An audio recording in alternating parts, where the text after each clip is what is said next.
sort of reportable action. Okay, thank you, Susan Blitch, and welcome Susan Blitch to join us today as representing County Council here for our meeting. So we appreciate having you. So with that, we've adjourned that meeting. We're now opening. We're calling to order the Monterey County Board of Supervisors for our Tuesday, May 25th board meeting. Could we get a roll call by the clerk, please? Good morning. Let the record reflect all supervisors are present, with Supervisors Alejo and Lopez appearing via video conference, and Supervisors Root Askew, Adams, and Phillips appearing in person. Great, thank you. Are there any additions or corrections to the Monterey County Board of Supervisors closed session meeting this morning? No additions or corrections. Okay, and we do have items number 1A through H for closed session for the Monterey County Board of Supervisors today. Is there any public comment on the Board of Supervisors closed session this morning?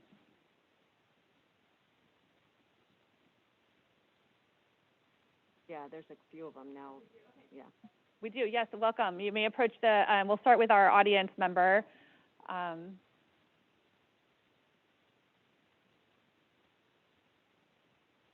Thank you for joining us. And come right over here to this microphone and make sure it's turned on so that we can hear you. And then just speak loudly. Can you hear me? Fabulous. Thank you. Perfect. Thank you very much for having me today. My name is David Rosen. I'm the Vice President for the local chapter for SEIU 521. I represent almost 4,000 employees throughout multiple departments in the county. As you guys know, one of the things that you'll be debating in closed session is ongoing negotiations. We want to take a chance to talk with you a little bit about our platform. Our platform this year has 3 components: respect us, protect us, and pay us. In terms of respect, we want to remind the supervisors that of our employees, we had over 3,000 employees participate in COVID-related activities over the last year. Many of us never stopped working. We came into work even though there was no vaccine, there was no established protocol. On March 17th, we were here ready to work. We want to also say that we have concerns about protection. We know that health insurance is on the table, and we are very concerned about the proposals made in regards to our health care. Of the 3,000 employees that participated in COVID-related activities, over 500 of them were exposed or infected. Many times, our management, quite frankly, failed in terms of protecting our employees and making sure that we were properly cared for. We had employees that had to go to the hospital for COVID testing before our COVID protocols were established and had medical bills that were over $1,000. This is very untenable. We're especially concerned because we took the time to reach out to PERS and discuss the changes that were being made. Our understanding, as we communicated in the letter that was emailed to all of you, is that PERS stance is that the PERS Platinum plan will be comparable to our current plan. The fact that you're asking us to go down to an inferior plan and not providing appropriate compensation means that we're going to be taking a pay cut.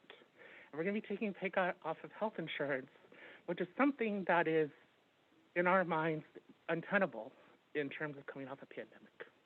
And that's where the last part comes in. We ask you to pay us. We are currently severely underpaid compared to our comparable counties. We are having over 430 open vacancies countywide. Many of our critical systems, including my system, I work for CPS, we are severely understaffed. We are a mandated system. We operate 24/7. We have over a third of our staff is vacant. That's not including the 10 leaves that we have in addition to that. We are so underpaid that we are kind of becoming the joke of other counties. It's becoming a problem with recruitment. It's becoming a problem with retention. And that's why we, the 4,000 members of SEI 521, are asking you, the Board of Supervisors, when you're in your discussions, to respect us, to protect us, and to pay us. Thank you very much. And I have copies of the letters, too, if you like physical copies. Perfect. Thank you so much for joining us. Yes, thank you. We've got another public comment here in the audience. Good morning. My name's Olivia Martinez. I'm the Region 2 Director for SEIU 521. Thank you, David, for speaking.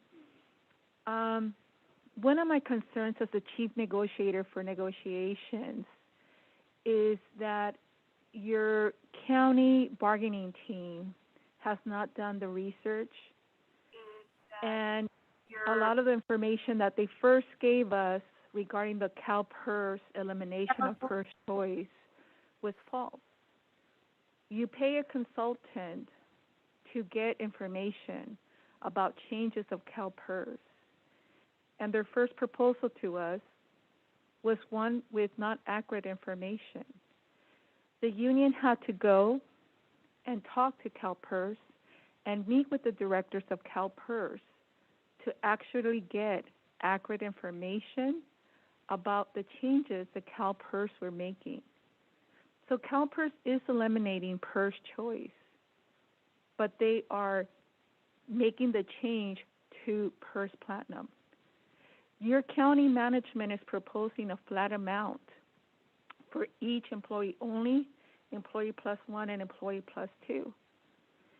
If we currently take the rates, the current rates, a family will pay a month almost $600 more of health insurance.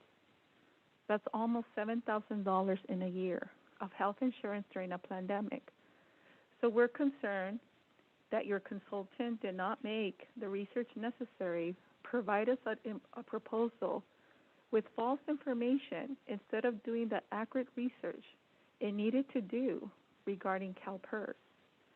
We're concerned about this health insurance proposal in a pandemic when your employees risk their lives during a pandemic. We asked this board to look into those proposals, to look into what's happening to CalPERS.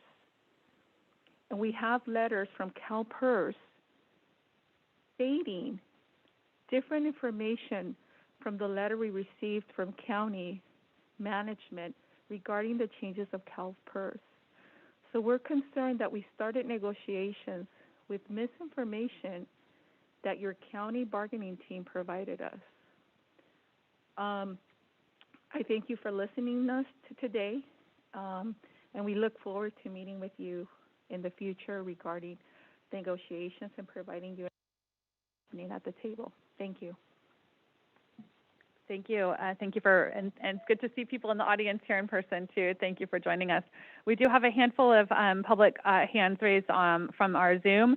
I have, let's see here, Eric, if we could give Eric permission to unmute and share comments with us today. And that will be followed by Cassandra. Yeah, I'm here. Can you guys hear me? We can. Thank you for joining us today. Thanks for having me. So my name is Eric Edgerton. I'm an ER nurse at Natividad Medical Center, and I just wanted to call to show support for our unanimous vote to have CNA, the California Nurses Association, represent us at Natividad Medical Center. I think we do pretty important work as the catch-all hospital for the county, and I think in order to honor that, the Board of Supervisors should acknowledge our unanimous vote to have the CNA represent us to ensure that the folks taking care of the most underserved people in the county are being equitably represented at the bargaining table and every day on the job. Thank you for hearing me.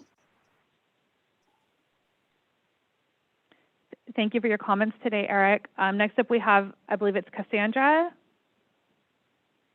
Following Cassandra, we'll have Mary Hernandez. Hi, good morning, Board of Supervisors. My name is Cassandra Vargas, and I am with California Nurses Association, or CNA. I have been a nurse in Monterey County in the emergency department for 2 years. I have been a resident of Monterey County for 5 years, and I am a constituent. Having CNA representation was crucial during the pandemic. If it were not for CNA, we would not have been able to hold the hospital administration and county HR accountable for improving working conditions during this unprecedented time. With the help of CNA, a COVID committee was created and we won life-saving protections that improved patient care, won PPE, improved staffing, and ended mandatory overtime across the acute care hospital. A little over 4 weeks ago, we began organizing to have formal union recognition with CNA. And we are proud to say that a majority of our members signed union cards in 2 short weeks. Unfortunately, since we have submitted our petition for union recognition in the county, we were immediately sent a deceptive notice meant to create false panic. I came today to let my elected supervisors know that we won certification by the Public Employees Relations Board yesterday, that we have majority support to choose CNA as our union. Now I'm calling on you, the elected Board of Supervisors, to stand by your commitment to us and immediately direct the County Employee Relations Officer, Irma Bao, to stop the anti-union activity in the workplace and to accept the decisions of hundreds of nurses to have CNA as our union. Thank you. Thank you for joining us today, Cassandra. Thank you for your comments. Next up, we have Mary Hernandez, followed by Christy Rutham. I think we lost Mary. We'll go next to Christy and then Courtney. Christy, Hello. thank you for joining us. Thank you for joining us. Hi, my name is Christy Russum. I am an RN in the ER at Natividad Medical Center. I have been an ER nurse for 4 years there, and I've lived in this county for 50 years and have voted every time I can. I would like to thank you for the struggle that we've had at Natividad from the county and our representation, our management. It's caused us to come together as nurses, and in doing that, several of us, looked for different people to represent us as a union. MCRNA was made by a union, by RNs, to form a union to help protect us, and it did its job. But we are RNs and not union people, so we looked for someone who could represent us, and overwhelmingly we chose CNA to do that. And yet our management doesn't think we're smart enough to make that decision, and we're asking you to help us to let them know that this is our choice and they need to respect that. With CNA in the past 14 months, we have gained proper PPE protection, kept our ratios, have the ability to better protect our patients and serve our community. And we were beginning to feel like we were being heard by our management, our HR. And then they sent us this letter after we chose CNA to represent us unanimously. And in 2 weeks, we had over 300 of our nurses sign the cards to choose them. We've worked hard during this pandemic. We struggled through very difficult times and did our very best, and we continue to do our best and work very hard. And all we're asking is that we are respected, and treated with the respect and the dignity that we've earned through this time. Please don't fail us. Stand with us. Let your words have feet. You agreed to stand by us with CNA before, and we're just asking that now that those words have actions. Stand with us. Let our management know that it's time for them to stop the anti-union tactics and to accept our decision to be CNA, represented by CNA. Thank you. Thank you for your comments today, and thank you for joining us. Next up, we have quite a few comments. We've got, I think, about a dozen additional folks to comment. So next up, we have Courtney Greenveld, followed by Claudia. Okay, can you hear me? This is Courtney Groneveld. We can, yes. Thank you for joining us. Thank you for having us. Good morning. My name is Courtney Groneveld. I am with California Nurses Association. I have been in Monterey County in Natividad Emergency Department for about 3.5 years now. Like my fellow colleagues have mentioned, we want CNA representation. Again, we went from MCRNA to CNA, and the county, initially was working well with CNA. And, when we voiced our concerns, we felt heard. But now that the contract is up for negotiation, they all of a sudden don't want to work with CNA. And like Christy has mentioned, we've earned that right. We have busted our tail for our patients, our community, our coworkers. We've stood together. Us in the ER have worked in tents in the parking lot to ensure that we can appropriately take care of the overwhelming number of patients that we had. CNA has supported us in that and making sure that we had PPE to protect us, make sure that, you know, our ratios didn't go up when the rest of the state did. And that just shows their strength in regards to us not having that representation as MCRNA, because we didn't know better. We didn't have personnel on our board that knew better, and we didn't have a backbone. And now that we have a backbone, we're being shut down. And all that we're asking is that we have fair representation by being represented by CNA at the bargaining table.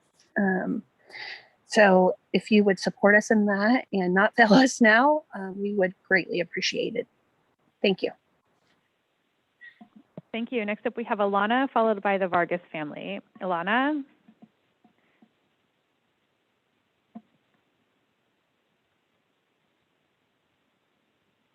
Okay, let's move on to the Vargas family. Hi, good morning. Hi, good morning. Hi, My name is Thank you for Ilana. joining us. Okay, Hi, good very morning. good. Thank you for joining us. Okay, good. Hi, good morning. My name is Ilana Rosenberg, and I'm a nurse for the last 36 years. Never saw something like this before. I'm coming from a union place, and I came in to Natividad 20 years ago. I'm working at Natividad about 21 years now, and working at Natividad ER. And I appreciate the last 14 months that we have with CNA. I saw how hard they're working to protect us, to protect our patient, to provide safe care to our community. For the last 4 weeks, we got a letter from the county that threatening and that we're going to lose our union. This is the worst things that can happen to us. As a board of supervisors, that you guys always protecting us and always following us, we really appreciate if you continue following us with the workers on the front line. And you saw how our community came along, and we stay safe thanks to our CNA that they provide us the tools and the protection that we need. I appreciate your time, and hopefully you guys can support us. Thank you very much. Thank you for joining us, and thank you for your comments. Next up, we have the Vargas family, followed by Marjorie. If we could have everyone ready to jump right into your comments. So Vargas family. Hi, good morning, Board of Supervisors. My name is Elizabeth Vargas. I'm one of the nurses with California Nurses Association this morning, working from Natividad Medical Center and in the Labor and Delivery Department for the past 5 years. I've been a lifelong resident of Monterey County and constituent of District 4. And I'm here today to stand with my fellow nurses and once again, speak to the value that CNA has brought to our facility, who we've been working with for over a year and have, with their help, been able to secure life-saving PPE, as well as working conditions that have protected not only ourselves, but our most vulnerable patients. So, we have democratically voted to be recognized under this union. And now we ask that you as the Board of Supervisors hold County HR responsible and accountable for their union-busting tactics that are outright unlawful, and that we be recognized as CNA and be allowed to bargain as that body. And you have stood with us in the past, and we ask again that you are held to your word and stand with us again and make sure that we are recognized as CNA. Thank you. Thank you, Elizabeth. Next up, we have Marjorie, followed by Daniel. Hi, good morning. Can you guys hear me? We can. Thank you for joining us today, Marjorie. Thank you. Hi, my name is Marjorie Baleras, and I am a registered nurse in the intensive care unit. I have been working for Natividad for the past 11 years. I am a Monterey County resident and constituent. CNA gave us nurses our voice back and the tools to advocate for our patients. CNA demanded to have senior management meet with the nurses in our weekly COVID committee meeting. Because of CNA, we became part of the decision making, which is important because who better to come up with solutions if not us in the front lines? Because of CNA, we were able to fight for additional staffing, safer working conditions, safer clinical practices, which in turn improve patient care and outcomes. You see, what happens to the nurses has a direct correlation to our patients and the community. Organizing to have CNA as our union is not the problem. Having CNA as our union empower us so we can do our job better. When you took office, you swore to have the interest of the community above anything else. Therefore, we asked you to uphold to that promise, support the Natividad nurses, and recognize CNA as our union. Give a directive to Irma Bo, County Employee Relation Officer, and the senior administration of Natividad to put an end to the intimidation and unlawful threats. Thank you very much for your time. Thank you for joining us and sharing your thoughts today, Marjorie. Next up, we have Daniel, followed by Scott. Hi, can you hear me? We can. Thank you for joining us. Hi, my name is Daniel Nemchonik, and I'm a nurse at Natividad ER. I've been there for 6 years. I was trained at Hartnell, and I was also trained at Natividad, and I've watched the department grow through many changes, and I've seen how the pandemic really laid bare a lot of the disconnect between what we nurses throughout Natividad want to create a safe and just awesome place to work. It is an awesome place to work, and we all have been there. And we've all come together to request just a stronger representation in CNA. And it's been remarkable to see the changes that we've had since the CNA has been with us. And we were kind of all caught by surprise recently when all of a sudden we heard, oh, wait, CNA is not our official representation. It was kind of came out of the blue. So I'm here just to echo the support of my colleagues and to appeal to y'all to support us, considering that we're essentially unanimously deciding, choosing CNA as our representation and wondering what the obstacles are to make that official at this point. So thank you for hearing us out, and appreciate the work that you guys do. Next up, we have Scott. Thank you for your comments, and thank you for joining us today. After Scott, we'll have Jennifer. Hi, my name is Scott Bruce Sketty. Good morning. I'm a registered nurse in the emergency room at the medical center. Been there for about the past 8 years. I'm also a democratically elected nurse rep of California Nurse. As you can imagine, it's been a rough year for emergency room nurses in Monterey County. It was our hands, it was us, the nurses on the front lines of this pandemic. And we guided our community through the peak. It is us, these very same nurses in front of you today, that have voted overwhelmingly to unionize with the California Nurses Association, the largest nursing union in the country.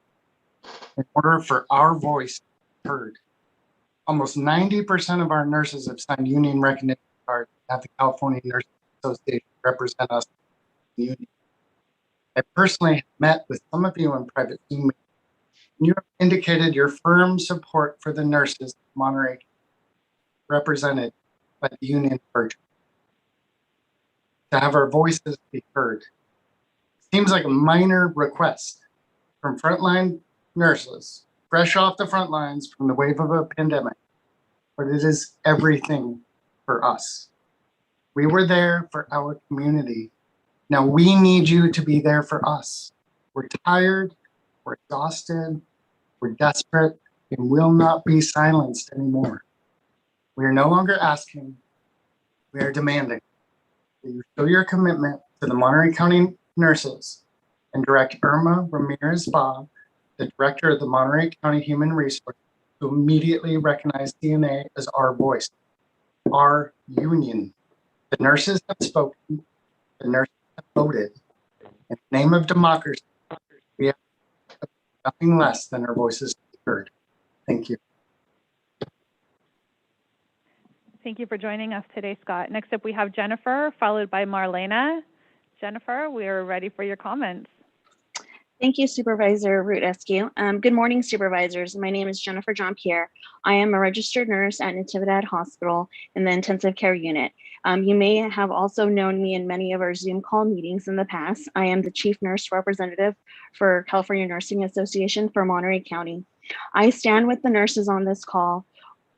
Without CNA, we would have no way to hold management accountable for denying nursing life-saving PPE, putting our patients at risk with dangerous practices that ignored infection control and other major measures.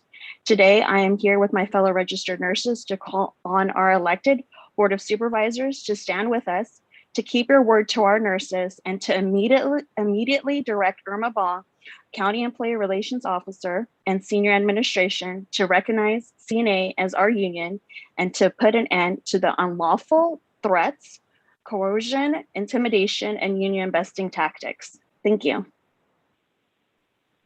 Thank you, Jennifer. Thank you for joining us. Next up, we have Marlena, followed by Nini.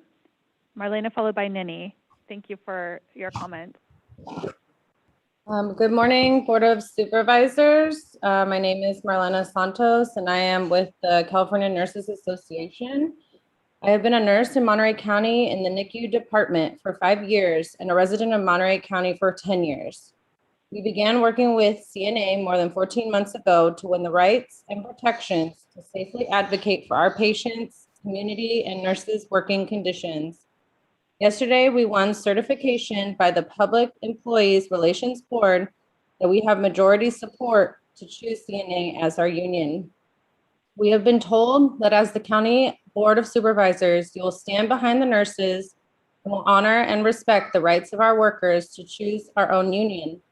We need you to stand by your commitment to us and immediately direct the County Employee Relations Office, Irma Baugh, to stop the anti-union activity in the workplace and to accept the decisions of hundreds of nurses to have CNA as our union. Thank you for your time. Thank you, Marlena. Next up, we have Nini, followed by Yolanda.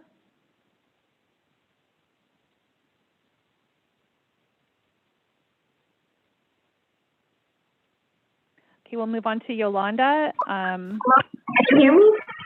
Oh, Nini. Yep. Hi, Nini. Thank you for joining us. It's time for your comments. Hello, good morning. My name is Nini Reyes. I'm a registered nurse and I work in the NICU. I've been a registered nurse in Natividad NICU for almost 14 years. And I am here today, just like my other coworkers, to let the Board of Supervisors how we feel. More than 14 months ago, nurses began working with the CNA to win the rights and protections to safely advocate for our patients, community, and nurse working conditions. If it were not for CNA representation, we would not be able to hold the hospital administration and county HR accountable and create a powerful COVID committee.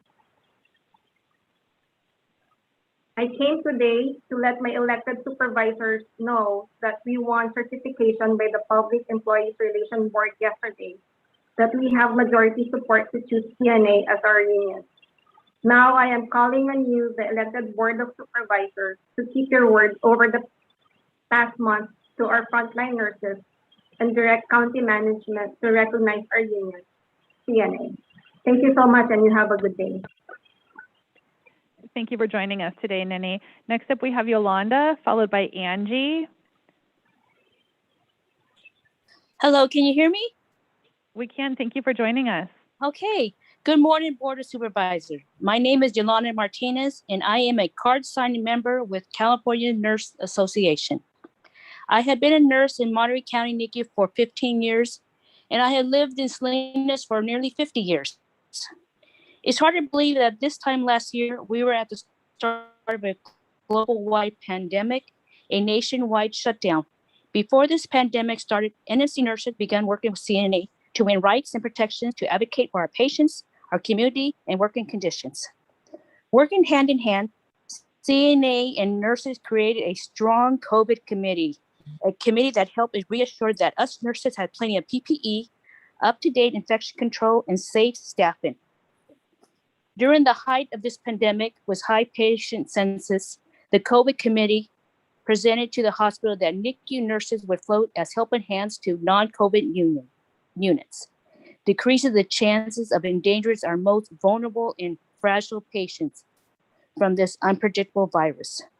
Within the past month, we began organizing to form formal union recognition with CNA. In less than 2 weeks, an overwhelming majority of nurses signed their CNA cards. Ladies and gentlemen, and members of the Board of Supervisors, we need you to stand behind NMC nurses, honor and respect our right to choose our union. Stop the HR from trying to undermine, discredit the hundreds of voices and decisions our nurses have expressed by voting for CNA as our union. So to conclude, I'm asking you to support us now, support our community, and support the work all the nurses have done to keep our wonderful county safe, and foremost, support our decision to have CNA as our union. Thank you for giving me this opportunity to speak, and stay safe. Thank you, Yolanda. Next up, we have Angie, followed by Bonnie. Angie Gladstone. Okay, we'll move on to Bonnie. Oh, yep, Angie. Good morning. My name is Angie Gladstone. I'm a public health nurse at the health department. I've been there for the past 8 years. I'm also a Monterey County resident and constituent. More than 14 months ago, nurses began working with CNA. Having CNA representation has been even more important given the fact that we entered into a time of unprecedented pandemic. Unfortunately, after we submitted our petition to for union recognition to the county, our nurses were sent an email. In my opinion, it was meant to scare us off and to cause unnecessary panic. This intimidation by county HR is not only union busting, but unlawful. Please direct Irma Bao to stop the anti-union activity and accept the decision of hundreds of Monterey County nurses to have CNA as our union. It is our right. Today, I'm asking you, the Board of Supervisors, not to turn your back on your nurses.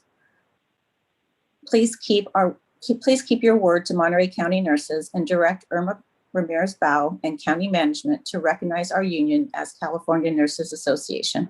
Thank you. Thank you, Angie, for joining us today. Next up, we have Bonnie Madelson, and we'll circle back to Mary Hernandez. Good morning. My name is actually Bonnie Hill.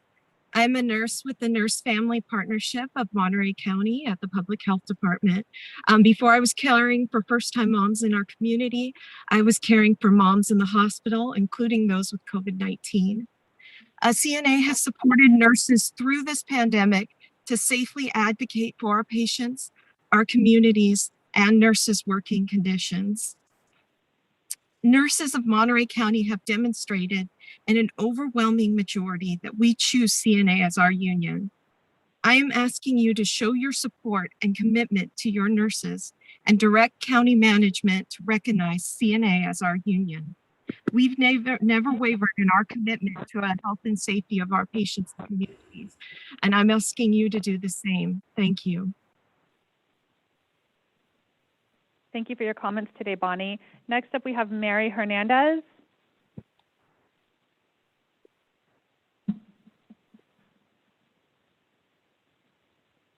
Okay, we'll circle back to Mary. Let's see here. I don't think we heard from Jolie Tatum. Jolie Tatum?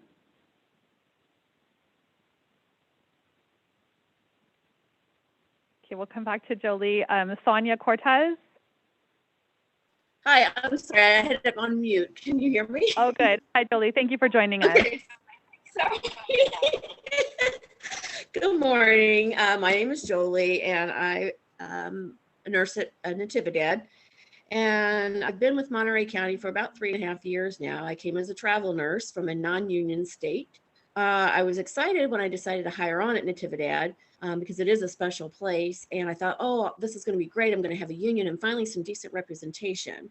Well, when I came, we had MCRNA, and for the life of me, didn't feel any different than when I was from and out of state. I worked out of state. And in the last year, we've had CNA come and has been representing us. And it actually feels like we have some support. We have some direction. They're good. The board says that they support us and they have our backs. And, we went through this pandemic. We're still continuing to go through it. And we're just asking that we have voted unanimously for CNA to support us. And we are asking that you please have Irma Bau refrain from sending union busting tactics to us. And we want to support and we want to be a part of CNA. And we support this community. We take care of your loved ones. And we're just asking that you all continue to support and take care of us and just to allow us to support CNA and to be a part of CNA. Thank you. Thank you, Jolie. Next up, we have Sonia Cortez, followed by, looks like Denise. Sonia?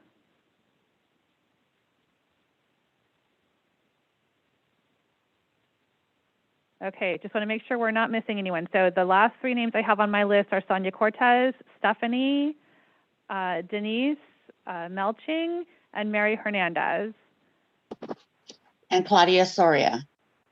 All right. Hi, Claudia. Thank you for joining us. Oh, Claudia, Claudia, go ahead.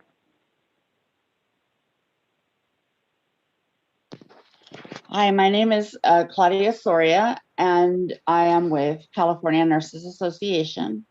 I've been a nurse with Monterey County Health Department for 9 years. I'm a resident of Salinas in the 93906 zip code, and my elected official is Luis Alejo for District 1. We're proud to say that an overwhelming majority of members signed our CNA recognition cards in only 2 weeks. The Board of Supervisors needs to stand behind our nurses and their right to choose their own union.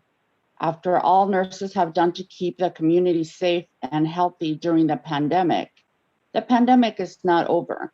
We continue to work with the community through vaccination clinics, and we not only vaccinate them, but we educate them to continue to keep our cases down and our community protected. Please don't turn your back on Monterey County nurses now. We need all of you to show your commitment to Monterey County nurses and direct Irma Ramirez Bau, Director of Human Resources for Monterey County, to immediately recognize CNA as our union and only bargaining agent. Thank you. Thank you, Claudia, and sorry that I missed your name on the list here. We've got a lot of names working my way through. Okay, final call for Sonia Cortez, Stephanie, Denise Melching, or Mary Hernandez.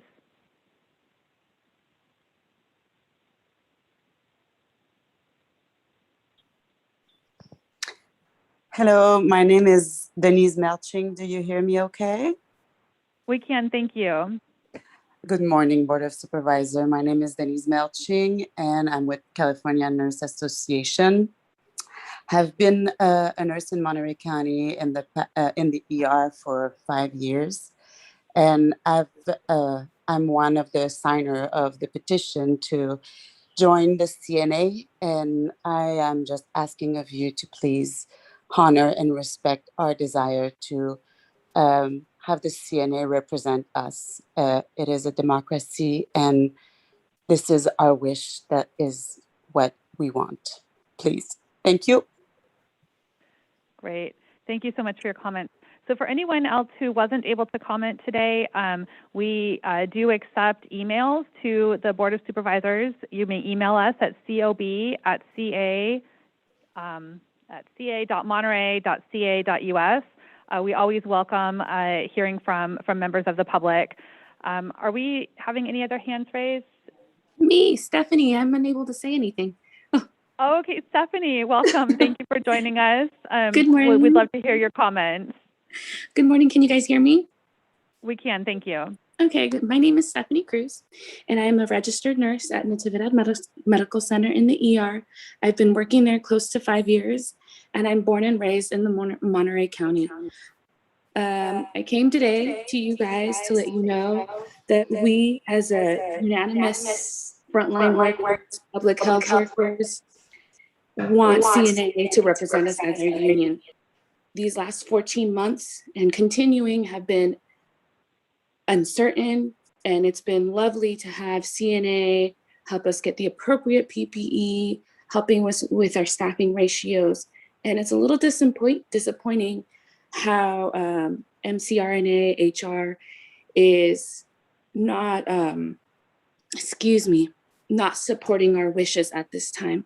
So I implore you, please stand with my brothers and sisters on the front lines to please hold HR accountable and have them recognize CNA as our union going forward. Thank you so much. I appreciate your time and listening to all our comments. Thank you, Stephanie, and apologies for missing the call here. So any other? Zoe Bachman?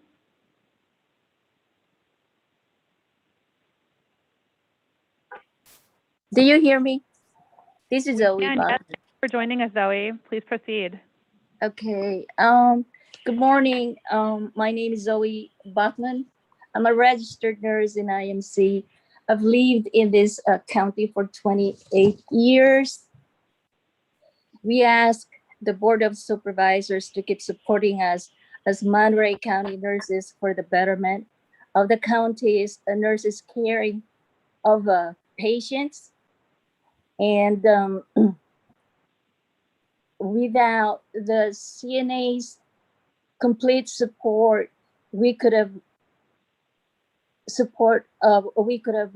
never made it in handling properly of taking care of COVID patients. And again,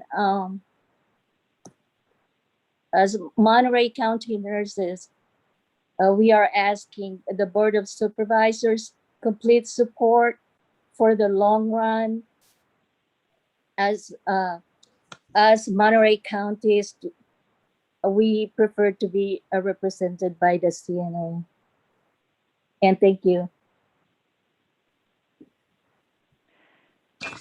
Thank you, Zoe. So the last two names I have here again, Sonia Cortez and Mary Hernandez.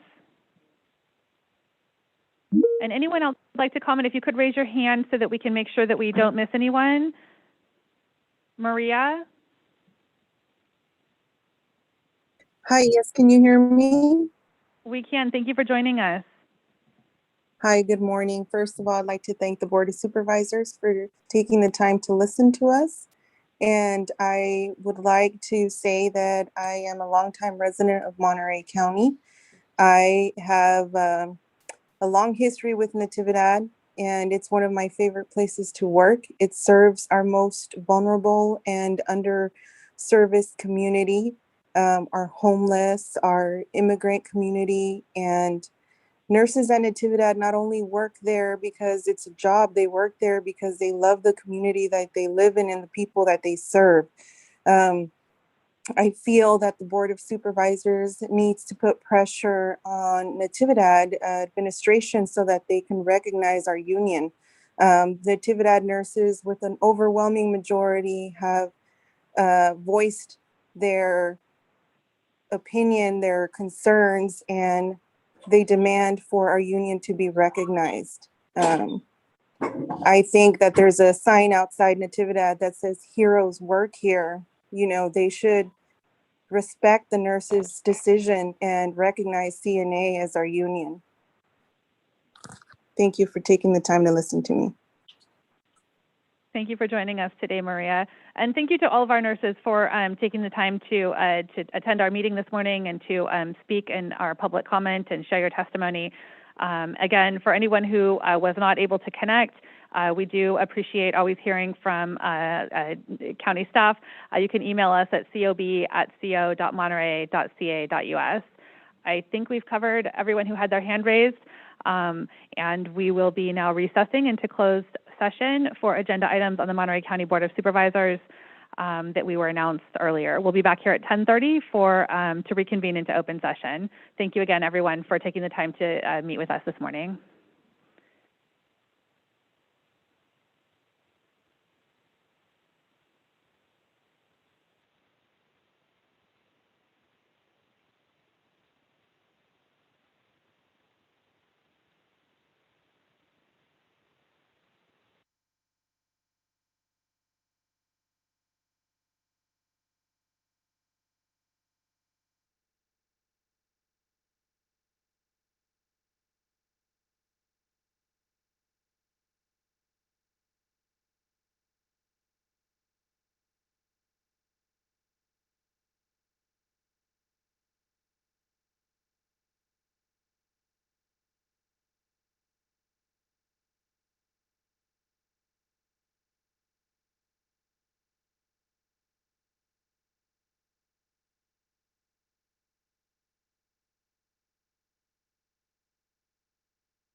Hello, good morning, Mike. I see that you've signed in.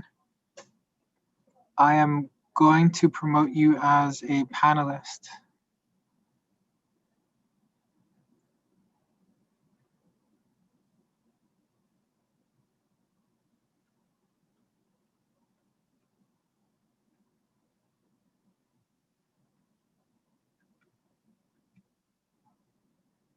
All right, you've been promoted as a panelist. You should be able to speak and share your screen.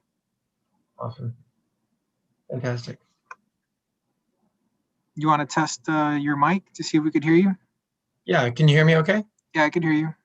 You want me to check the, try to share the screen and just pull it up real quick? Yeah, try to, test it out. It says I can't share while others are sharing.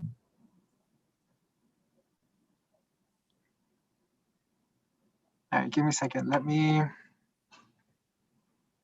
disable the sharing from our board chambers. Okay, go ahead, try it now. Okay. Excellent.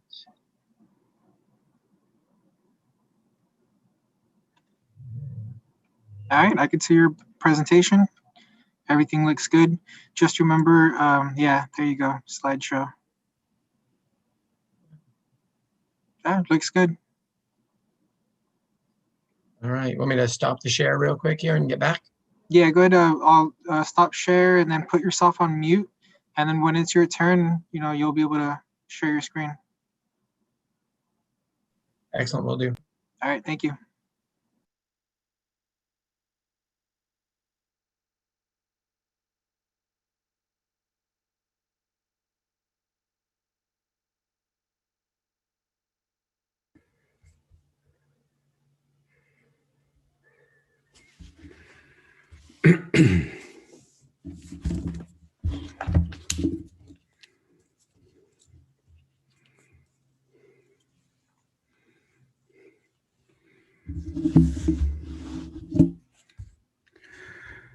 Testing 1, 2. Testing 1, 2. This is Diego Celis, your simultaneous interpreter for this morning's meeting. Testing 1, 2.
Right, welcome back to our Monterey County Board of Supervisors meeting on May 25th, 2021. It's about 9:36, and hold on. We're going to call to order the joint meeting of the Monterey County Board of Supervisors and the Monterey County Water Resources Agency Board of Supervisors. Could we get a roll call, please? Good morning. Let the record reflect all supervisors are present, with Supervisors Alejo and Lopez appearing via video conference, and Supervisors Root Askew, Adams, and Phillips appearing in person. Great, thank you. Could we get our announcement of our Spanish interpretation services today? And we'd like to welcome Maria Avila, who's here as our Spanish interpreter. Buenos días, mi nombre es María Ávila y estoy aquí para los servicios de intérprete en español.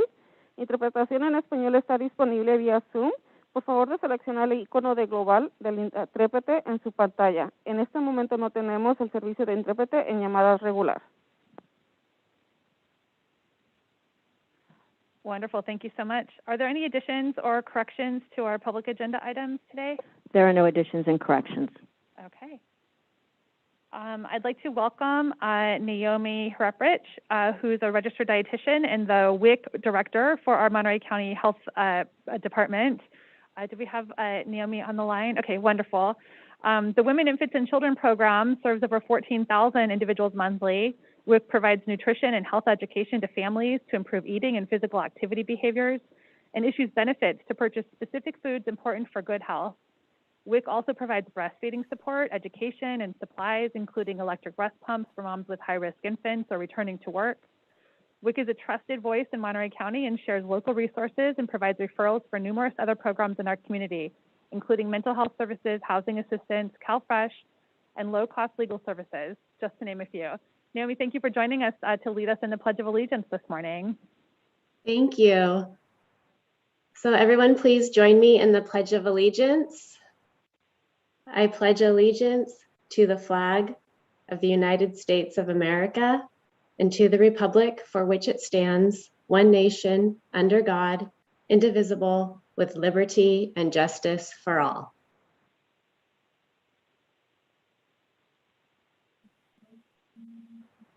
Wonderful. Thank you so much for joining us today, Naomi, and thank you to the entire team at WIC for taking care of all of the moms and babies in Monterey County. We value and appreciate the work that you do every day.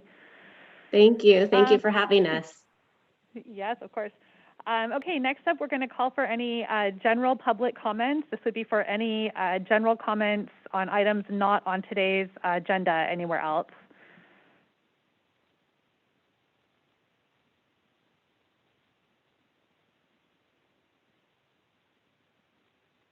And for anyone on Zoom, just go ahead and raise your hand so that we can call on you for your general public comments. We do have a long agenda in front of us today, so we're going to, again, do public comments for a minute 30. And we'll start with, we have our interpreter, Mary Hernandez.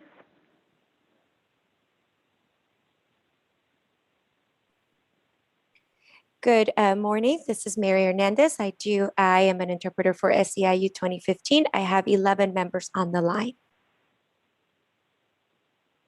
Wonderful. Thank you for joining us. Muy bien. Gracias, señoras. ¿Me pueden Griselda, señora Griselda Guzmán? Hablen, por favor, cuando yo les diga el nombre. Gracias. Griselda Guzmán. Yes, good morning. My name is Griselda Guzman, and I work for the program of IHSS. And we are asking for your support that our contract be helped up. We have a low wage, and it isn't enough for us to have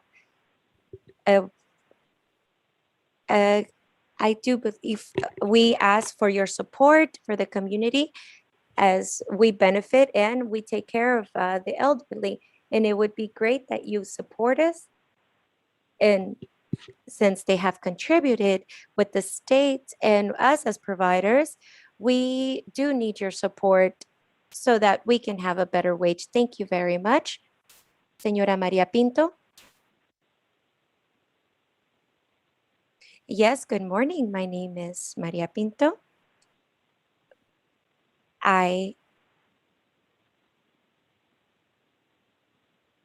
Sigan, en cuanto yo les diga su nombre, por favor, sigan hablando.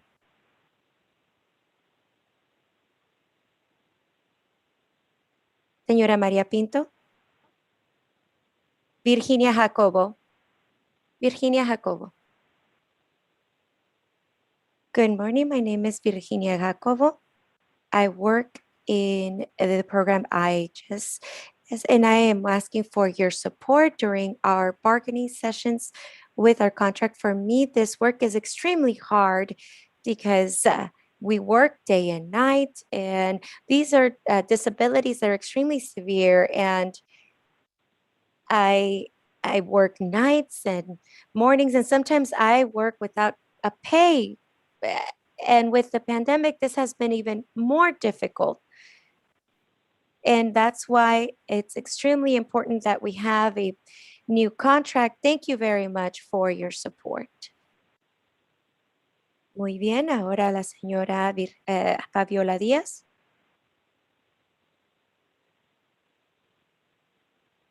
Fabiola Díaz. Araceli Fonseca. Yes, good morning. My name is Araceli Fonseca. I work for IHSS program, and we are asking for your support during our bargaining session for our contract. I am a worker. I work for my grandson. He is autistic, and right now, we don't stop working since we wake up till the moment we go to sleep. There's no real schedule. I would like more benefits and also medical insurance since I don't have it and I am a diabetic. Thank you. Sandra Alcales. Yes, good morning. My name is Sandra Acedes.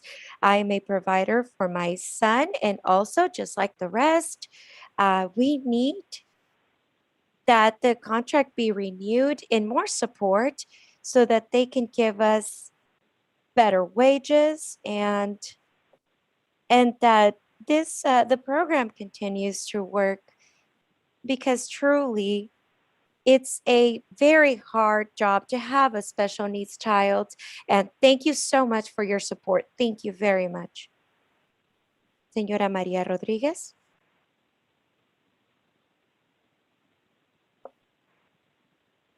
Good morning. My name is Maria Rodriguez.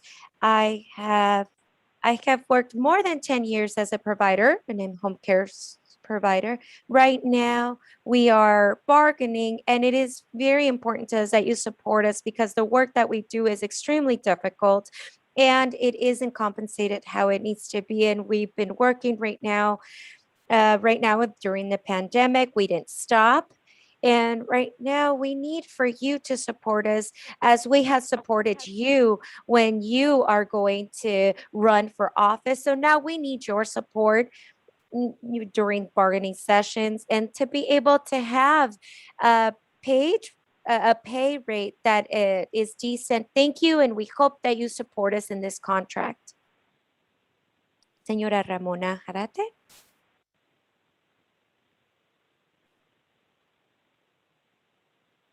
Señora Ramona Jarate. Celia Mesa.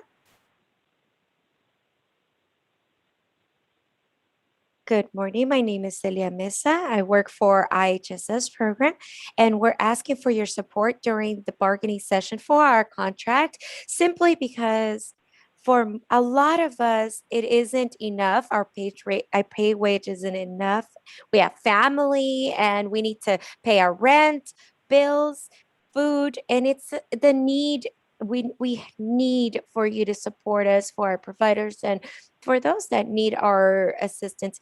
I hope that you take us in account and, well, that you don't overlook every efforts that we've done for you. And now that we need your help, thank you. Señora Rosa Pereira. Yes, good morning. My name is Rosa Ferreira. I work for IHSS for 4 years now. We're asking for your support with this new contract for bargaining so that you can give us an increase because just like our colleagues had mentioned, the work is extremely needed for those that are seniors and the pay rate is just low. I have to have two consumers. I get home really late and extremely tired and truly and it's a little bit of pay rate. I appreciate your support and we hope that you support us. Gracias, señoras. Tengo a la señora María Pinto, se volvió a reunir, o a la señora Ramona Zarate.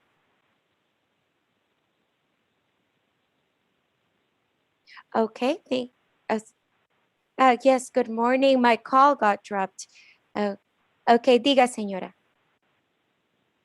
Okay, I'm Ramona Zarate, and I am a provider for almost 2 years now. I take care of my husband, and my husband has Alzheimer's symptoms. He was diagnosed more than 2 years ago, and so I ask for every one of you that support us because it's extremely hard when a person already starts with that illness. It's extremely difficult to take care of them day and night. We can't go out because we're afraid that they might go off somewhere. And I ask you, truly, I ask you, because a lot of us have our husbands that have maybe some sort of difficulty or problem. And so that's why I repeat that. I ask you to please help us now that we are renewing our new contract. Okay, that's it. And thank you so much.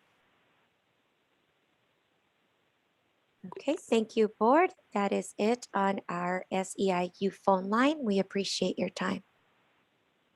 Thank you so much, Mary Hernandez, for your live interpretation services here. And please pass our thanks along to all of the members who joined to share public comment today. We appreciate having you with us. So just to clarify, as we continue with public comment, this is public comment for the Water Resources Agency Board of Supervisors. So if there's any other public comment for the Water Resources Agency Board of Supervisors meeting, we'll call on that next. Otherwise, we'll have another opportunity for public comment on the Board of Supervisors meetings. So I see a bunch of hands dropping off. Any other comments? So Vincente Vega, and then Bobby Nasari.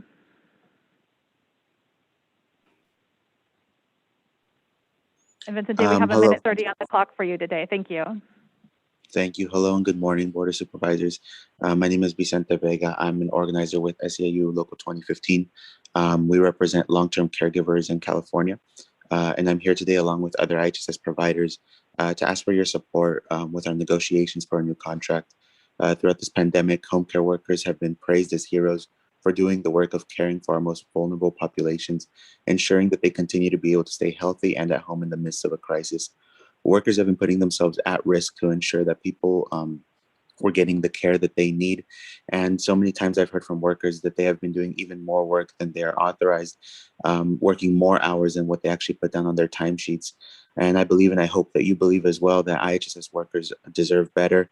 And the 5 of you have the ability to ensure that workers in this program get what they need, especially right now that we have officially had our first bargaining session. We already gave the public authority our first proposal, and now they will need you all to give them direction. We ask that you do not keep home care workers waiting long. And thank you so much for your time. And yeah, thank you so much. Thank you. Next up, we have Bobby Nasari.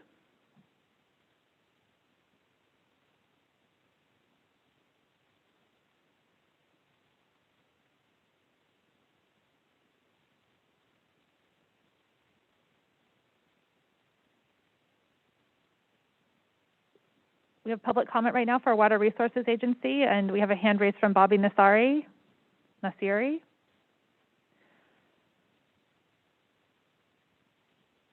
Okay, with that, we'll close public comment on the Water Resources Agency Board of Supervisors. We have one item on our consent calendar. I'd be happy to entertain a motion for the consent. Move consent. Second. All right, we have a motion from Phillips, a second from Adams for the consent calendar item.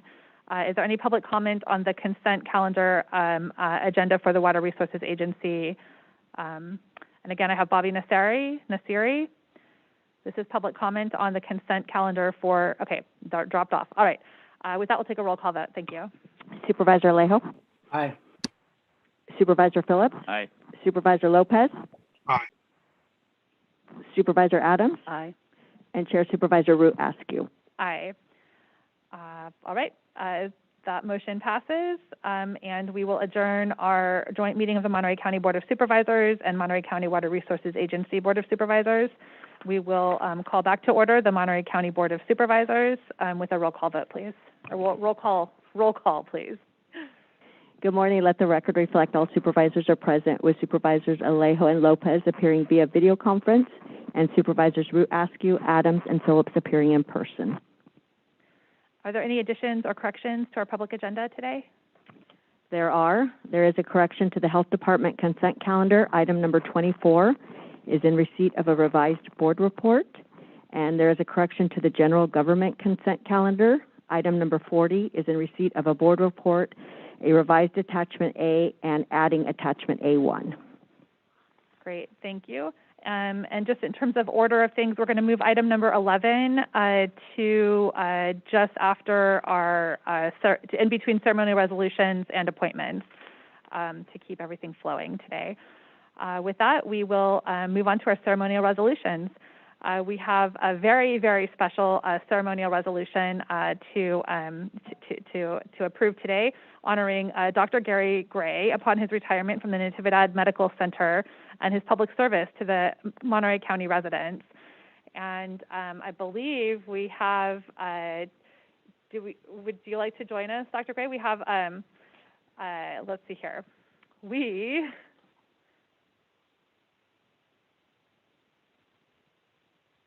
have a few comments from the resolution that I'll just read to share with the community.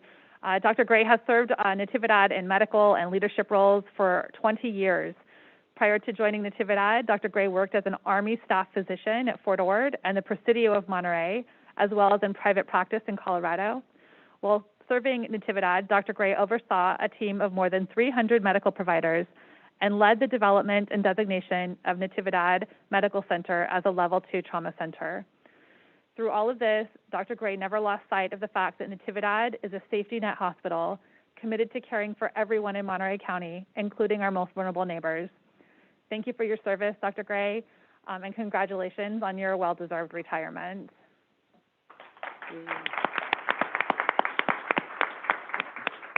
Thank you, Supervisor Askew, and thank you to all the supervisors and CAO and everyone else. I really appreciate the resolution. I certainly have appreciated your support and leadership over the years. You know, as I kind of walk away from Natividad, I really leave with memories of great people and really wonderful patients. If you ask me what kept me there, it was the people and the patients. When I came to Natividad in 2001, I never expected I would end up doing what I have done. I never expected that I would have been there for 20 years. Yeah, in short, I think, you know, I finally found a place that really inspired me to do good work, a place that sucked me in, made me feel supported, and I'm just so grateful for that. You know, when I think of the friendships formed, really the incredible successes that we've had, this has just been an extraordinary chapter in my life. So again, I'm very appreciative of the opportunity to have been at Natividad.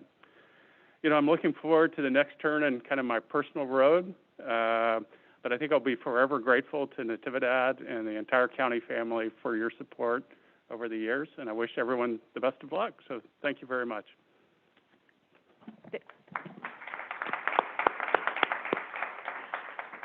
Thank you, Dr. Gray. And we do have more people in the audience than we've had in a long time, so it's great to have Natividad show up to honor Dr. Gray on his retirement. Colleagues, would you like to make any comments? We'll start with Supervisor Adams. Thank you. Just a couple of very quick things. I just want to say that I think the last 20 years have just been amazing. I mean, you've brought Natividad Medical Center to be one of the most respected healthcare facilities on the Central Coast, and you turned around the financial picture. The thing that I really appreciate is your ability, though, to recruit and retain just a stellar medical and healthcare provider staff. It's just been amazing. You've really led in the COVID response, and I think the last thing I would say is that your brilliance is exceeded only by your humility. Thank you for your so many years of service in such a wonderful, wonderful way. Thank you. Yeah, well, I'll echo. She hit on all the points I was going to hit, but I really enjoyed working with you, Dr. Gray, and just to see what you've done, as mentioned by Supervisor Adams, fiscally bringing back, as you know, for years and years, Natividad was draining the general fund, and to see that turn around the way it has, and just the quality of care and the reputation that Natividad has now, you'd be surprised the number of people that I know from the Monterey Peninsula, the Carmel area, who doctors have now come over to Natividad, and they're coming to Natividad, and as you remember in those days, that would have never happened. So a lot of the credit to the positive things that have happened in the hospital goes back to you. And so good luck in your retirement. I hope your retirement works out better than mine did. Supervisor Lopez. Dr. Gray, I just want to thank you for the collaboration that you've been willing to undertake for our entire community. I think about the programs that you leave behind that are truly one of a kind. And those are only possible, those opportunities that you sought out and capitalized on for our entire community to better healthcare, not just at Natividad, but for residents throughout Monterey County. And most importantly, Dr. Gray, I want to thank you for the way that you're leaving us, meaning you've built an incredible team behind you at Natividad. You're leaving us in extremely capable hands. And I'm just so thankful for all the work that you've put in over the decades to make that true. I know that even before you were in the CAO role, you really started to think through the future of this organization, and you're leaving us in such an incredible position in order to move forward to continue to better healthcare for our entire community. And so I want to thank you for that legacy that you leave, that tradition, and really that ethos that you've embedded within the organization. So thank you for all that you've done. And Supervisor Alejo. Dr. Gray, on behalf of my constituents, the many of the residents of Salinas, I wanted to also commend you for your great leadership and the great changes you have made at the hospital from the time that when I was a state assembly member and seeing the financial troubles that the hospital was in, to have a level 2 trauma center that is state of the art and is better to serving our local residents when they're in that crisis situation, to the stability with and the good morale within the hospital among our employees. You are leaving a good legacy behind and leaving your successor in a good position to continue to lead and take Natividad to even another greater level. But I know the groundwork has already been laid to expand more services throughout Monterey County with some of the partnerships, perhaps some additional clinics throughout the county. You have laid all that work for us. So on behalf of all our residents who you really served very well, especially during this last year of the pandemic, we really want to thank you, and you should be proud, your family should be proud of all the great work you contributed to the people of Monterey County. Muchas gracias. Thank you, Supervisor Alejo. Should we take a photograph? Yep, let's take a photograph. We'll take just a moment here. Bear with us. We're there in spirit in that photograph with you, Dr. Gray.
All right, you were the only one that we caught smiling in that photograph, Supervisor Alejo, on the big screen behind us all. So, okay. Again, thank you and congratulations, Dr. Gray. It's been an honor and a pleasure, I think, speaking on behalf of the entire Board of Supervisors to work with you. And we're just so hopeful that you'll have a nice retirement, and I'm feeling really good about the legacy that you've left behind at Natividad and the forward path that we will continue to follow. So, and thank you everyone else for joining us today. Okay, I think we need to approve this resolution. Move approval. Second. A motion from Phillips, a second from Adams. Is there any public comment on this resolution? Seeing no public comment, we will take a roll call vote. Supervisor Alejo? Aye. Supervisor Phillips? Aye. Supervisor Lopez? Absolutely. Supervisor Adams? Aye. And Chair Supervisor Root Askew. Oops, aye. The motion carries. And once we have it all signed, we will make sure it finds its way safely to Dr. Gray. Thank you. All right, next up, we're going to move item number 11 forward. Monterey Bay Football Club has plans for the Monterey Bay region, and Supervisor Luis Alejo has a brief presentation. We have 30 minutes here, Supervisor, but given the amount of things that have since been added to the agenda, we'll just try to keep things moving. But thank you for bringing this forward, Supervisor, and we'll pass the microphone over to you. Agreed, Madam Chair. Thank you very much. Today we are honored to have a special presentation by the Monterey Bay Football Club that has announced plans to bring professional soccer to the Monterey Bay region. And we're excited, and as a board of supervisors, we wanted to, first of all, welcome and thank the Monterey Bay Football Club and its investors for their vision and plans for our local communities. This is an exciting time for our county. They were originally out in the Central Valley, but made a decision to make the Monterey Bay their permanent home. So today we have Mike DiGiulio, who's the president of the Monterey Bay Football Club. He's also an investor and a member of the ownership group. He's going to make a presentation and be able to give some more of the details that are new to the public. And I think it's an exciting time for all of us in Monterey County. So I'm going to pass it to Mike DiGiulio. Thank you for joining us, sir. And thank you for willing to come and make this presentation with us today. Thank you. Thank you, Supervisor Alejo. I appreciate the opportunity to speak to you all. I understand you have a big agenda, so I will move through my slides at a pretty brisk pace. I'll take you through the first 114 days of time here and the next few months, and then give you a nice view into what we see as the future. But very excited to be here today, and very fortunate to present to you all. So I'll share my screen really quickly here, and I'll move through quick. If there are questions, fire away. If not, I'm happy to stay on and answer any questions or address any comments. So I'll put that up right now.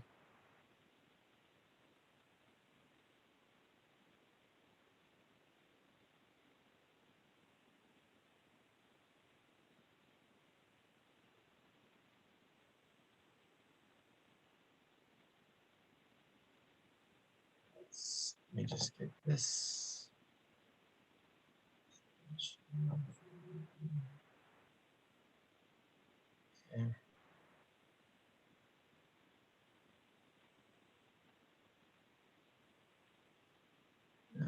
Okay.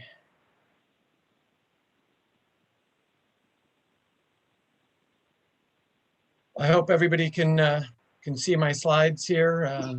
We can. Okay. All right, here we go. So again, Monterey Bay FC, our inaugural season will be 2022. I just wanted to take everybody through a little bit of our purpose as we see it. We are a club developed for the community and by the community. Our venue, we believe, will be a premier central location for all people coming down to the coast and from inland. We'll include a diversity of events, including culture and other international sports beyond USL Championship season professional soccer. Encompassing the best that Monterey County has to offer, including a partnership with CSUMB that will enhance the student experience, increase ability to recruit top athletes, and bring a really nice, beautiful new venue onto the campus. We think the exposure for the community and the university specifically through local and national broadcasts on ESPN will also be big. A little bit on USL Championship for those that would like a little more information, it's one of the most successful professional soccer leagues in the world. It reaches a population of more than 84 million. Tremendous growth in soccer in the United States. USL Championship is broadcast through ESPN on across all their linear channels, and operates a state-of-the-art facility to distribute more than 1,000 league matches and 2,000 hours of content. So really great exposure on media. Our stadium will be playing on the beautiful Cal State Monterey Bay campus. The club is privately investing millions to upgrade the existing facilities at what was Freeman Stadium on the campus. We'll be bringing the venue capacity to 6,000 and be ready to play in the 2022 season. So construction for us scheduled to begin in the upcoming months. In summer of 2021. We believe we've got about an 8-month construction project to get us to the start of the season. Obviously, the campus sits in a wonderful location for all to be able to enjoy it. We think we'll have a full capacity of a very passionate fan base, and we intend to deliver a really special product. Just a couple quick looks. We released some stadium renderings. I just wanted to throw them up there. I think we're very proud of what type of venue that this is going to be. I just throw a couple on here just for you to get a kind of a brief view of what the stadium will look like, and I can answer some specific questions if there are any. Let's see here. So just talk a little bit about our team. From the front office, our chairman and owner is Ray Beshoff. I serve as the president, and we brought aboard a couple of vice presidents, one in corporate partnerships, Jonathan Carpenter. Jonathan joins us from many years with the San Jose Sharks. An activation manager, Amanda Wilson, joins us, and our VP of ticketing, Michael Ray, who is 30 years in the Northern California experience in ticketing with Sonoma Raceway, the Oakland Athletics, and the Oakland Raiders. So tremendous talent and ability brought to our team, and our future staffing plans will continue from there. We'll be building out our ticketing team and our partnership team, along with merchandising, community engagement, our media and communications team. And our look is always going to be to local and to building out the opportunity for the local residents, for the students to play a role. Our sporting group right now is Frank Gallup is our sporting director and head coach. Frank, many years in soccer, played 13 years for Ipswich Town in the English Premier League. He is most known for coaching the San Jose Earthquakes to 2 MLS titles in 2001, 2003. One of the all-time greats from Salinas with the Earthquakes, Romero Corrales, has agreed to join us on our technical staff, and he will serve as assistant coach. Just a quick briefly on the timeline. Tryouts for us will be in the September-October timeline. We'll be signing players in and around November, bringing them into market in January. So those will be some really exciting times. Just briefly on corporate partnerships, we are highly focused on local businesses, finding the right partnerships that see the same opportunity to serve the community in many, many different ways. We're making them available at all levels, from small to very large, from some signage and some partnerships, all the way up to big naming rights and jersey presentation.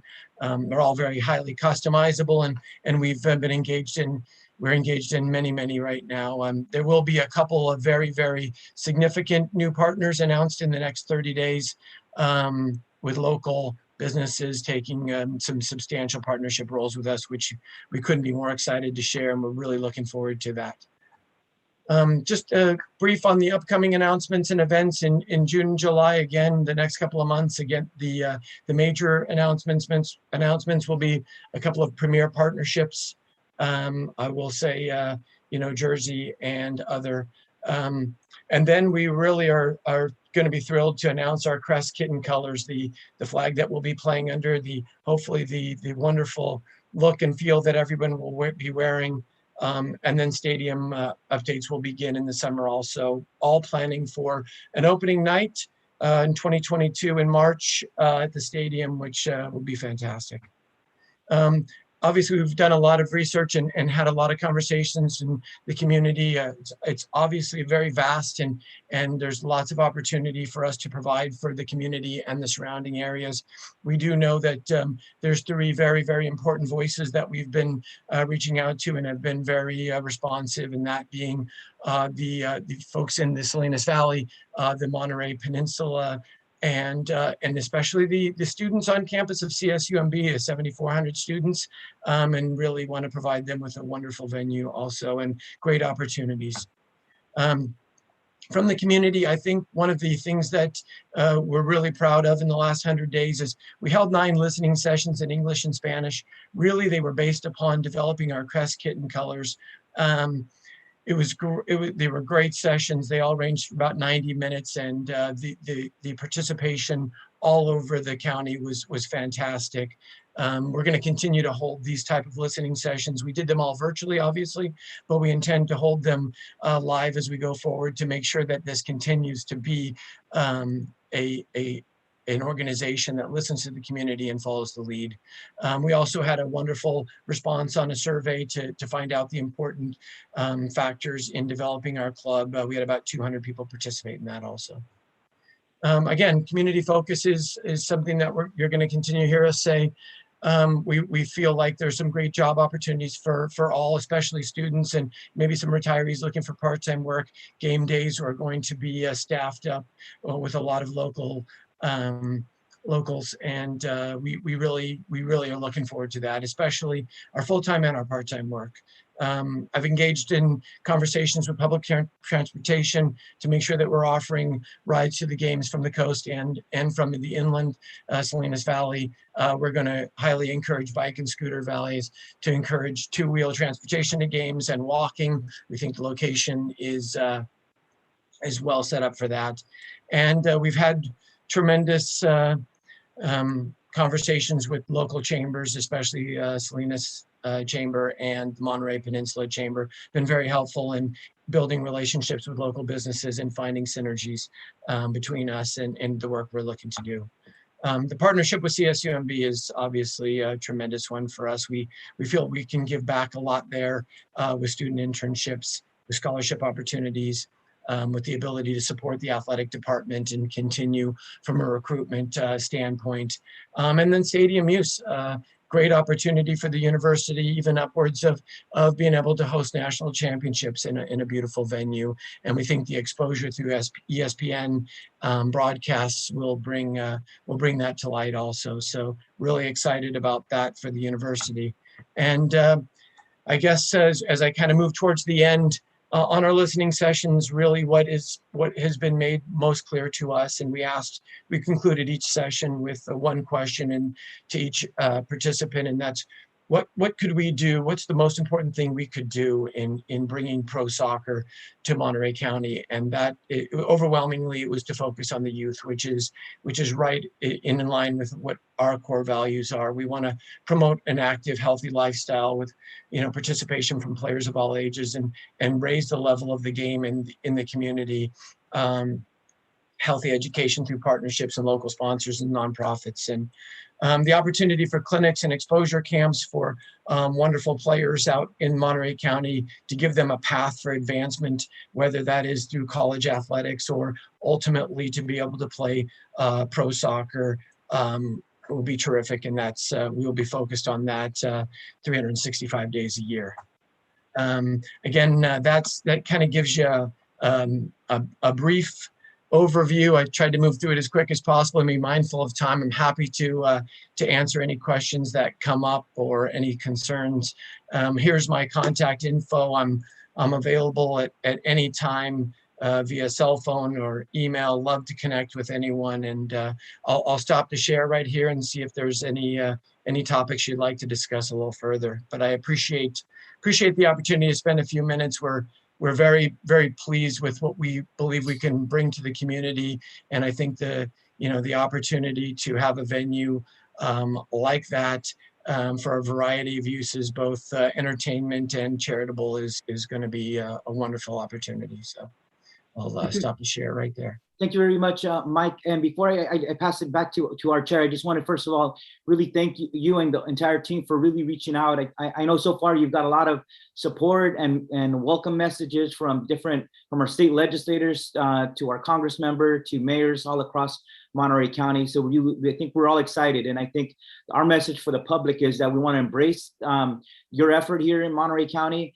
And I know it's going to be another way Monterey County gets put on the map, but now for professional sports, I think it's exciting, especially for our youth in places like Salinas, but I know many communities across our county, soccer is a very popular sport. And to be able to go to a venue like the one you're preparing for 2022, I think it has a lot of excitement throughout our community. And I really want to thank you for that.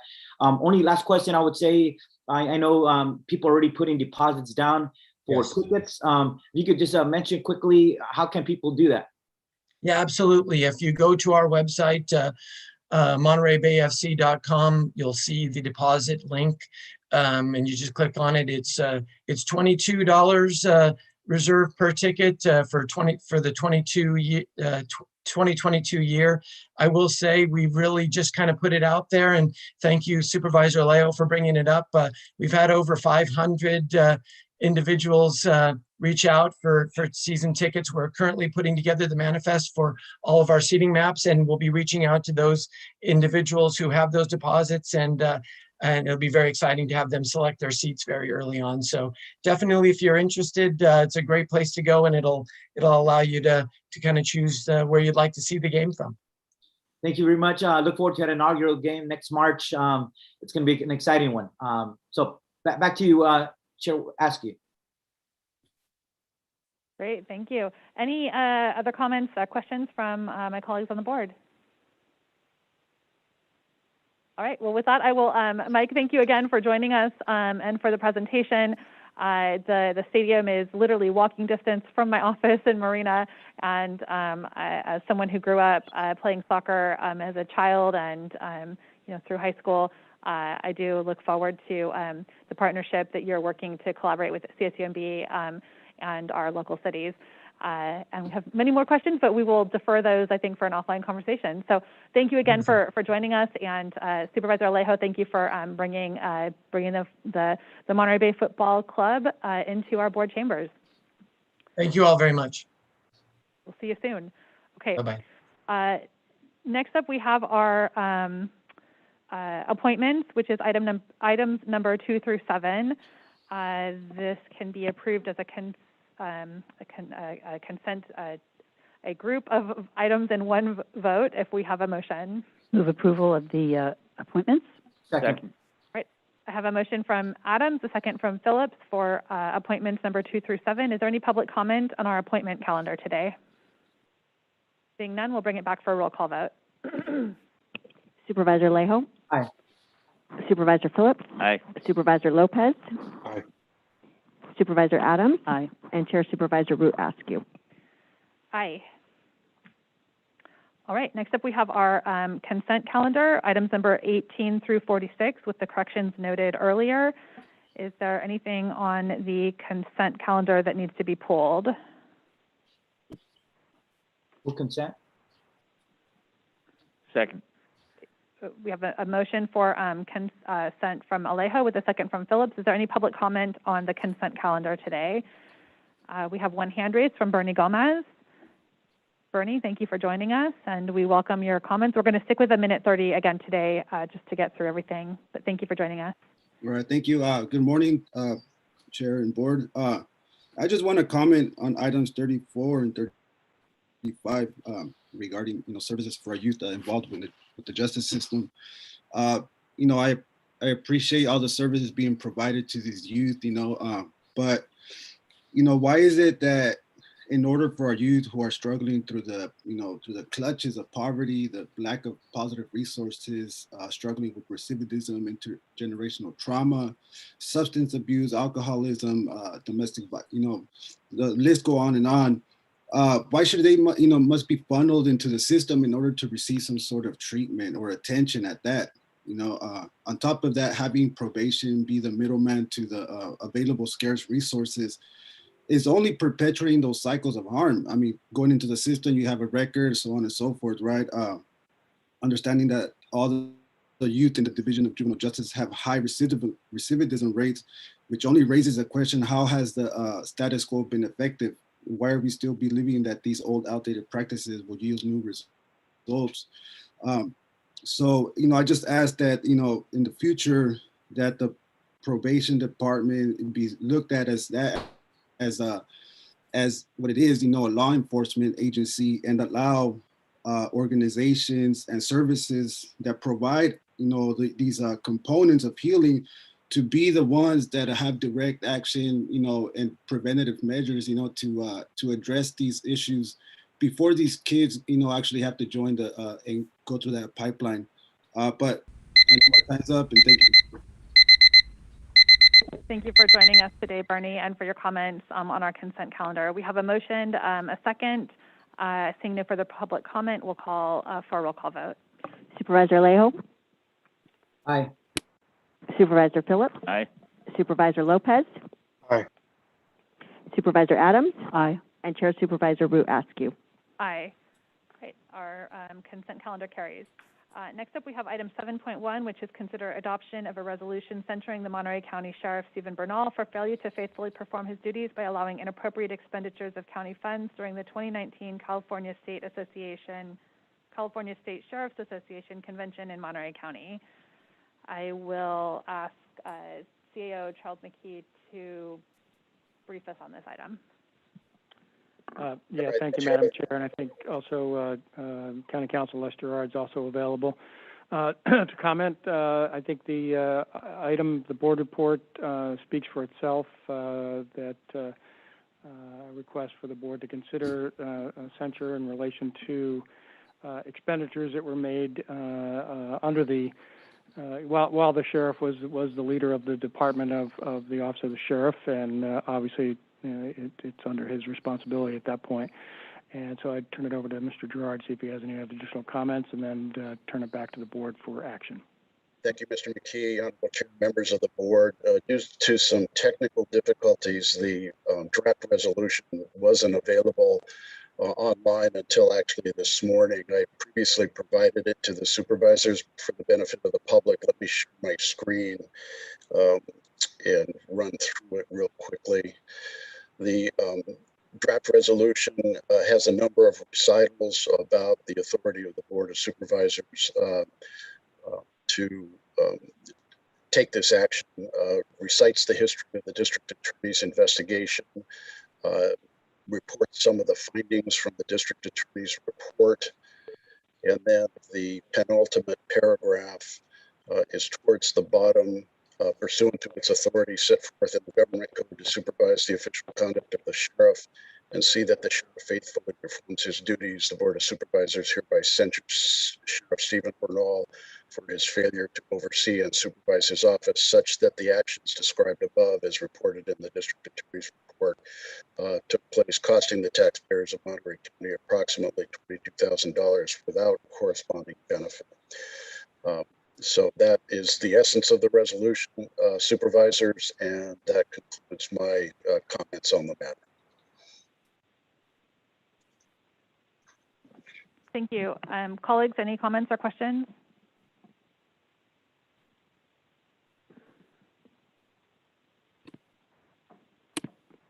I'll wait until after a public comment, if there is any. Okay, we'll go out to public comment. Any public comment on this item? If you're with us on Zoom, please raise your hand. If you're with us in public, you can approach the microphone.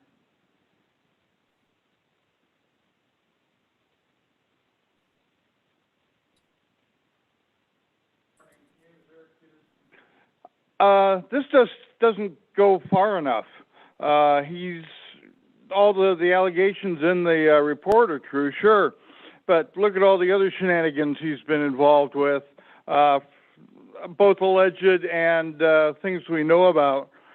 One that's near and dear to my heart that isn't mentioned, and I've mentioned here, but not for a few years. As everybody in Monterey County must know by now, I'm a disabled veteran with a hearing disability.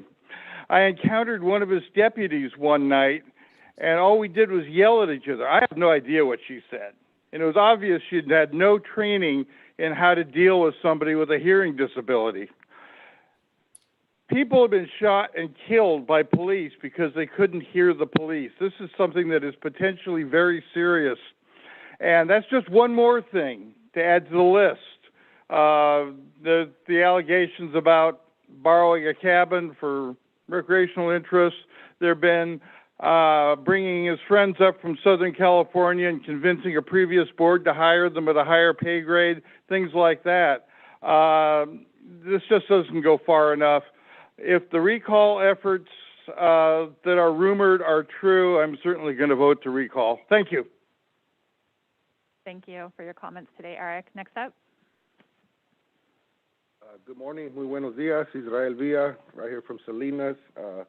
Mary Adams, congratulations. I haven't been here since you won, but you're great up there. I want to thank and acknowledge the board. I've been seeing a lot of positive things regarding, homeless shelters, so on and so forth. So thank y'all for the work that's happening.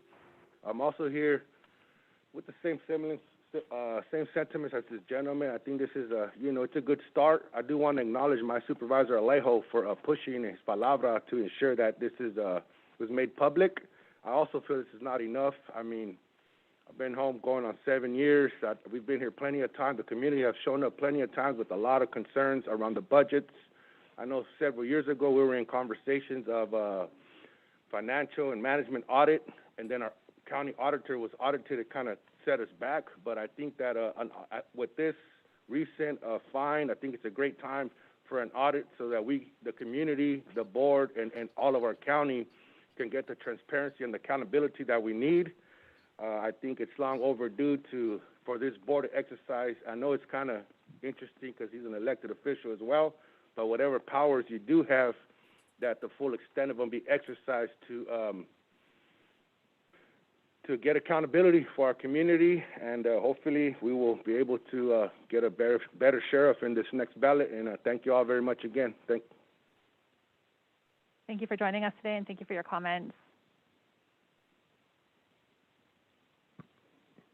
Hello, everyone, and thank you. My name is Aram Coronado, and I'm a resident from Salinas. Judge Phillips, I'm just curious to know why you're holding on to your comments till after public comments. Are you going to hold your beloved sheriff accountable for what they've been doing with our community budgets? Over the last few years, the community has been advocating for the sheriff's accountability and transparency. We've been in every county meeting, and the sheriffs keep coming back asking for more funds. It is apparent that they have no shame or respect for the community they're serving.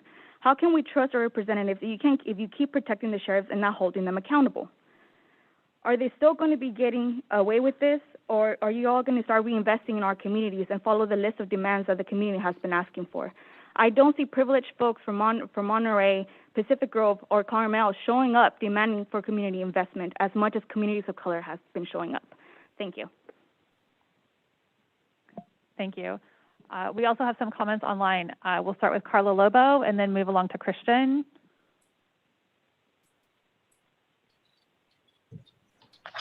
Thank you. Can you hear me? We can. Thank you for joining. I'm calling on behalf of Salinas residents, and me being a Salinas resident myself. Finally, it's come to light. This is unhealthy for the community. The people that speak up on this behalf is what's really keeping the accountability going. It's outrageous that we're holding comments back because you're wanting to know what the public has to say. We want to know what you have to say, because we've been here months after months, years, asking for this accountability that hasn't happened. And here we have a little sliver of it. So I ask you, what is unhealthy for this community? It's constituents that speak up about our budget that's being misspent year after year, or sheriffs that aren't being held accountable for years of inequity. I yield my time. Thank you, Carla. Next up, we have Christian, followed by Bernie.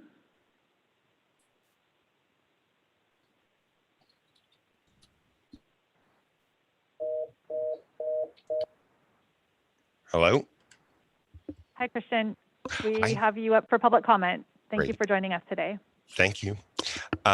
So this DA's report is is fairly deficient. And if you're going to be voting on a censure, then I think you need a full accounting of all of the expenditures. You have a 20-person security team that's not accounted for. You have event staff, pictures of deputies in the same polos working events. You have hotel rooms. And I think that, this idea that he didn't know what he was doing was wrong or incorrect. This was over a year in planning. You have an operational plan. You had to schedule ahead of time. More importantly, though, you have an ethics test that every single elected official takes and a training that every single elected official takes every 2 years, stating that you understand all these issues so that if it ever comes up, you can't say you didn't know. As much as I appreciate that you guys are trying to take some oversight over this, I think you need to push a little bit harder and get a full accounting of what seems to be a systemic issue in the department. Thank you for your comments. Next up, we have Bernie Gomez, followed by Robert Daniels, Jr. Yeah, again, buenos dias. Yeah, just real quick, again, Judge Phillips, this is healthy organizing, this community being vigilant around, law enforcement is healthy. I just want to tell you that much. But is it enough for this board to only, attempt to secure this resolution? It needs to go above and beyond just securing a resolution. I don't even know what that, centering would actually mean and consist of. But the community understands that the dependency and funding of the sheriff and police, for that matter, as a solution in addressing our social ills, is the truth told by the oppressor. So what truth are you going to be telling? Is this board going to continue to support these outdated racist views? Such as law enforcement being the answer to the social ills that are inflicting our community. Mostly these communities that have been most impacted by racism, poverty, mass incarceration, alcohol and drug abuse. Again, we just, we need to go above and beyond holding this sheriff accountable, but I understand that he is an elected official, so there's, a red line, boundaries and all that. However, you do have the ability and the authority to listen to the people and fund the people's needs. And reduce the spending on a department that targets, the social ills of our community. Thank you, Bernie, for your comments. Next up, we have Robert Daniels, followed by Milpa Collective. Good afternoon. First off, I would just like to say this is a complete derelict of duty and a gross waste of taxpayer money. $22,000, that's unheard of. And we continue to hear sheriffs speak on staffing about allocation of money towards the jail, but we see that they're misusing this allocation in the first place. And second of all, I would just like to ask, where is the accountability and the transparency? And when will the board hold some weight to the cries of the families and the community members who have been impacted by this racial system? And I yield the rest of my time. Thank you for your comments today, Robert. Next up, we have Milpa Collective, followed by Alexis Magdaleno. Hello, good morning, Board Chair Askew and Supervisors. My name is Rosaura Figueroa Mendoza, and I just want to honor the fact that we're on Indigenous land, Esalen land. I want to remember Mr. George Floyd. Today is his anniversary of his passing. On Tuesday, June 9th, you all passed a resolution condemning the murder of Mr. George Floyd. And within the resolution, I just want to highlight that y'all added that you joined the call for systemic changes that address the decades of institutional racism and inequality across our nation that adversely impact communities of color. So y'all actually have a chance to make that come to life. I just want to read into the record the press statement that Milpa put out regarding the censure. So for years, Milpa has been pushing for accountability from the law enforcement agencies in the region, namely for an audit of the Monterey County Sheriff's Department. The report recently released release regarding the sheriff's misuse of funds illustrates exactly the reason why the public needs transparency. So learning that sheriff's department employees stated that they were working at the jail, yet were actually being used as drivers during a private function is wrong and constitutes a misrepresentation of public funds. So while Milpa wants to hold this as an example why truth and clarity is needed in the sheriff's budget, we also stand for the narrative that public safety is more than solely funding law enforcement. The sheriff's department already receives 122 million, and the fact that they're asking for another 12.2 million in the upcoming budget cycle is outrageous. So please stand with community. Thank you. Thank you for joining us today. Next up, we have Alexis, followed by Cesar Laura. Good afternoon. Buenos dias. My name is Alexis Magdano. I'm a South County resident and a staff member with Milpa. But I'm here bringing the message of the voice of residents of South Monterey County. For us, it's also very concerning, and I want to echo everything that has already been said. And I don't want to repeat too much of what has already been said, but I do want to highlight that we've been asking for this. We know that this is going on, and we know that the Sheriff's Department continues to bully the supervisors with threats of not having enough patrol officers to do this, to police their more rural communities. And us here in South Monterey County, for us, it's important too. But we also, every time we come up here with demands for resources, we take a look at our communities, such as South Monterey County, and we see the lack of resources. We see the lack of investment in our community, and we've been asking for this. But every time the sheriff comes up here and asks for millions and millions of more dollars, it takes away from opportunities for communities like South Monterey County to receive those critical infrastructure investments in mental health and services. And so again, I asked the Board of Supervisors to make a stronger commitment to what public safety will mean in our community, especially one like South Monterey County and North County and Salinas. Thank you. Thank you for your comments today, Alexis. Next up, we have Cesar Laura, followed by Andrea Rocha. Good afternoon, members of the Board of Supervisors. Cesar Lara. My colleagues said it clearly, and over the years, we've been part of the choir asking the Board of Supervisors to take action. Even though the sheriff is elected to become the sheriff, the Board of Supervisors has control over his budgets. We've asked for a financial and management audit of his department, and it's gone on deaf ears, and we're asking you to revisit that. We believe that this investigation was just a tip of the iceberg, and there's more smoke where that comes from, and we ask the Board of Supervisors to take action.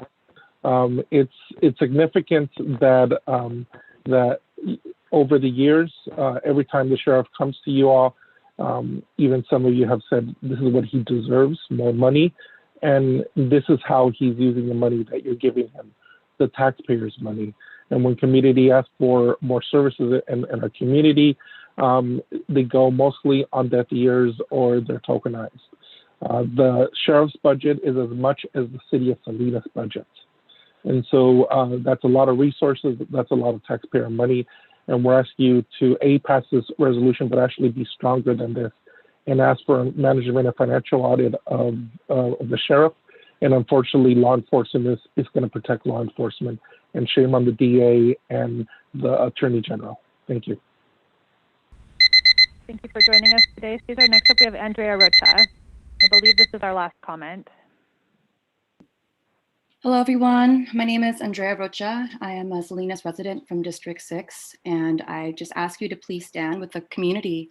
We are so many different community members speaking here today, and I truly want to emphasize how this is what it looks like when community members from throughout the county come together and speak from their hearts and from their experiences. And I think this is really an opportunity to bring truth and clarity, and I want to encourage further auditing of the Sheriff's Department, as this department asks for an outrageous increased amount of funding. I think that we as a community deserve, need, and want to have the confidence that they are being held accountable. And I think, again, I just want to iterate what I believe Robert Daniels said, that this was a gross waste of taxpayers' money, and it's very disappointing. So I'll leave the rest of the time to you. Thank you. Thank you, Andrea. We have it looks like one final comment from Diana.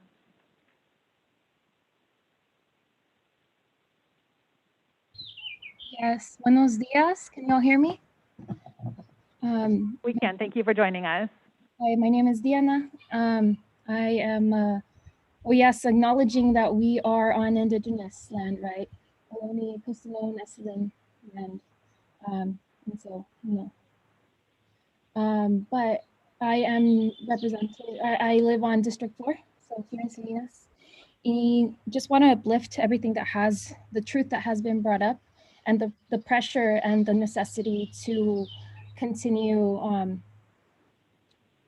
a fuller audit, right? And a full transparency of what has been historically impacting our communities, our gente, ourselves, ¿verdad? And also taking a moment to uplift las señoras, the woman who spoke earlier at 10:30, asking for more monetary support, ¿verdad?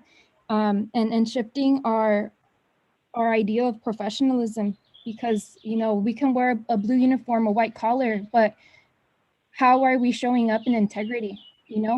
There's a lot of unpaid labor that is unaccounted for, and our community isn't asking for luxurious trips or positions of power, right? They're just asking to have a sustainable standard of living. And sometimes that sustainability is just having the time and space, the ability, the capacity to be in right relation with their familia and the people that they care about. So I'm asking you to prioritize the people and not a uniform or collar. Thank you for joining us, and thank you for your comments, Diana, and everyone else who spoke during public comment. I don't see any other hands raised, so I'm going to close public comment, bring it back to my colleagues on the Board of Supervisors. Is there any comment or question from the County Board of Supervisors?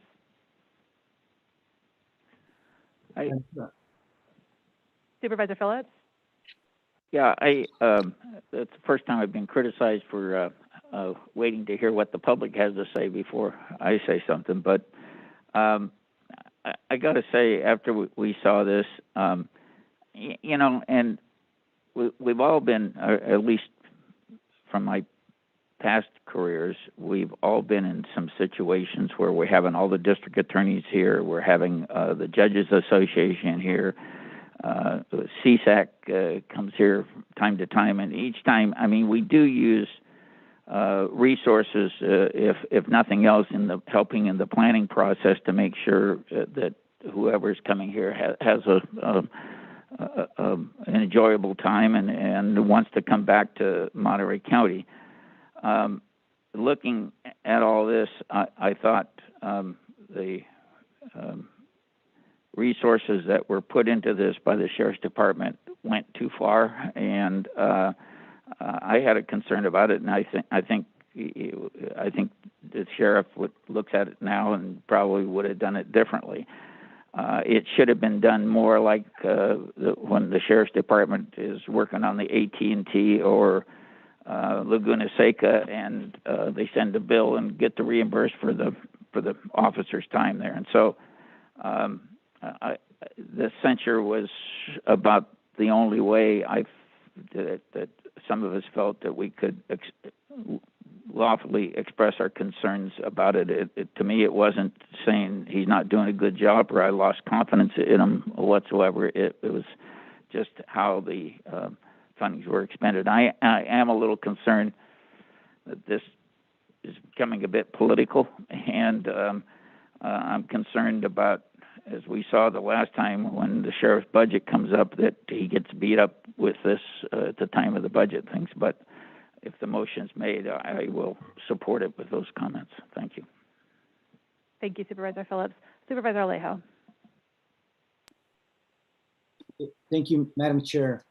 I think for all of us, I think it's unfortunate that the Board of Supervisors has to consider today an action like censure against another county elected official. And we know that this is, it's even more rare against a sitting county sheriff. And I think my colleagues were thoughtful about this and don't take it lightly.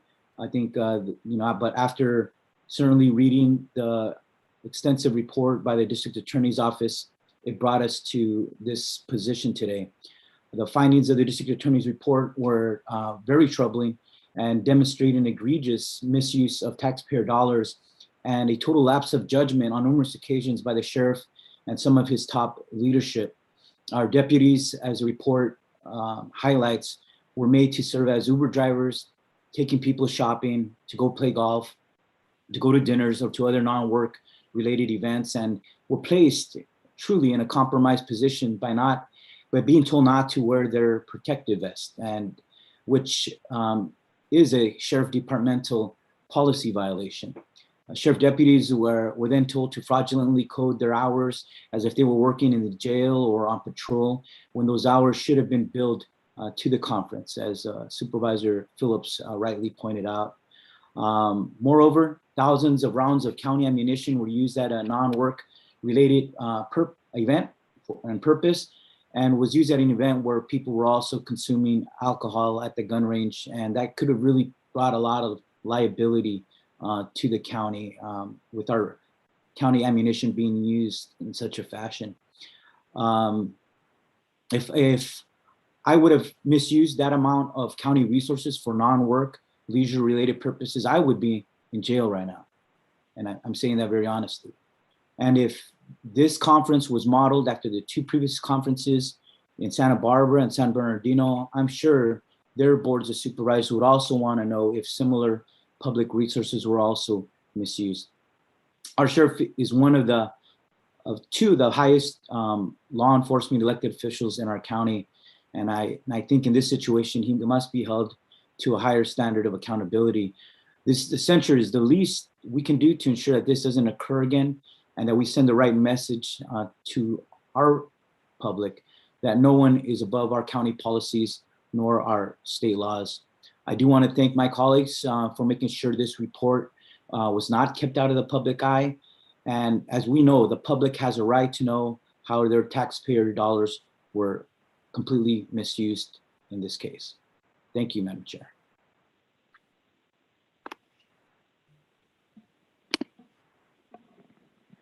Supervisor Adams. Thank you, Madam Chair. And thank you to my colleagues, but especially thank you to the people in the community who came forward to make comments today. This is a difficult situation, and definitely it's a political situation. There's no question about it. I just want to say that this is the avenue that we as a Board of Supervisors have to shine a light on information that was brought forward to us. The public has other ways of bringing information forward. And I think, to me, the most important thing about all of this is the responsibility that we have to be transparent with the people in our community. And I feel like that's what we're doing in the way that we can by providing a resolution of censure. So again, I just thank everyone who came forward today for your comments. It was very important for us to hear these things. Thank you. And Supervisor Lopez. Thank you, Madam Chair. Just want to largely concur with Supervisor Phillips and the concerns about the dollars that have been raised here and the way that they were spent. We just want to make sure that, we're on record in terms of expressing that concern about the way that those resources were expended and the costs of the taxpayers. But I am prepared to support this today. Thank you. Thank you. And I will chime in agreement with my colleagues here today. When we're talking about fellow elected officials, there is a ultimate responsibility that lies on the public for accountability, and the role that we as a Board of Supervisors have here to shed light on concerns that have been brought to our attention as stewards of the public trust and as stewards of the public taxpayer dollars that flow through county government.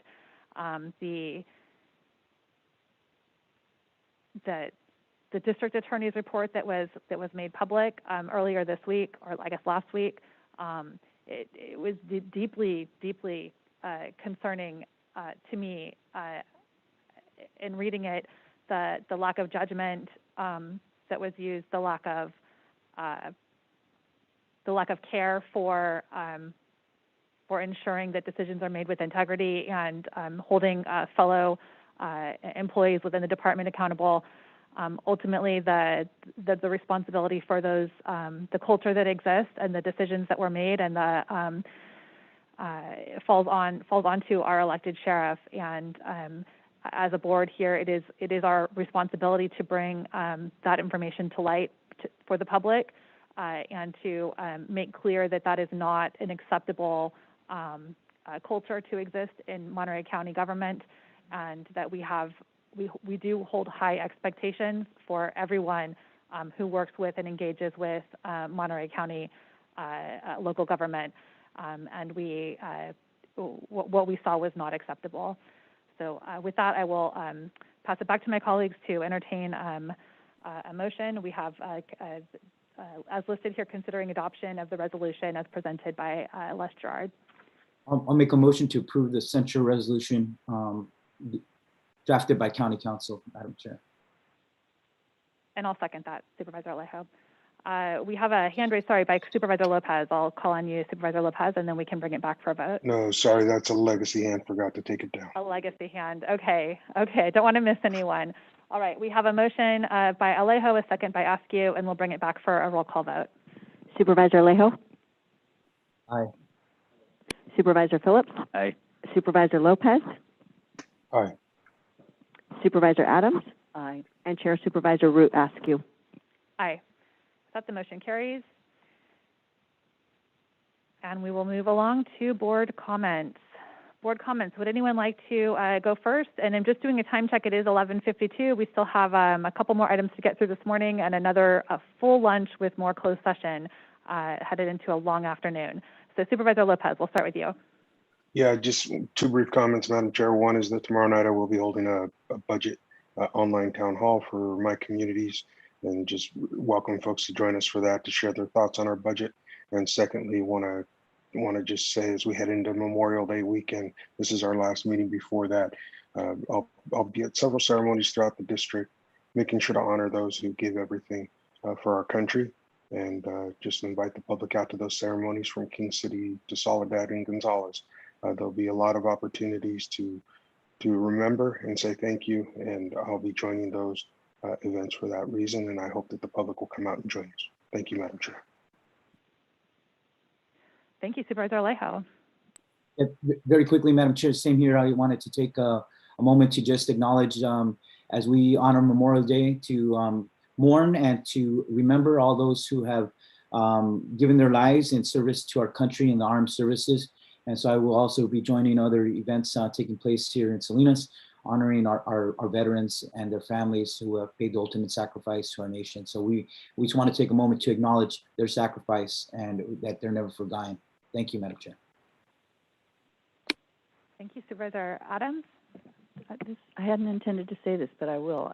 For Memorial Day, I just want to make a comment that I lost my only brother in a car accident while he was in military service in the United States Army, and I'm thinking about him today. So I just thought I would say this in honor of my brother Tony. Thank you. Thank you for sharing, Supervisor. Supervisor Phillips. Yeah, I concur in the comments made about Memorial Day, and I wanted to point out that on Monday, yesterday, Supervisor Alejo and I were there for the signing of the agreement that allows us to move forward on the Pajaro River, and we've been working on this for 40 or 50 years. I've been working on it personally, been back to Washington, D.C. a couple times. So the Colonel Commander for the Army Corps of Engineers was there. The head of Water Resources were there, and like I said, Supervisor Alejo has joined me on that partnership or group, and of course it's dear to him because he and his family lived through the floods there. So it's kind of exciting, and Congressman Panetta was there, who's really pushed and taken the lead on this needed project. So thank you. Thank you all. I just have one comment. And I think it's important that we recognize that today, on May 25th, 2020, 1 year ago, George Floyd, who's a 46-year-old black man, was murdered in Minneapolis. And as we reflect on the one-year anniversary of Mr. Floyd's death, I think we need to acknowledge and recollect that the graphic video of his murder sparked worldwide protests and demand for reforms to eliminate racial injustice in our law enforcement systems. We've been forced this year to acknowledge that our current systems of public safety do not deliver safety for all members of the public in the same way, leaving many Black Americans to fear for their own safety when encountering law enforcement. During the arrest of Mr. Floyd for suspicion of using a counterfeit $20 bill, a police officer knelt on his neck for 9 minutes and 29 seconds after he was handcuffed and lying face down. 2 other police officers assisted in restraining Floyd, and a 4th officer prevented bystanders from interfering. George Floyd begged for his life, saying, "I can't breathe," more than 20 times, expressing fear of imminent death. And after several minutes, Floyd stopped speaking. And for a further 2 minutes, he lay motionless, and an officer found no pulse when urged to check. Despite this, the officers ignored pleas from bystanders to lift his knee until told to do so by paramedics. So I would like to ask my colleagues to adjourn our meeting today in memory of George Floyd, and to continue to acknowledge that there is so much more work to be done in terms of our own commitment to addressing racial injustice that continues in our community to this day. So I felt it was much of this year has been defined, I think, by the worldwide protests and the calls to action that we continue to hear from our public and from our community. And I just felt that I needed to remind us of what all has transpired this year, and the work that still needs to be done for all of our community members to feel safe in community. With that, we will close public comment. Close board comments. I think we have to go to public comment for any board comments. We'll go out to public comment. There's one hand raised for, and this is just public comment on the board comments that have been raised. We have formal public comment in just a moment, so please bear with us. So MC resident, do you have public comment on the board comments that have just been made?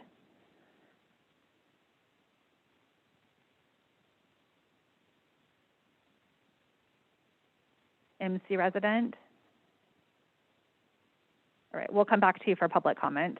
All right, with that, I'll close our board comments, take it over to our CAO for comments and referrals. Thank you, Madam Chair. And of course, I would like to commend you for your comments today. They can't be overstated as far as how important they were, so thank you for that. One comment from me, we're looking at trying to potentially reorder the agenda format and order of things to see if there are ways to streamline how we run our meetings, and so I just would encourage everybody to pay attention to the board agenda to make sure you don't miss something. If we reorder the items and you're used to having them in a certain order, and you don't check in with the meeting, you might miss something, and I wouldn't want anyone to do that. So just pay attention and bear with us as we try to streamline the board meetings a bit. So I want to just make that comment. We have 2 new referrals this week. One is from Supervisors Phillips and Askew to clarify the purpose and responsibilities of each of the Board of Supervisors committees to help improve staff workflow and board decision-making ability, and just to get a better understanding overall for both the board and staff as far as the rules and authorities of each committee. And we'll be happy to take that and bring it back. Bring it back to the board for some consideration in the near future. And then another referral from Supervisor Lopez, to investigate the possibility of creating a funding mechanism for agricultural research. And we know that there have been some challenges recently in staffing and funding of some of the research arms of the UC Extension Service, and working with the different agricultural bodies here in Monterey County. We know that there's some important needs to have good, unbiased agricultural research. So it'll be investigate the legal viability of creating a co-funding research through industry-funded mechanisms to address the challenges within our agricultural community.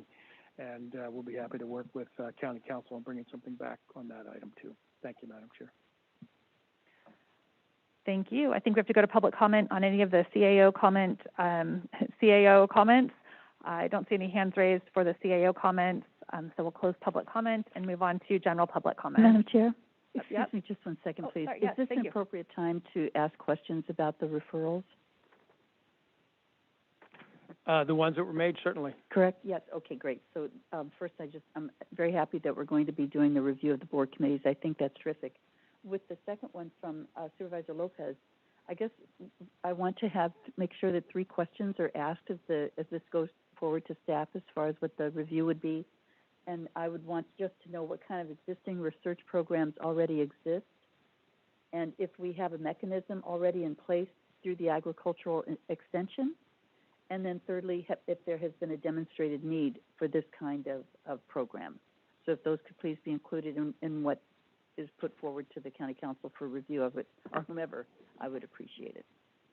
Thank you, Supervisor Adams. And so we'll take that into consideration, and probably best to have those specific requests included when we bring back the preliminary analysis. Thank you. Thank you. Right, thank you. And sorry, I missed your hand over there. You got to yell at me, so I'm paying attention everywhere. Okay, so with that, we'll open it up for general public comments. This is for general public comments for anything not on the agenda today. And if everyone who would like to speak could just raise your hand now so we can monitor how much time we have before our next item comes up for those who are waiting. Okay, so I see 6 hands raised. We'll go to public comment. And we will work our way through these. We have 1:30 on the clock, and we'll start with Maria Carmen Parra, followed by Cesar Lara. Buenas tardes. I will speak in Spanish.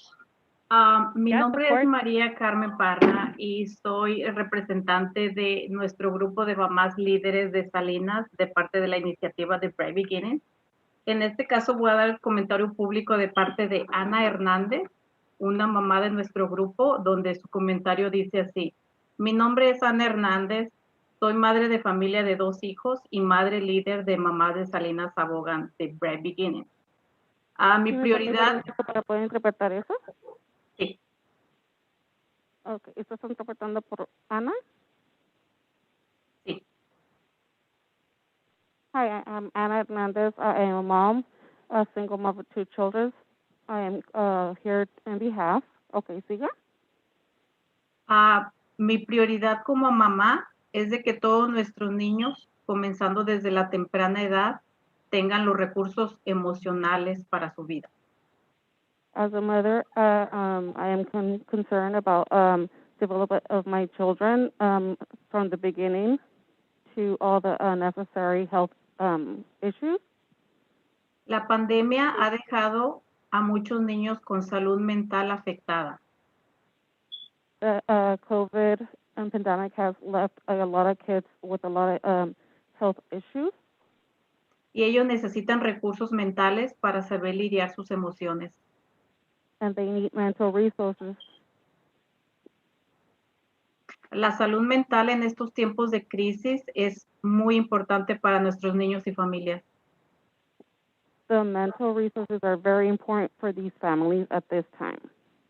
Yo como mamá de 2 hijos veo directamente mis hijos afectados por la pandemia. Me as a mom of 2 children, I see my kids and families affected.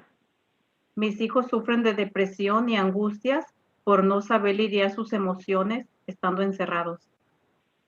My kids suffer of depression and emotional due to that they've been just inside since the pandemic. Yo como madre y residente de Salinas, confío que mi mesa directiva va a poner prioridad nuestros hijos de la temprana edad. I, as a mother and resident of Salinas, I believe in the community. Veo importante que nuestros hijos y familias tengan los recursos de salud mental. I want to see that all these families and children have the resources. Así que les agradezco a nuestra mesa directiva del Condado de Monterrey que prioricen en salud mental para la comunidad. And I thank the community of this the table community of this service for all the attention and help. Gracias por todo. Thank you again. Thank you for joining us, and thank you for your comments today. Next up, we have Cesar Laura, followed by Dr. Ratliff. Good afternoon, members of the Board of Supervisors. Cesar Lara, and really want to appreciate Chris Lopez for the town hall meeting he's going to have, later this week, and looking forward to it. And would also want to, remind the board, and it's connected to the comments that Supervisor Askew said earlier. Is today is the anniversary of the murder of George Floyd under difficult situations, and it sparked a conversation across the country, and including this Board of Supervisors, to pass a resolution and calling out that reform is needed. So next week, you guys will be voting on the budget, and we want to remind you all that the community is watching and want to ensure that we really look at the way we do budgeting in Monterey County. The board has taken a position for equity in the way you do budgeting, and now you have to reflect it. And so we look forward to working with you in next week and in the coming months, like we have in the last number of years, to have an equitable budget. Thank you. Thank you, Cesar. Next up, we have Dr. Ratliff, followed by Kevin Dayton. Good morning, supervisors. Thank you. My name is Dr. Susan Ratliff, and I'm the Director of Early Learning Programs for the Alisal Union School District. I live in the city of Salinas. I'm here today to speak to you about the shortage of high-quality childcare and education staff here in Monterey County. We have trouble finding and keeping our highly qualified staff. The children that are in our care need to be taught with the most highly qualified and educated staff that understand the developmental challenges of young children. In my program, we have, out of our 36 positions, there is always 40% turnover every year. It's very difficult to keep these positions because the requirements to be highly qualified for our staff require that they have some child development trainings or ECE units and a CPR certificate. And to have all that qualification and training, they can find other jobs getting paid the same amount of money. So I'm here today to ask that the board of members, that you would support efforts to provide workforce training and education and financial incentives to attract and maintain our educated staff to serve our children here in Monterey County. Thank you. Thank you for your comments and for joining us. Kevin Dayton, we've got you up next, followed by Eliza Gomez. Kevin Dayton, resident of Monterey County. I wanted to give the Board of Supervisors credit where credit is due. I saw the reports over the weekend about Salinas having the lowest rate of new infections, and I've been seeing great statistics about low transmission rates. And I remember the past year of struggles, controversy, criticism, coming from all directions on the political spectrum about what the county should be doing or not doing. And now it seems like there's been a lot of progress. I think that $5 million you put into the COVID collaboration has made a big difference. I've been very impressed with how all of the systems and programs that you've pieced together have worked. And the problem in the world of government and politics is once you have a success, people all forget about it and they move on to the next thing to criticize. But I hope that over the next few weeks, you continue to point out to the public, we had a tough task and things are going really well. And we have some data to show that the work that so many people have done to make a difference in Monterey County is actually working. So once again, good job and keep it up, and make sure you remind the people about how you've served them during this difficult time. Thank you. Thank you for your comments today, Kevin. Next up, we have Eliza Gomez, followed by Terry Short. Hello and good afternoon, Chair and board members. I am a resident of South County, Soledad, California, and a longtime early childhood educator and pioneer in early childhood education. I am an advocate for all children, families, and all of our ECE workforce. Currently, I am the Quality Matters Rating and Improvement System Coordinator for the Monterey County Office of Education. And our mission and why we exist is to support and empower programs and educators in providing the highest quality early care and education possible for children and families. But we cannot do this work alone. Today, I want to elevate the importance of early childhood issues on the shortage of qualified early care and education educators who touch the brains and hearts of children every day. I call them brain architects.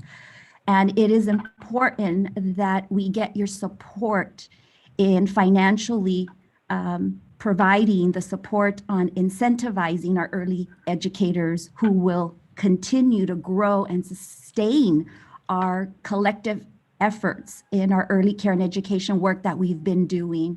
It is essential, and we must improve and increase the childcare capacity in order to meet the need of quality care by reducing the barriers and opening the doors to maintaining viable childcare homes and centers. Humbly and gratefully, I thank you. Thank you for your service and for your support. Thank you. Terry Short's up next, although Terry, we do have the East Garrison Community Services District item up next. So if your comment was about that, we'll be at that just next. But if you had public comment, Terry, we'd love to welcome that now.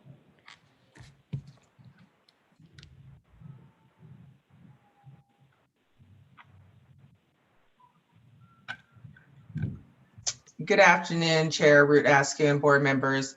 I'm Terry Short, Chair of the East Garrison Community Services District Advisory Committee, and I am here to Wendy to speak on item 12, but I wanted to say during public comment that I didn't see consideration to reimburse the East Garrison Community Services District for the election costs to date.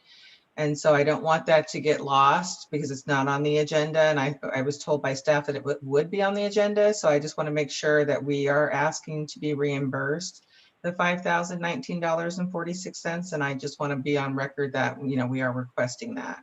Thank you. Thank you. Next up, Bernie Gomez.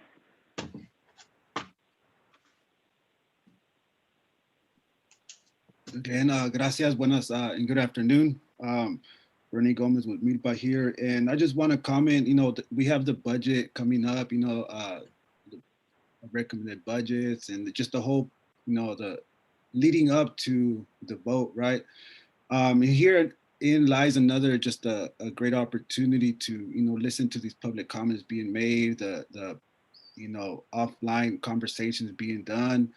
And really start thinking, or not even thinking, but really, you know, uplift, you know, the community needs. You know, we've had mothers here coming, you know, advocating for, you know, for social emotional well-being and services. And, you know, even this board, you know, passed the resolution last year joining the call for systemic changes and to address systemic racism across the nation. But, you know, we need real solutions because we are plagued with real systemic problems. It is imperative, you know, for us to work together and really, you know, hone what, you know, this board can do for the community and what the community can do for the board in regards to really bringing what it needs. And, you know, you've all received a letter of request, you know, of services that the community has been advocating for the last, you know, several months here in this budget season, but it's not something that's been old. So I really urge you that really pay attention and really do something different this coming budget cycle. Thank you for your comments today, Bernie. Seeing no further hands raised, we'll close public comment, bring it back to the board for our next item, which is a little bit of back and forth, but we will be calling to order the East Garrison Community Services District. Could we get a roll call vote for East Garrison Community Services District? Let the record reflect all directors are present, with Directors Alejo and Lopez appearing via video conference and Directors Root, Askew, Adams, and Phillips appearing in person. And are there any additions or corrections on our public agenda? There are no additions and corrections. Okay, in accordance with Brown Act, we'll go out for public comment for anything not on the agenda for this item. We've had quite a bit of public comment already, but we do this once again as part of the process. Seeing no hands raised, we'll bring it back for the scheduled matter that we have on our agenda today as a continuance from March 16th, acting as the Board of Directors of the East Garrison Community Services District to make some decisions about whether to hold an election for a directly elected Board of Directors in November 21 or November 22. So we do have Dawn Yanamitsu, who's here with prepared to give a presentation. I will just start off by saying that this is something that has been discussed in some detail with the Community Services Advisory District, and they do have made a request, and I believe the attachment to the agenda is included, that supports supports declining the 2021 election and instead holding it in November 2022, as well as taking the necessary steps to align future elections should they elect to become an independent community services district, consistent with attachment I on our board and staff report. So having said all of that, we can come back for a brief presentation. I see Randy Isha is with us. Randy, do you want to make some brief comments and then we can bring it back for board action? Thank you very much, Chair Rudasky, for the recognition. I will be doing the presentation on behalf of staff today. Fabulous. Well, I'll pass it to you for a brief presentation, and then I think we can bring it back to the board for action. Thank you very much, Chair Rudasky, members of the board. In the interest of time, staff will do a very brief oral presentation of the item. The item before you, as stated, is a continuance from the March 16, 2021 Board of Supervisors agenda and Board of Directors agenda. Staff was asked by the board to come back with a response to a question about whether the election qualifies for the California Voters Participation Rights Act of 2015. Staff did confer with the staff of the Elections Department.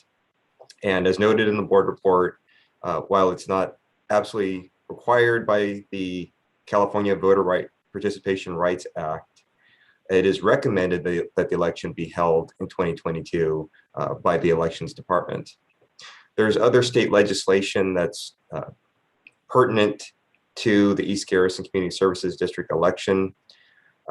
The details are in the board report.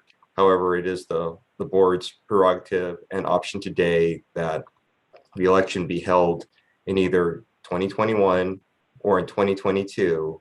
And in doing so, some actions would be necessary by staff as follow-up to that to be brought back to the board at a future date. With that, staff looks to the recommendations that are in the board report, asking that the board consider whether to hold the election for a directly elected board of directors in November 2021 or 2022, and to choose either that option of November 2021 with the commensurate resolution that is in the board packet, or to do the election in November 22, adopting that resolution and having staff come back with the procedure and options for that November 2022 election. That concludes the staff's presentation, and we're available for any questions. Great, thank you very much, Randy. Randy, just a quick question: was there the question of the $5,000 19 reimbursement? Was that addressed, or will that be coming back at a later date? That will be coming back to the board at a later date. Okay, fabulous, thank you. So I'm going to just move that we support the desire of the East Garrison Community Services District to decline the 2021 election, instead hold it in November of 2022, as well as to take the necessary steps to align future elections dates should the community elect to become an independent community services district, consistent with attachment number I in our staff report. I'll second. I'll second. Okay, thank you.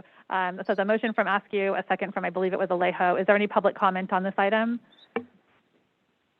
No, Terry Short was on the line a minute ago. Did we lose Terry? Terry Short, we'll call on you for public comment.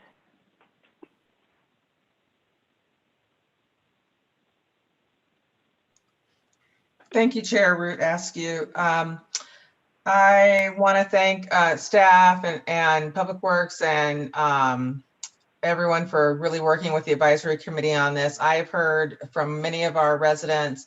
Matter of fact, this weekend I couldn't even sit on my porch to have coffee because several people came over to my home to let me know that they strongly support postponing our election until the November 2022 cycle.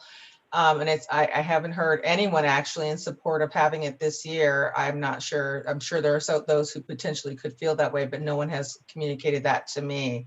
Every single response I've received has been for postponing it to 2022. So I want to thank everyone for all the work around this, and I hope that the board will consider what the residents are asking for. We've already talked about the reasons, so for the sake of time, I'm not going to get into that today, but again, I just want to reiterate what the community is requesting, and I want to thank you for your consideration. Also, I hope everyone has a safe and happy Memorial Day, and I honor those who died for our freedoms. Thank you. Thank you, Terry, and thank you to the entire East Garrison community for speaking up and letting us know what would work best for the community. So we'll close public comment, bring it back to the board. We have a motion on the floor. I see Supervisor Alejo's hand raised. Yeah, Madam Chair, I just wanted to let the public know that I was a principal co-author of the California Voter Participant Rights Act, and that was really done to align the smaller elections or off-year elections to be aligned with instead the gubernatorial or presidential election for obvious reasons, saving money, but more importantly, having greater voter participation by having those elections be aligned rather than straggling out here on their own. So for those reasons, it makes sense to do that in this particular case as well. And I think we will get more participants voting when it's aligned in 2022. Thank you. Great, thank you. And we'll take a roll call vote. Director Alejo? Aye. Director Phillips? Aye. Director Lopez? Aye. Director Adams? Aye. And Chair Director Root Askew. Aye. Thank you. So the motion carries, and with that, we'll adjourn the East Garrison Community Services District. We'll bring it back into the Monterey County Board of Supervisors, where we have the same action. The previous vote was to recommend that the Board of Supervisors take this action. So we're going to proceed to item number 12, which will essentially be the same, taking action on the recommendation that we just gave to ourselves. So I'll just start and make a motion that we, again, support the desire of the East Garrison Community Services District to decline the 2021 election, instead hold it in November 2022, as well as take the necessary steps to align future elections should the community choose to become an independent community services district, again, consistent with attachment I. Supervisor Alejo? I'll second. Okay, so we have a motion and a second. Is there any public comment on this item number 12 on the Board of Supervisors agenda? I'm going to assume that if Terry Short is still on the line, that her comments remain very similar to what they were for our last vote.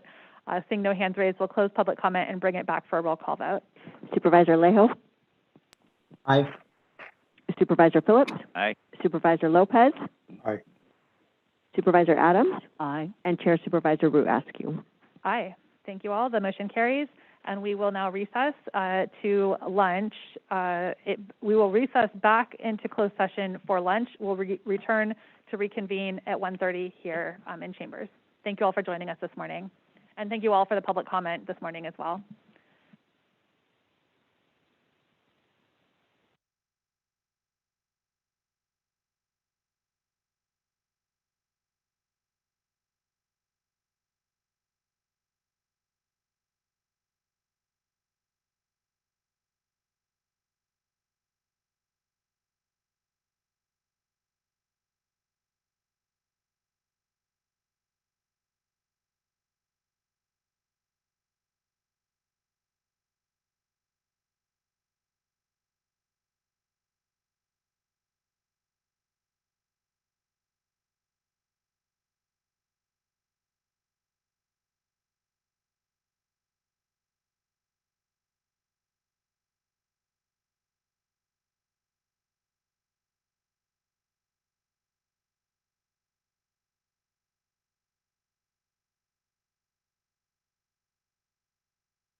Hello.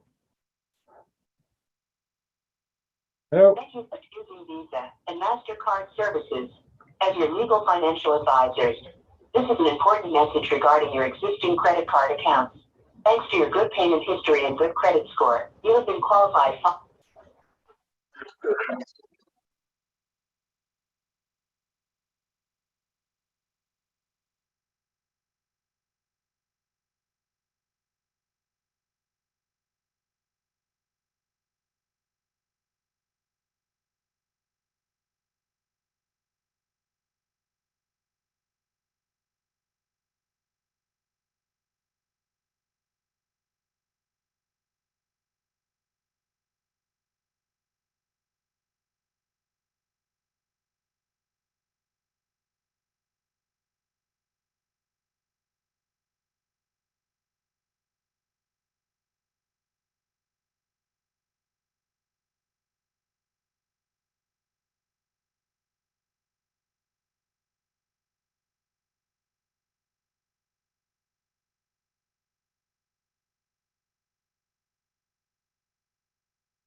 is the only one that works.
All right, everybody, welcome back.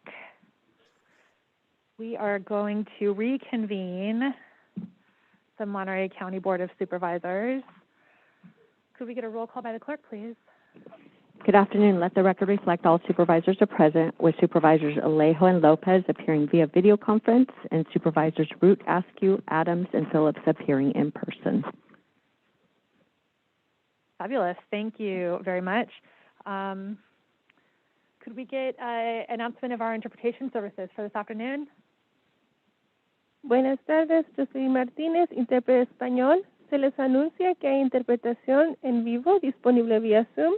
En su computadora o celular, presiona el icono del mundo y selecciona el lenguaje español. Si está llamando a la Junta, estos servicios en estos momentos no están disponibles. Gracias. Thank you so much.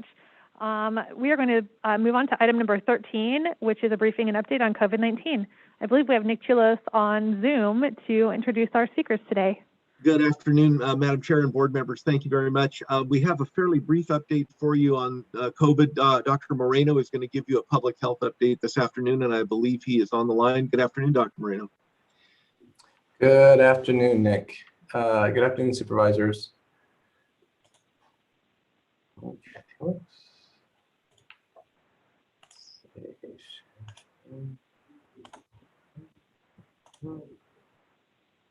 Okay, so hopefully you can see the screen, Nick.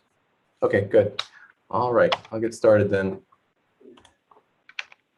All right, so the metrics that we're following here locally do include a case rate, which is stable, as well as our test positivity rate, and our ICU status is stable as well.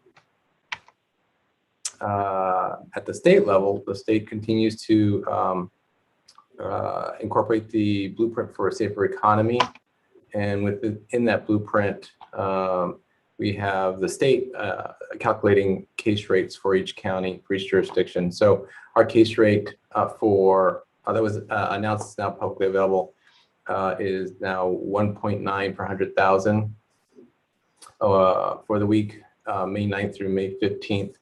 So that does meet the Tier 4 threshold, meaning it is less than 2, which means Monterey County's metrics in the blueprint do meet yellow tier criteria. So in order to move into yellow tier, the county would have to meet the yellow tier criteria for 2 consecutive weeks. So if that happens next week, we might get, the state will likely move Monterey County into the yellow tier, which would be about 2 weeks, the 2 last weeks prior to the major change that comes June 15th.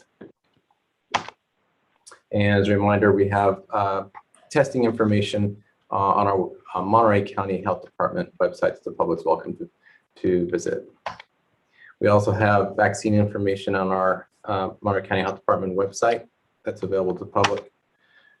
As an overview, we have about 60%, an estimated 6% of Monterey County residents have received at least 1 dose of one of the vaccines that are currently authorized by the FDA.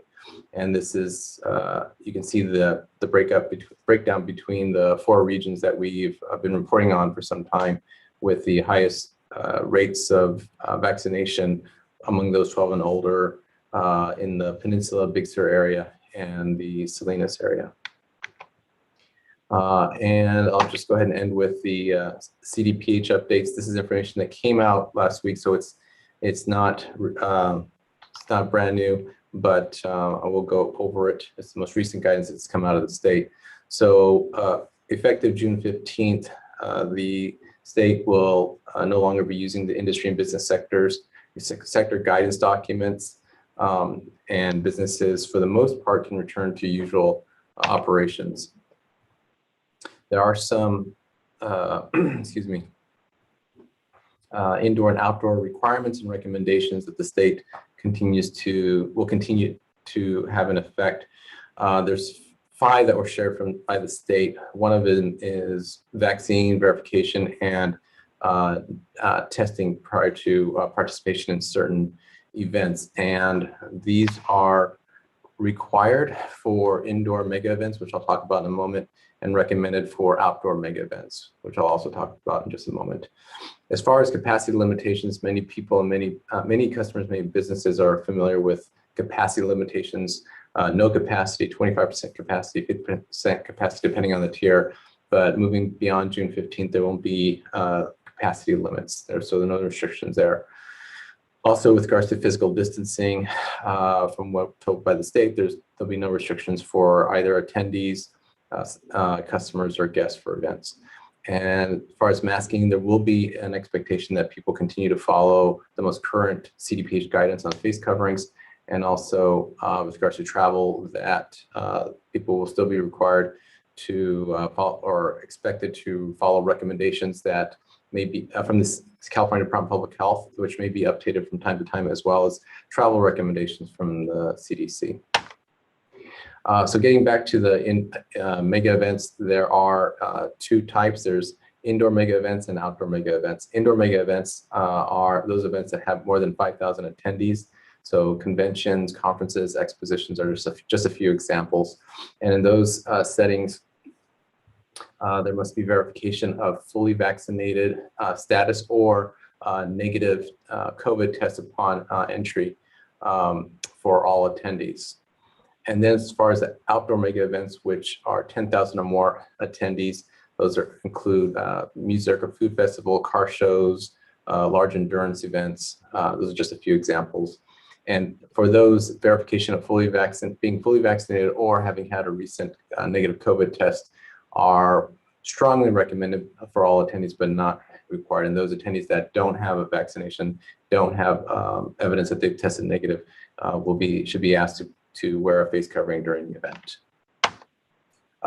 Moving on, there's just a little more information about the June 15th date, and that is that there is still some sector guidance that the state has let us know that we should expect in three particular areas. One is for youth, the other is for healthcare settings, and then the third is for high-risk congregate settings.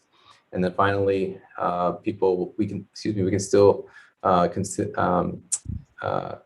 expect to follow a few additional guidance documents.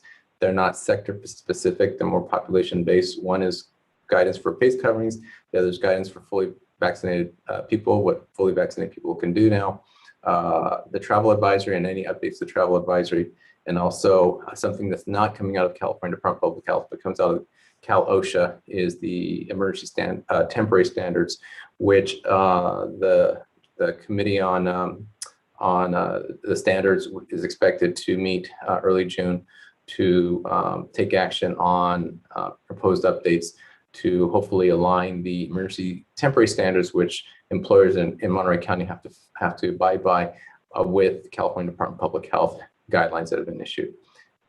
And that's my update. Thank you, Nick. Thank you, Dr. Moreno. Thank you, Madam Chair. That concludes our update for this afternoon. If the board has any questions. Yes, absolutely. Thank you, Nick Chilos and Dr. Moreno. Supervisor Alejo, did you have some questions? Yeah, for Dr. Moreno, I have a question. Dr.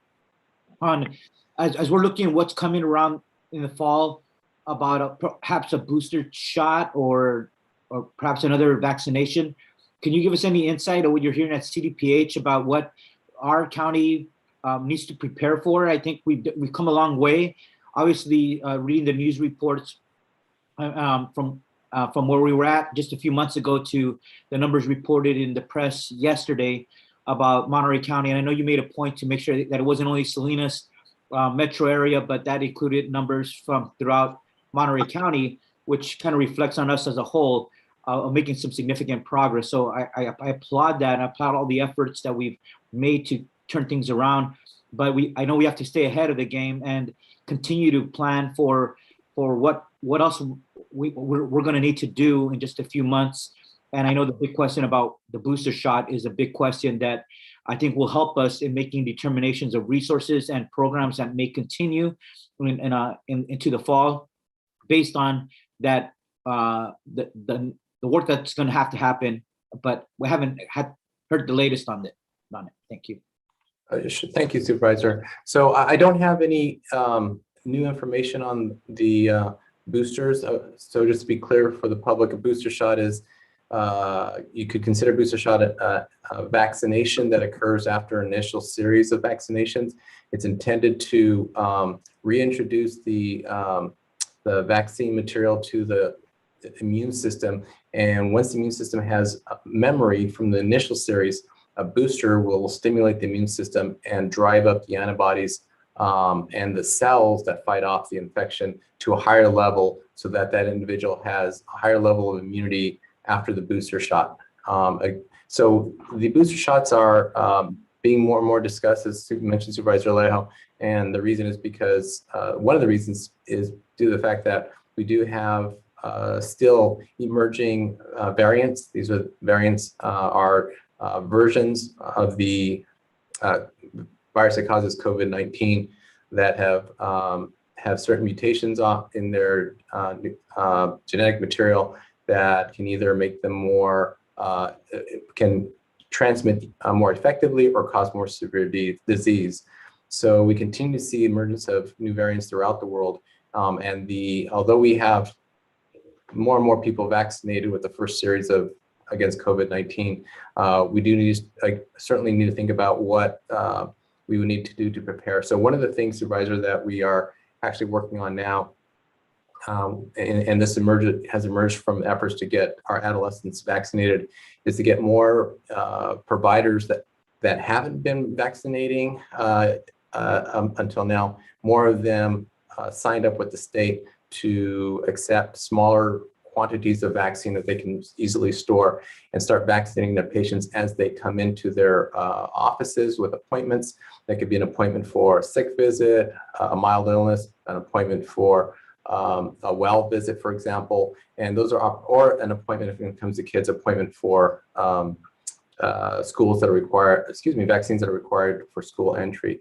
So I think that's one of the strategies that we hopefully will continue to expand on, to have more of the providers looking at COVID vaccine, but it's moving down the road, COVID boosters as a routine part of recommended vaccinations for both children and adults. And can you just clarify on the point on the data that was reported in the news yesterday, how it matches up with the state data? And because I know you make that clarification with some news outlets, but maybe if we could just provide clarity for the public on the data. I'll do my best, Supervisor. So there are rates that are reported, and from what we can tell, the Salinas Metro, as the area is called, is using a U.S. Census Bureau metropolitan statistical area. And so the metropolitan statistical area that is called Salinas actually includes the entire Monterey County. And so we looked at that, and what they're using is about 430,000 individuals in that calculation. So that's much larger than the city of Salinas. So it appears to be the entire county. And they're looking at data that they're getting from a variety of sources, this organization, and they're looking at the most recent 7 days. So as I've mentioned to this board in the past, when you look at just the immediate past few days, data comes in and it takes at least a week, sometimes more than a week, to clean it up and put that data into the days and weeks that they really belong in. So there's a lot of variability when they're reporting, as this organization is in the first week. And so that the difference as it relates, Supervisor Alejo, to the state metrics, the state is waiting for a week. So they're using the prior week to report. And that gives us and gives the state an opportunity to look at the data and start trying to clean up the data as it comes in, so we have more reliable data. I would just say it was something that other organizations are reporting on. The New York Times is also reporting periodically. So there's a variety of organizations that are reporting out. And I think the important thing at least for public health and my team here, is that we continue to work with California Department of Public Health, because the metrics that are being reported out of the California Department of Public Health are the ones that are driving decisions at the state level as to when we'll get beyond the blueprint, as long as we're in the blueprint, when counties will continue to move into less restrictive tiers. And I suspect we're going to continue to use some of these metrics beyond the blueprint to some degree. So we'll continue to rely at this point on the metrics that are being generated out of California Department of Public Health. Thank you. Thank you. Any other questions or comments from the board? Let's take it out to public comment. We are going to welcome public comment on our COVID update. Again, we're going to stick with a minute 30. We do have a lot of things left on the agenda today. We'll start with Rick Mann and then go to the phone number ending in 902. Rick, thank you for joining us.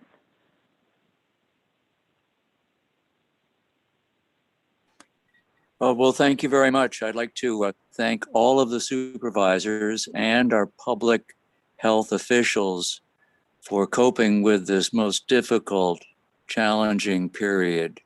And it's such good news to realize that we are making progress.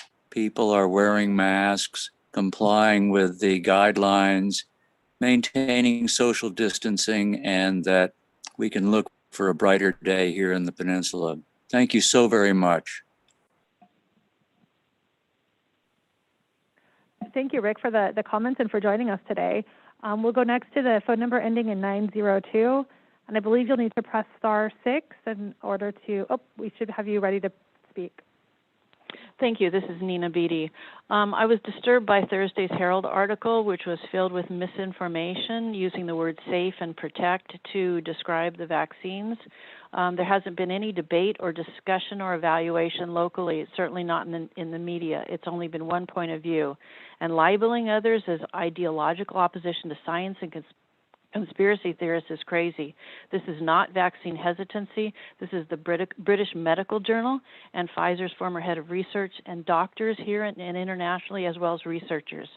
The RNA shots that are called vaccines only have emergency use authorization. They're in trials. The people that are taking them are test subjects. The masks only have emergency use authorization, as well as the RT-PCR testing, which experts say are giving 97% false positives as used. None of them have FDA approval. So when I see ads saying safe, effective, and protect, I remember ads of doctors selling cigarettes. And just how safe is it? The VAERS statistics through May 14th says that 227,805 adverse events have been reported, including 4,200 deaths, 18,528 serious injuries, and 65,854 reports of anaphylaxis. Children are developing heart problems. There were 943 adverse events in children this week. And I see that CAO McKee now apparently is a medical professional. He's advising pastors who are not doctors on an experimental shot for African Americans. Don't I'm vaccinate sorry, we're out children. of time, so I'll Do have not to end your vaccinate public children. comment now. But thank you for joining us, and thank you for your comments. We don't have any more hands raised, so I'm going to close public comment, bring it back to the board. I just want to, not specifically in reaction to Dr. Moreno's presentation, but just to thank everyone in the community who has really come together in a really significant and meaningful way. Some of the initial data we were seeing that showed some pretty significant disparities in vaccination rates. We've been out in the community. I know department heads have been out in the community, mayors have been out in the community, faith leaders and school district leaders have been out in the community, really working to help get people's questions answered, make sure that they have all the information that they need to make the right decision for themselves and their family. And we've been able to see some of our vaccination rates really increase significantly in a very short period of time in some of our zip codes. So I just want to say thank you to everyone who has worked so hard to help make that possible. And then also to announce that we do have ongoing, now regularly scheduled vaccination clinics at the Oldemeyer Center in Seaside every Monday from 10 a.m. to 3 p.m. and every Thursday evening from 3:45 to 6:45. So we're trying to make it easy and convenient for people to stop by a trusted, known location in the city to get their choice of vaccine at a time that's convenient for them. Seeing no other comments or questions from the board, we'll move on to item number 14. And item number 14 is a response to a referral to consider options for Monterey County COVID-19 Funeral and Burial Assistance Program. I think we have Gary Malaise on the line to give a brief presentation. Or maybe Justin Lin. Thank you for joining us today, Justin. Hi, thank you. Can I share my screen? Okay, You should be great. able to show. Yep, here we go. Fantastic. Got it up. Chair Askew, supervisors, colleagues, and committee members, thank you for joining. And we're just going to go over the referral really quickly, and there'll be room for questions. Here's the agenda. I'm going to cover the FEMA program overview and update. We're going to talk really quickly about the proposed county program for approval, Monterey County logistics for the program, including eligibility, capacity surveys of other departments and external agencies, the program staffing, time estimates, and some of the functions and processes. And there'll be time for questions. And if you do have questions while I'm going through, please feel free. So this is the FEMA program overview. I've done this a couple times, so I'll keep it short, but it's still ongoing. There's a toll-free application hotline. They review the eligibility of applicants, they upload documents, and then they make a decision and send payment. As of May 7th, the max number of decedents was around 391 that have not been applied for.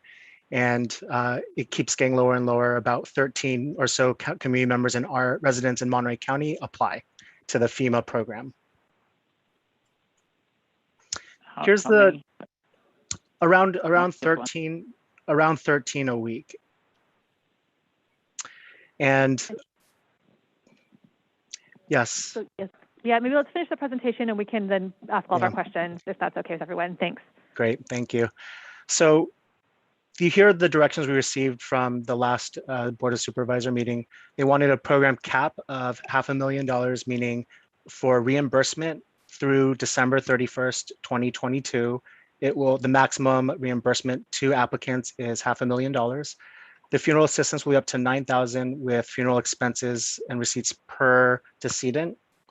And we mirror and follow the FEMA guidelines for eligibility and expense requirements. Finally, for eligibility, we're asking that it's low income for undocumented Monterey County applicants and decedents. And there is a request for further direction, which is FEMA has updated updated some information. So they are not including temporary tourist visa holders, foreign students, temporary work visa holders, habitual residents. So I'd like direction on if we want to include this group in eligibility.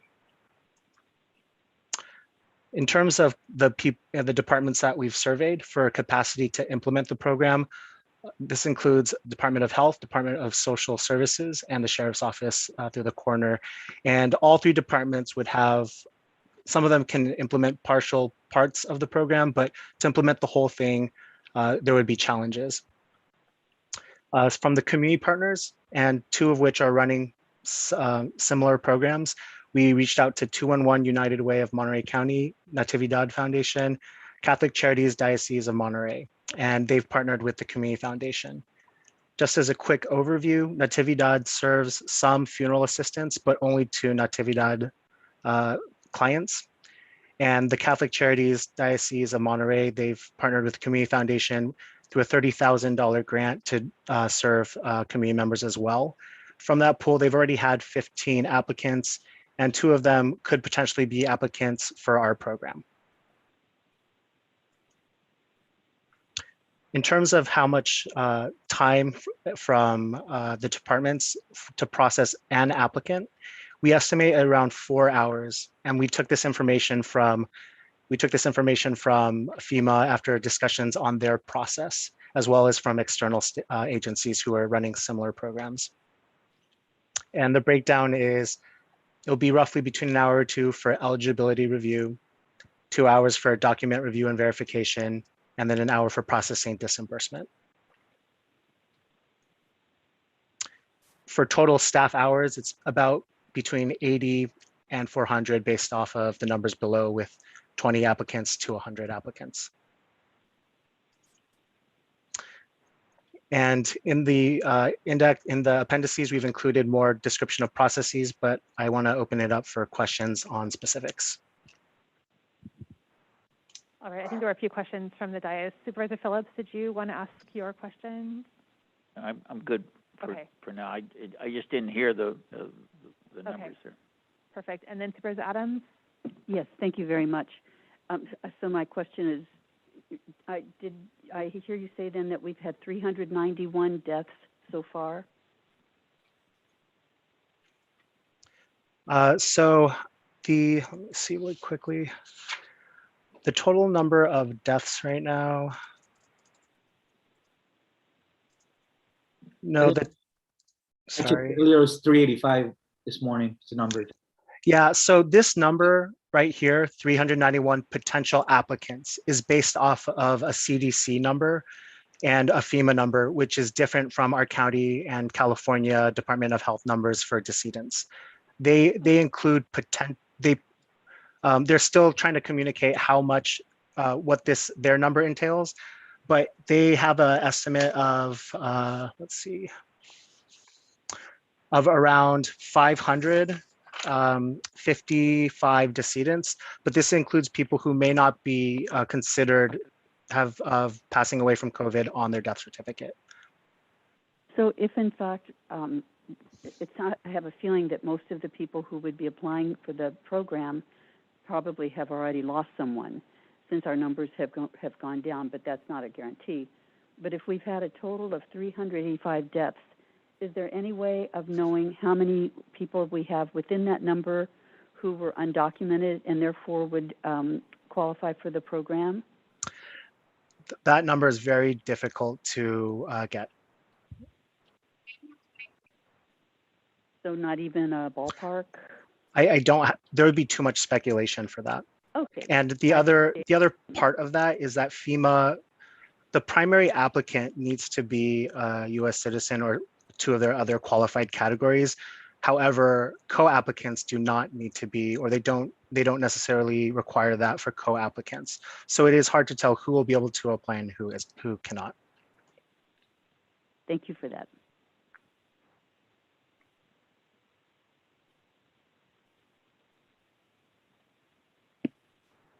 Are there any other comments, Supervisor Alejo? Yeah, I would add that, just to make clear that under the FEMA program, the immigration status does not matter of the decedent. So we're not talking about, because they will reimburse regardless of what the status was of the person who passed away from COVID. The question is, it's the applicant, the person seeking reimbursement, if they are undocumented or they're one of these categories that were excluded from the FEMA program, they don't qualify to get reimbursement for those funeral or burial expenses. So that's what we're talking about. So I think it will be only a portion of the overall deaths that we were trying to help through a local program. I think the majority of residents are likely going to benefit from the FEMA program, but it's hard to really tell at this point until we open applicants and start seeing how many come in. But the question I have for Justin is, just in your communication with FEMA, would there be a way to cross-check those who are applying? Let's say family members apply through the FEMA. Would we be able to cross-check that to make sure that there's not duplicates in getting the FEMA program and then trying to also apply for the local program? Yeah, that's one of our current fraud reduction measures. We've sent in a request for an ISAA, an information sharing agreement, to make sure that we know who's applied for what, and we've requested full information on how much is being spent, what providers, and the decisions that FEMA comes up with. That's great. I'm glad there's that capability to be able to just cross-check that. Thank you. Any other board comments or questions? And Justin, you are looking for direction at this point. Do you want to clarify what direction you need? Thank you. Yeah, the directions written on this slide. So do we want to include these additional categories who are not eligible for FEMA reimbursement in the funeral assistance program? So temporary tourist visa holders, foreign students, temporary work visa holders, and habitual residents, if the decedent also passed away in Monterey County, which will not change our overall numbers from the potential total. Well, I would hate to exclude people who were working or they were students within our county. And I'd hate to say that they wouldn't qualify for a program only because of their particular status. I want to make sure that we allow this program to be a gap program to help those families who don't qualify for the FEMA program. And I think that would make it as easy as possible, but really be a true program to help that those who don't qualify for any other program that's out there. So, and I think there's a way to verify whether they were deceased within Monterey County. And I think our commitment should be to include them. Supervisor Lopez. Yeah, I'm supportive as well. Wouldn't mind making the motion with the added number 6 that we get that ISA that Justin talked about, just to make sure that there is no double dipping and that we're making sure that the dollars are being carefully watched. I'll second that. Thank you. Okay, we have a motion from Alejo, a second from Lopez. Have we been out to public comment yet? I don't think I've been out to public comment yet. We'll go to Supervisor Adams, and then we'll go to public comment. Thanks. So I'm supportive of the program, but I just want to know from where are we expecting to get the $500,000 for the program?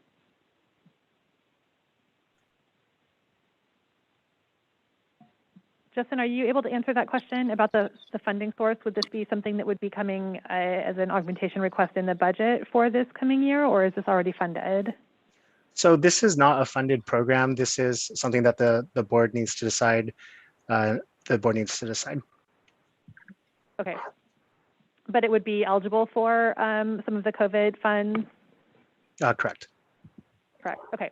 All right, let's go to public comment, and then we can bring it back to the board. We do have a motion on the floor to give direction to include all of the FEMA program excluded groups as listed in item number 5, with the addition of an item number 6 that asks for the information sharing agreement to be in place with FEMA. Is there any public comment on this item? I don't see any hands raised, so we'll close public comment, bring it back to the board, and I think Gary Laith has a hand raised. Yes, thank you, Chair. I just wanted to make sure that the board was clear. This program would most likely not be eligible for FEMA reimbursement because FEMA has a program that we are going outside of their eligibility rules. So this would be on the county. So what OES is looking for direction is from the inclusion of the applicants that we talked about, in addition to undocumented low-income Monterey County residents, and the funding source that you would like to fund this program. So those are the 2 areas that we need direction. Okay, so we have a motion on the floor to address the item number 5, but you're looking for additional direction in terms of funding source. Supervisor Alejo? Just a question for County Council, because unless Congress specifically said we cannot use it for this particular purpose, I don't think there's any restrictions in the congressional language that says we couldn't use it. I mean, it's directly COVID related, and it's covering a segment of our population that didn't qualify for the federal program. But I just haven't seen any language in ARPA that says we cannot use it to help with the funeral burial expenses of persons who didn't qualify for the federal program. And rather than making an assumption, I would rather have County Council clarify that first before limiting our options to use ARPA funds for this purpose. Les, this is Gary real quick. I think I was misunderstood. I meant the FEMA reimbursement program, not ARPA. So that is 2 different piles of money that we're talking about. Yeah, exactly. Thank you, Jerry. So Luis, are you saying that you're good with the coming from ARPA? I'm good with it. Yeah, yes. I mean, I mean, considering what it's going for, and again, I want to just reiterate to the public, it's up to the 9,000, right? So if the amounts were lesser than that, or if there was family members that potential 2 applicants and one qualified for the FEMA reimbursement, but the other didn't, then they could partially apply for ours. So just so it's not assumed that everyone's going to be the full reimbursement amount in these cases. So I'm comfortable making that part of the motion if your second stands. Yes. Chair, if I may just clarify, so Supervisor, you don't need us to give you the opinion because you're focused on the ARPA funds and not the FEMA program. Thank you. Gary clarified that already.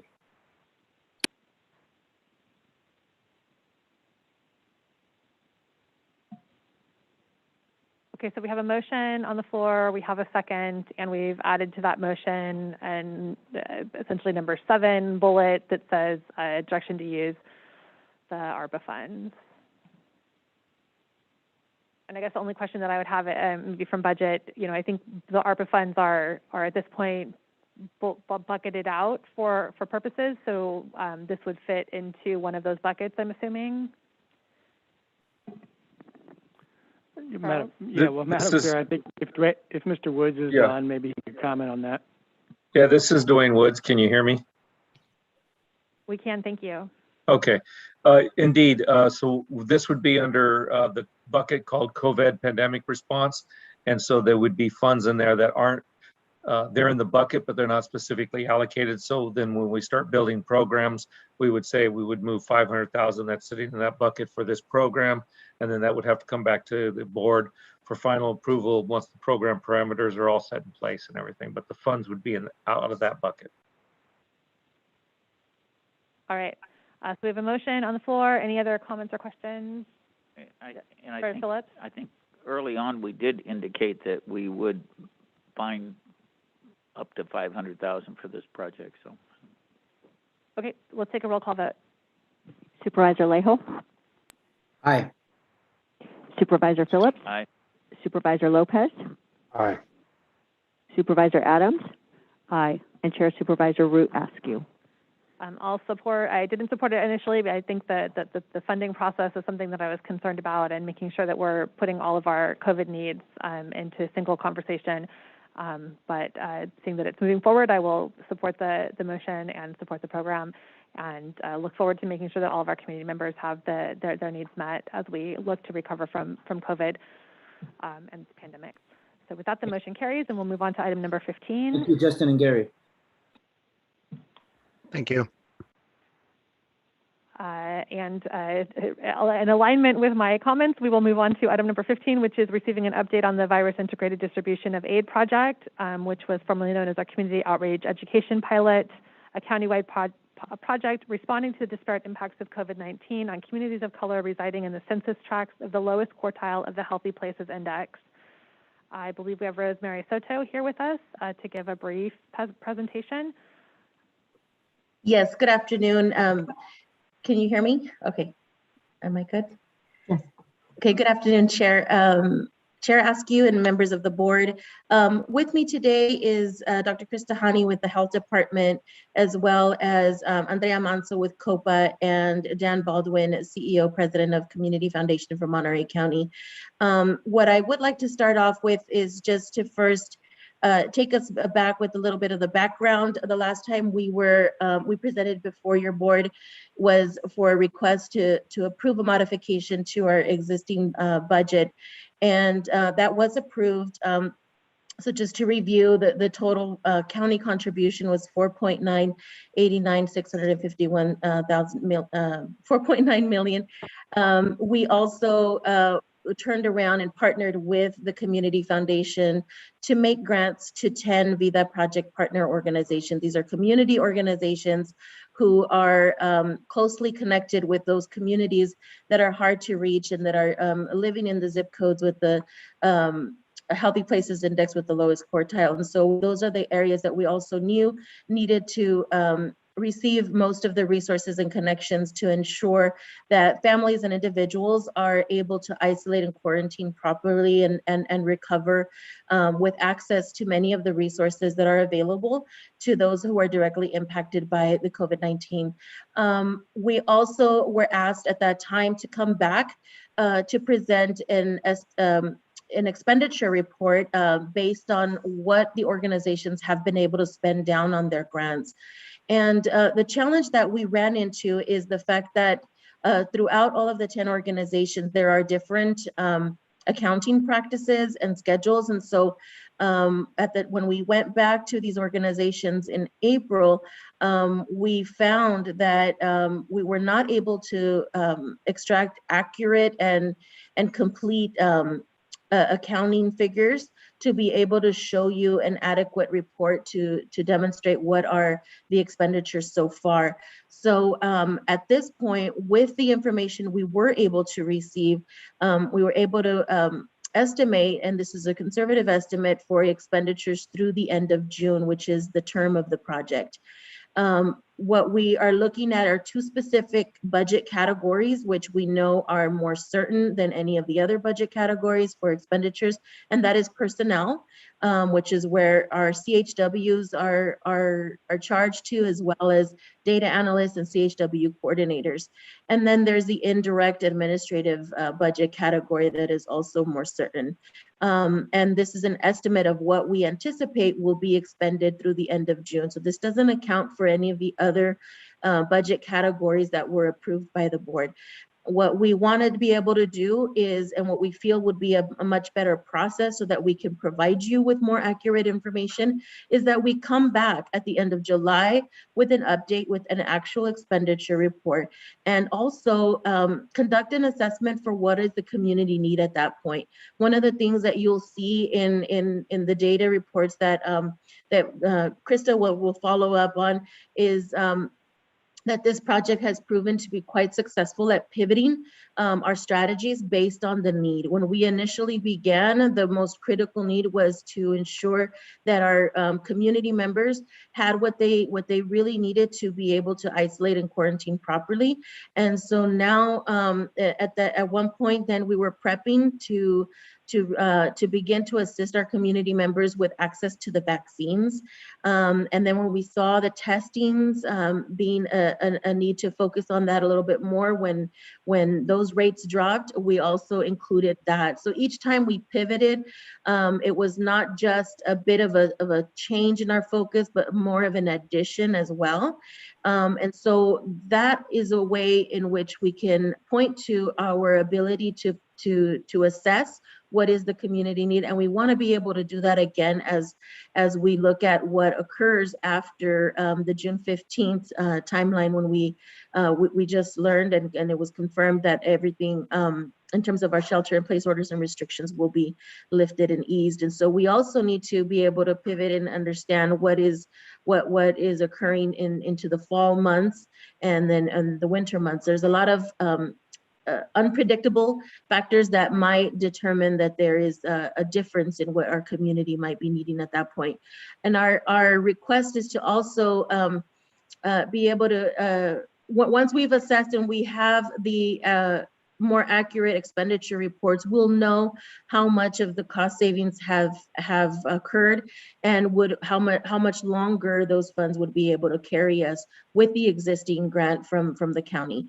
Then what we would anticipate is having the ability to continue the VIDA project operations beyond June 30th and reassess where we are after the first quarter of the next fiscal year, which would be the end of September, and it would likely also be able to carry us through the end of the calendar year, through December and the winter months. Again, being there's a lot of unknown as far as what would be happening in our community with the COVID and pandemic, and so we just want to be able to be prepared and have the infrastructure that we've worked so hard to establish in place and ready to be responsive to community needs.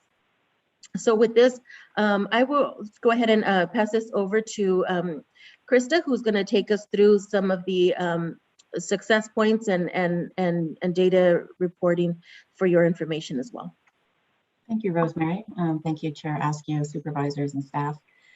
So as Rosemary mentioned, there's been significant development in VIDA around planning, development, and implementation processes, contracts, training, hiring, various scopes of work, data collection forms, etc.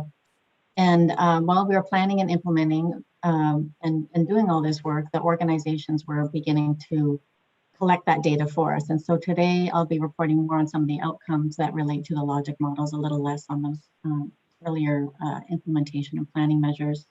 I would like to acknowledge the many partners that have contributed to this work. You'll hear from a few today, but especially a shout out to our data analysts across the 10 CBOs for the data collection. And then Roxanne Seeperstad, our PEP epidemiologist, has helped with the analysis today. Next slide, please, Rosemary. And so while outreach has resulted in tens of thousands of interactions, and those have been very important for making those connections with the community, really getting deeper into the community, engaging, getting that trust going. And that's been the individual interactions, but then each of those might have resulted in a variety of resources passed along. The CHWs were also at the same time at storefronts. And as Rosemary mentioned, there's some need to pivot. So as we were finding that there was a declining test positivity rate in the county and declining numbers of people getting tested, we also recognized the need to move out beyond the 219 times they were at those testing sites to other sites in the county. And so in April, we added storefronts and projected to be at storefronts 350 times in April and going into May and June. We also have pivoted as well to vaccination clinics. And so this is where we provide support. The CBOs and the CHWs can be at other people's clinics and provide support. They can do outreach before the clinics. They can get people to the clinics. They can help with registration. And there's a variety of those where they've provided more of that support for specific clinics. And so we've counted about 35 of those clinics where they're working specifically with various clinic organizers putting on clinics. And then there's been about a half a dozen clinics, bit more than that, where they themselves are the hosts and co-hosts and have actually vaccinated about 5,000 people with those very specific clinics in the county. Next slide. And so what does this outreach look like in regards to the rates in the county? So the blue line here is the decreasing test positivity rates in the county. The orange line is where we took that outreach by week and looked at it in regards to the population. So it's the percentage of the population that's being reached. It's a small percent, but it still is at a growing percent over that time frame that we're also seeing that test positivity rate decrease in the county to show that increased effort while that rate was going down. Next slide. And when you look at it across the county, and we were focusing on those healthy places impact, most impacted census or zip codes in the county. And that's where this data is presenting that just the April reach alone by those zip codes. And you can see the darker blue on this are all those healthy places impact zip codes and where we had the highest reach in April. And that reach, as I mentioned, is across multiple categories. So COVID really has exemplified how health is linked to those social determinants of health. Those are really those wider set of forces and systems that shape the conditions of daily life. And it's in our communities that are most impacted, or we also have those need for connecting to resources and the need for that more warm wraparound of services and the trusted change agents to be working in the communities. So that CHW is really hearing about those increasing needs across the different sectors here that you're seeing of social determinants of health. In particular, just to draw out, they were hearing early on about the need for mental health resources. We partnered with our Behavioral Health Bureau, have gotten out thousands of pieces of information about that and connecting people to the various webinars and online resources that they can connect to. Also tracking here on, that vaccination resources that they've been getting out and helping at the clinics. Another big area is food security. And they have been holding food distributions and getting boxes of food out, as well as then helping with family members where they're finding it difficult to get food, trying to connect them to the food distribution sites or get food to them. I would like to point out that 5 of the 10 CBOs are already enrolled in the United Way Smart Referral Network software system to also do warmer wraparound service delivery and connect people to those resources. Next. And so again, we had to start pivoting towards vaccinations. And so here, the actual vaccination support didn't really begin until March for us. There was a little bit in February, but really in March. And what we saw is the need to help those various clinics to get the CHWs associated with them. They also wanted to help with getting people appointments. So we were giving them that basic training and they were helping themselves using phones, etc. So what we have here, the blue line is the rate of the vaccination registration and supports per 100,000 population in the county. The orange bars are the percent of the population 16 and older receiving at least 1 dose of vaccine in the county. And you can see that with the extensive effort of the CBOs, there was a match in that increase in effort across the county by them and also that increase in vaccination rate. Again, acknowledging many, many partners, many others also that were doing a lot around vaccinations in the county. that the CBOs and the CHWs were contributing to that. And this was early on about breaking the chain. Although we had a decreasing test positivity rate, we still had people who were test positive or were quarantining. The CBOs and the CHWs were reaching out across the county, trying to find folks that needed help to isolate and or quarantine. Over the course of the 3 months, February through April, we had just over 500 people that they were helping. A lot of those were people and families, households, et cetera, that were quarantining and connecting them with resources. Food definitely was, again, a very important factor to help people to isolate and quarantine, and then getting them information and trying to connect them with the other resources that are out there for where they were hearing the need for those families that went beyond even being COVID positive to ongoing needs that were from the COVID impacts.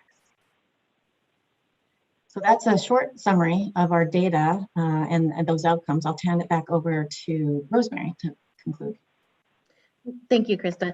So now when we look at long-term sustainability beyond what we are now asking for you today, from you today is approval to be able to continue the operations of the VIDA project with the existing funds granted by the county.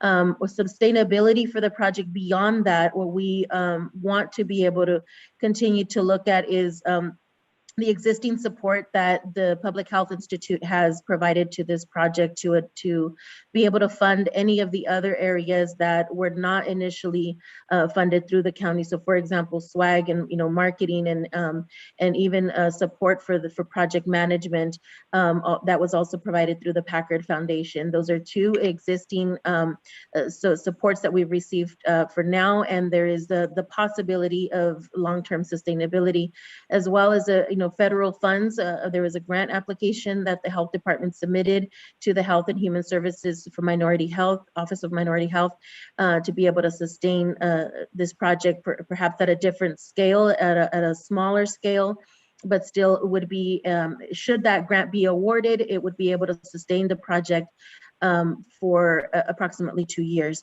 And then there are state funds that we are going to keep an eye on in terms of what we noticed in the May budget revise, which included $16 million for CHWs. We have heard through the Department of Public Health that the CHW model, one much like what we've been doing with the VIDA project, is something that is going to continue to be replicated throughout the state. We know very well that we are not the only CHW project that has had its success throughout the state. We looked at other counties that had begun this before we did and applied what we learned from them. And so we're seeing that clearly this is the way of the future for the state of California. And so we want to be able to continue to look at how we can sustain it with external funding sources. So with this, I would like to invite our colleagues, our community partners. COPA has been a champion and advocate for this project and spoke to you in December when we initially requested support for this project. And so I would like to turn this over to Andrea Manso, representing COPA, who is here to share just a couple of words about the project. As mentioned, my name is Andrea Manso, and I'm with Building Healthy Communities, which is a member institution of COPA. And so I want to make sure people know that I'm still with BHC, but I'm a member of COPA, and so representing the interests of the collective. As many of you know, COPA at the beginning of the pandemic worked heavily to conduct house meetings that led to the proposal of the VIDA project, and has been committed these past few months to ensure the project is aligned with its intended purpose, to break the chain and stop the spread of the virus in our most impacted communities. There have been many lessons learned throughout the process. As expected, trusted messengers have been an effective way to reach out to the community. We knew we had to focus on building the leadership capacity of trusted community members to support families with scheduling COVID tests, vaccination appointments, doing case management by providing food and essential supplies, as Krista mentioned, in order for them to quarantine, and connecting them to a multitude of resources. Like the story of one community resident that saw CHWs outside of a grocery store every week when she went to get her groceries, that when her husband tested positive for COVID, she knew where she could find someone to support her family with food and essential supplies to quarantine. This illustrates the value and the need for consistency and continuity of the project. Residents know that they can count on us to support them in navigating the systems, something that we needed even before the pandemic to support families that were impacted by these inequities. And that has only been further exacerbated in this last year. The trusted organization during this work have learned different ways to identify community members with COVID, like the story of the CHWs doing canvassing in order to share the support available and running into a positive case, dropping everything and supporting them to get food, medication, and supplies to quarantine. It has taken a lot of leadership capacity, but has had an incredible return on investments. CHWs are now also being certified by the state to supervise COVID tests that will increase our capacity to test residents and identify cases quickly. We have the opportunity to go to the community, get them tested versus waiting for them to come to us. It's an opportunity to build in more equitable access to testing. As mentioned earlier today, the SF Chronicle reported that the Salinas area had the lowest cases of 400 metro areas. And this is a great deal, in part for the VIDA project. While the numbers are looking good, we cannot call victory just yet. The continuity of the project is needed to ensure we are well prepared to address the unknowns of the future. We don't know what's going to happen, and post June 15, while we may have some things under control, we need to remember that Monterey County is a tourist location, and while it will support our local economy, we need to be prepared to face what may come in the fall. And to quote one of the our CHWs, Lavisha Franklin, the creation of the VIDA project was reactive, and continuing this program is proactive. It took the organization some time to fully implement the project because of the delay in obtaining funding and the process to hire and building capacity. But now there is the necessary infrastructure to quickly respond to changes, as Rosemary mentioned, like conversations around this booster shot we heard earlier that may be needed in the next few months. So moving forward, it is important to stay the course. So thank you very much. Thank you, Andrea. And I would like to publicly express my words of appreciation to COPA as a partner who has been along with us throughout the process of building the infrastructure for this project and supporting and training for our CHW partners. Next, I would like to also invite Dan Baldwin to share a few words. And I am immensely grateful for the partnership with the Community Foundation for Monterey County. The partnership has translated to a real trio management between the health department, myself, UCAO's office, and the foundation for management of this really immense work that has been going on in the development of the VIDA project. So Dan, if you're with us, I'd like to pass this over to you. Thank you, Rosemary. I'll be very brief. I want to speak a little bit more to the structural aspects of this and some of the real benefits that have been created through the way it has been set up.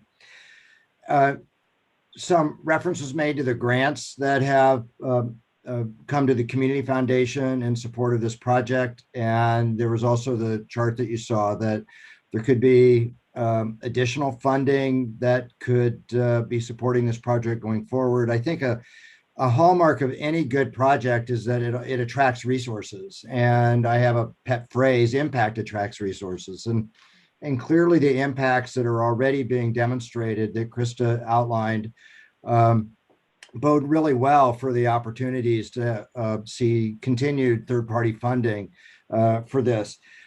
Some of the impacts so far, though, of that kind of funding is that the project management, the part that is outside of the county's budget, the project management has actually been funded through a Packard Foundation grant. And so we have a full-time employee at the Community Foundation that is being dedicated to the VIDA project. And so this is a cost that's actually not being borne by the county, but through the vision of establishing this program has attracted the resources to help make it run more efficiently. So, and also as Andrea mentioned, when you all made the vote in December to fund this, there was very little infrastructure in place for it. So that in terms of large projects, this one actually was mobilized fairly quickly and efficiently, but that also speaks to why not all the monies have been expended to this point. And so there's tremendous momentum right now. it's working very well. There's great structure and communication and getting best practices shared by all the different CHWs. But it took a little while to get this in place. And I would say, I don't want to, maybe Rosemary, Krista can correct me, but I would really say it wasn't really until about March 1st that we really started to see everything fall into place. And I also think there's been responsible use of the monies, and that's one reason why it all hasn't been expended to this point, is because they've all been disciplined and following what the protocols were for how this money should be expended. Andrea mentioned this is a forward-looking program. I completely agree. My last point is that if we look back to 2019, which seems like a different sort of universe, but once the pandemic came to Monterey County, there were certain neighborhoods, communities, zip codes that were far more impacted.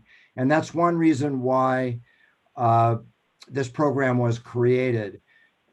We're in a much better place now than we were prior to the VITA program being created. And I think it's very creative, it's very entrepreneurial and very forward-looking, that there are a lot of unknowns in front of us, even yet in 2021. And we're in such a better place to deal with those unknowns than we were in 2019, and particularly in the communities that are most vulnerable. And so I applaud the board for making these funds available, and all the partners for rallying and creating something that's very sound and creating a tremendous impact. And the Community Foundation is very proud to be part of this partnership. Thank you, Dan. And so, Madam Chair, this concludes our presentation. Our request to the board for approval today is that we be given the opportunity to come back to you in July with an updated expenditure report and more details assessing for community need, as well as a review of allocation of any remaining unspent funds or unallocated funds, with the scale of the project that would be fit for the needs at that point. And we also would be looking at the potential continued operations for the VITA project beyond June 30th, which might most likely take us into the winter months after December. We would then come back to you as well with quarterly reports on the progress, as well as expenditure reports as available. Thank you for your time, and I will take questions at this point. Great. Thank you for the presentation. We'll go start with Supervisor Alejo. Thank you. And I want to first of all thank Rosemary for her presentation and all her work on here, certainly Dan Baldwin and all the COPA partners, as well as our health department. I think we had to learn from scratch.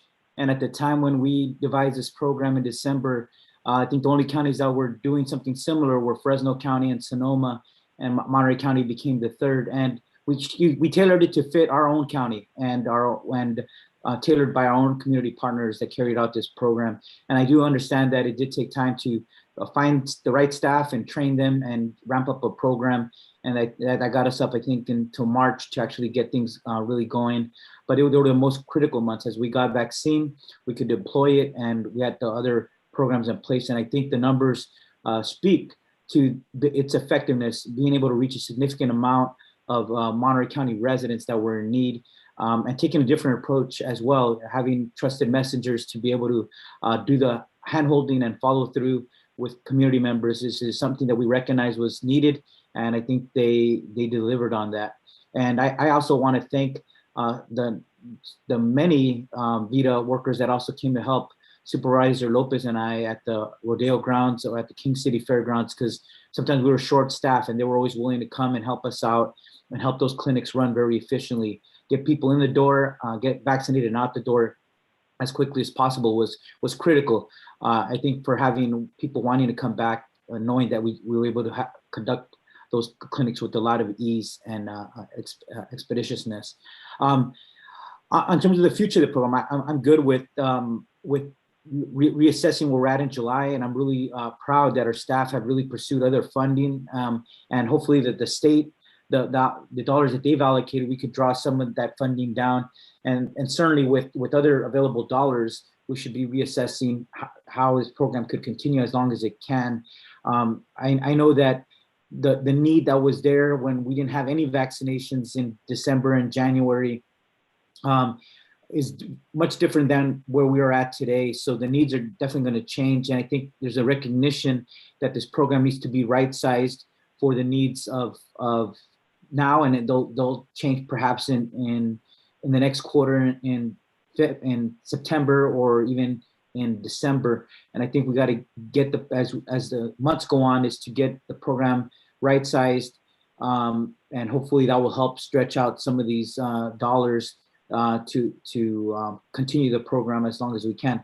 I think the other part is also, as what I brought up earlier with Dr. Moreno, if we find out and we get more direction from CDPH about needing to do another round of booster shots to another 435,000 Monterey County residents, it's going to reassess how the board should evaluate the future of this program. I think they're going to be a critical partner to continue to do this all over again. If we have to, we will likely have to carry out those booster vaccinations in the future, perhaps in the fall. So I want to move that we move for the recommendations for reporting and reassessing in July, review allocations of remaining funds to right-size scale the project, and continue the program. I don't know about if December is the right, but at least till September, and reevaluate in September where we're at. And that would give us, and I think by then we will have a better idea to reassess. And I don't think we prejudice ourselves by continuing it to September, reevaluating, and then make that extension of funding. And we might even do it before September if we know we got some additional funds, or we see the needs have changed.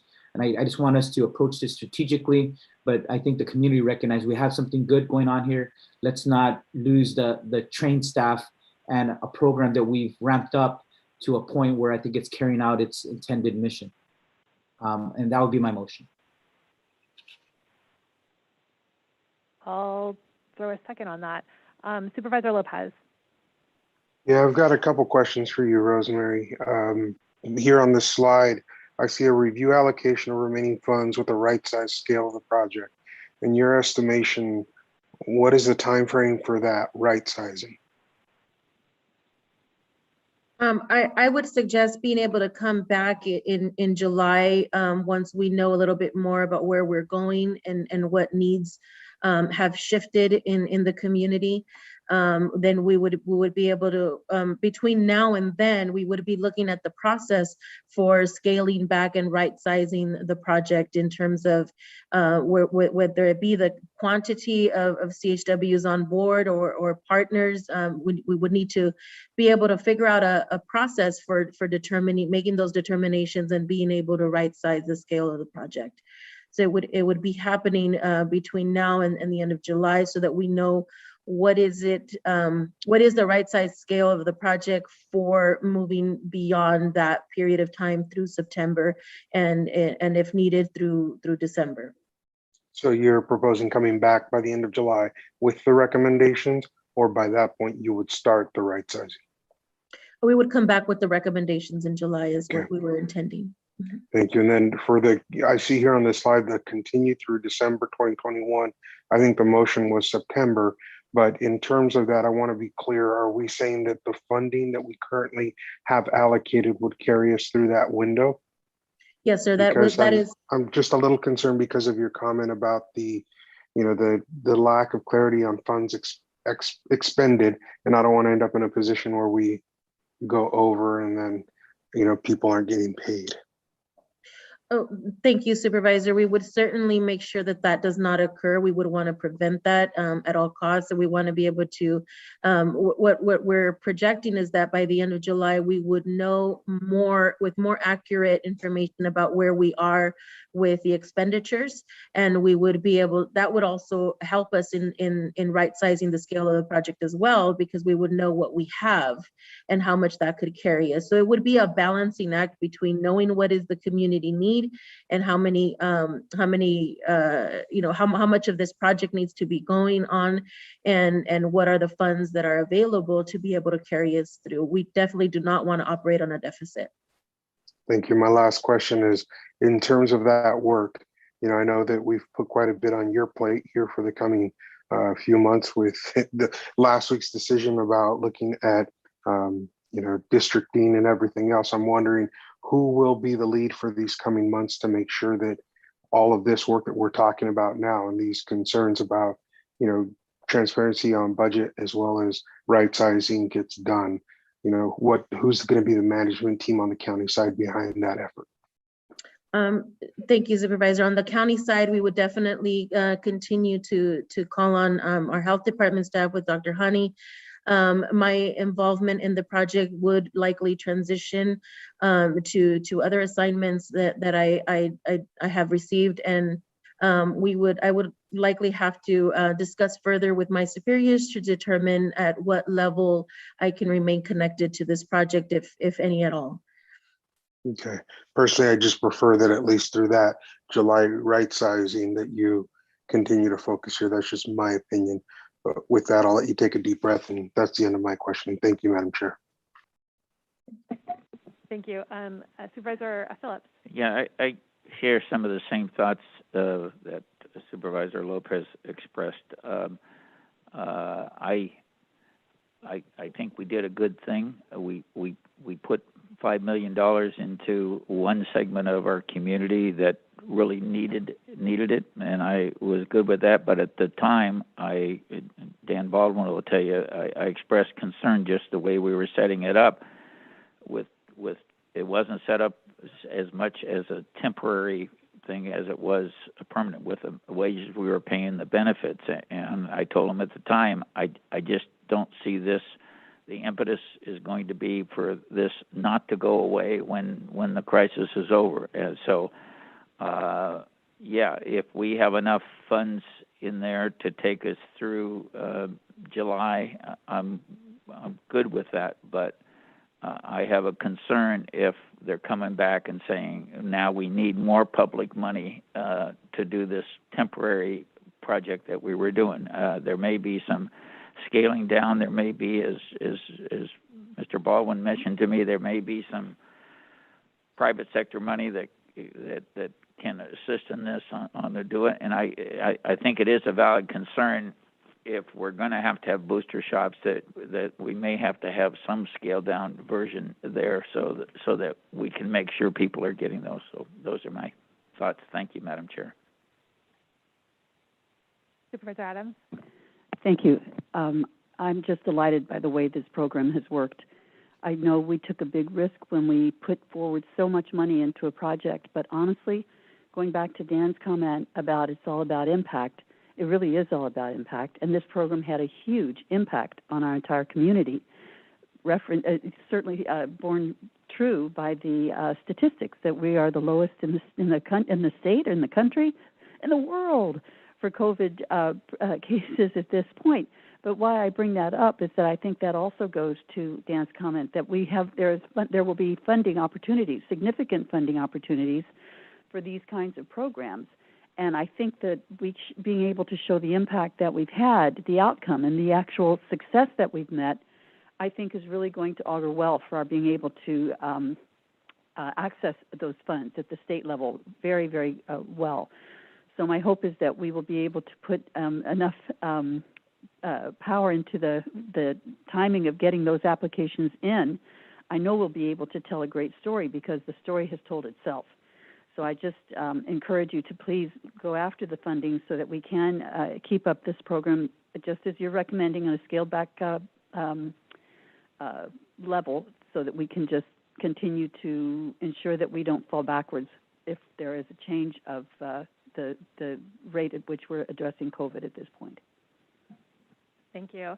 And I guess, I've been pretty vocal about my support of the VITA project and the results that we're seeing in District 4 census tract communities that have been targeted. The county stepped out in a really big way to create and build this community health worker model in December with the funding and the partnership with Community Foundation and the nonprofits and, hiring staff and bringing people on and creating essentially from the ground up an entire outreach system and network. And I really see that it's had a very positive impact in the communities in District 4. The CHWs who are working in Seaside and Marina and Salinas, they are trusted messengers. They are active in the community. They are going just so far above and beyond the job description that's been provided to them, working hard to get people vaccinated. They're out in the community talking to their friends, their neighbors, their church, people in their churches, people in their children's family members about how to prevent the spread of COVID. They're helping people get connected to desperately needed housing and nutrition resources. They really are at the core and the center of everything that we're doing to recover from this pandemic. And I think as a government, I've always wanted to step in and say, no, we need to do it this way, or I want to control it in these other ways. But really, this is us operating outside the silos of traditional government systems in order to really, truly reach people where they are and provide them with what it is that they need in that moment. And I think I appreciate the motion, Supervisor Alejo, and I also appreciate what I'm hearing from some of my colleagues that, we've made a tremendous investment. But as I think about moving forward with our recovery efforts, we're not only talking at this point. We started off talking about needing to focus on testing. We've moved into focus on getting people vaccinated. But at this point, for so many of the individuals who are in these targeted census tracts who have been hit so incredibly hard by this pandemic, we're talking about homelessness prevention. We're talking about getting these folks connected to the $30 million in rental assistance so that they can stay in their housing. We're talking about helping them find childcare so that they can return back into the workforce. I'm hearing daily from employers who are desperate for to get their positions filled, and what people need in order to be able to go back to work is somewhere for their children to be kept and stay safe. They need access to mental health services so that they can recover from everything that's played out this past year. And then even if we begin to talk about booster shots and things like that. So I'm very interested in figuring out how we can continue this program at some scale moving forward, at least until our kids are able to get vaccinated and childcare options return and people can get back to work and earn income again. So I supported the motion that Supervisor Alejo made initially, but I'm actually very interested in seeing this program continue at least through the end of this year. And I'm very interested in seeing us put additional funding towards this program through our ARPA funds that we have available to us. The previous item that we just talked about was, meeting people where they're at. And this program, this VITA program is absolutely meeting people where they're at so that we can come out of this pandemic stronger, faster, healthier as a community. So if there's interest and support, and we have one motion on the floor, we'd need 3 votes, but I would definitely be interested in seeing us contribute another $500,000 to $1 million in the coming budget for to make sure that we have funding to be able to continue it through December in a right-sized form. So with that, we'll take it out to public comment and then bring it back for board action. We have 2 hands raised online. Is there anyone in the chambers who would like to speak first? Yeah, please come on up.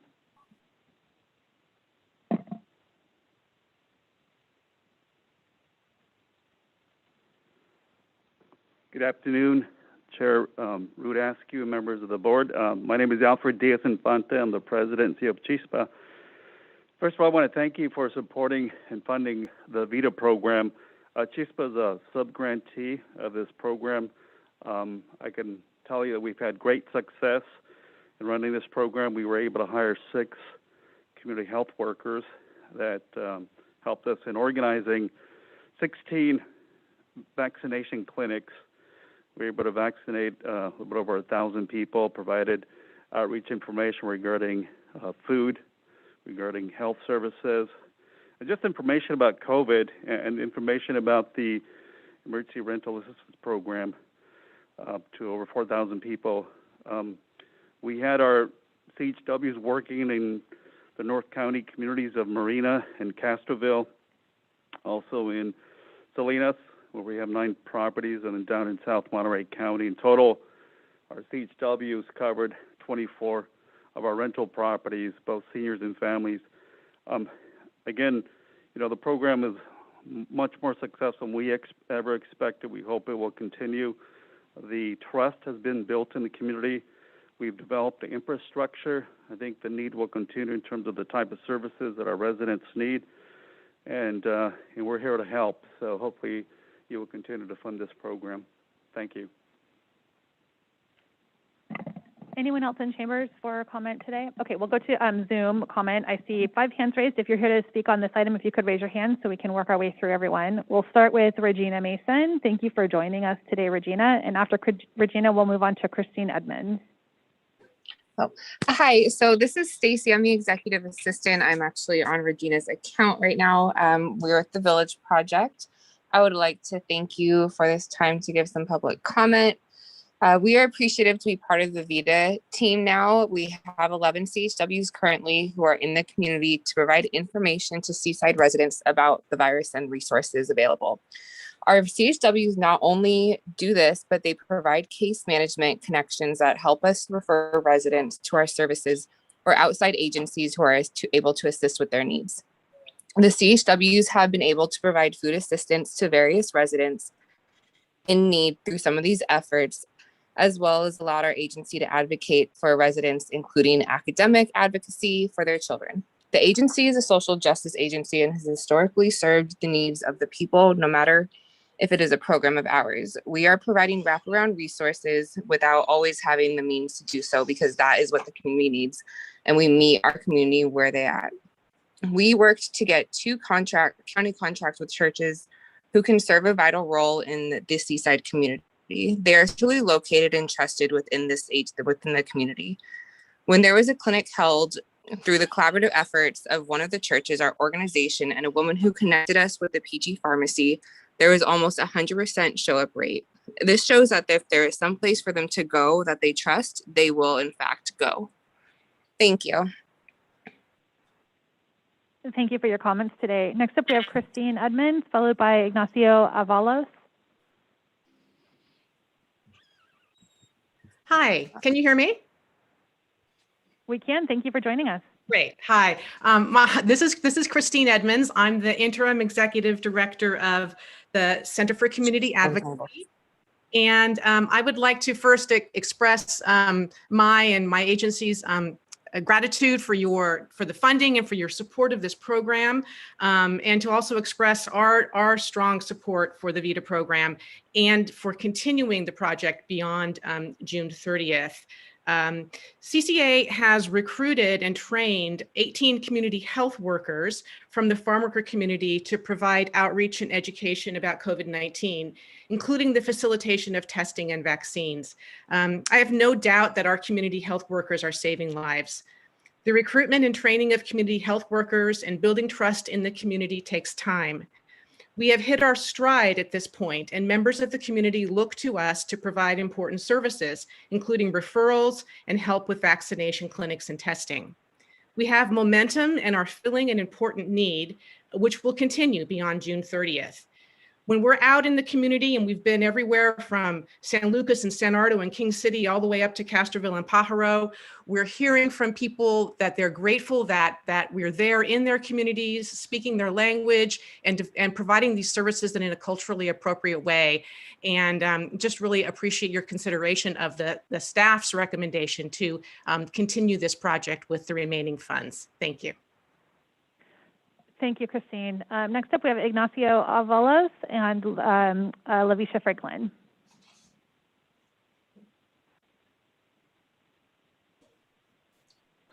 Hola, mi nombre es Ignacio Ábalos.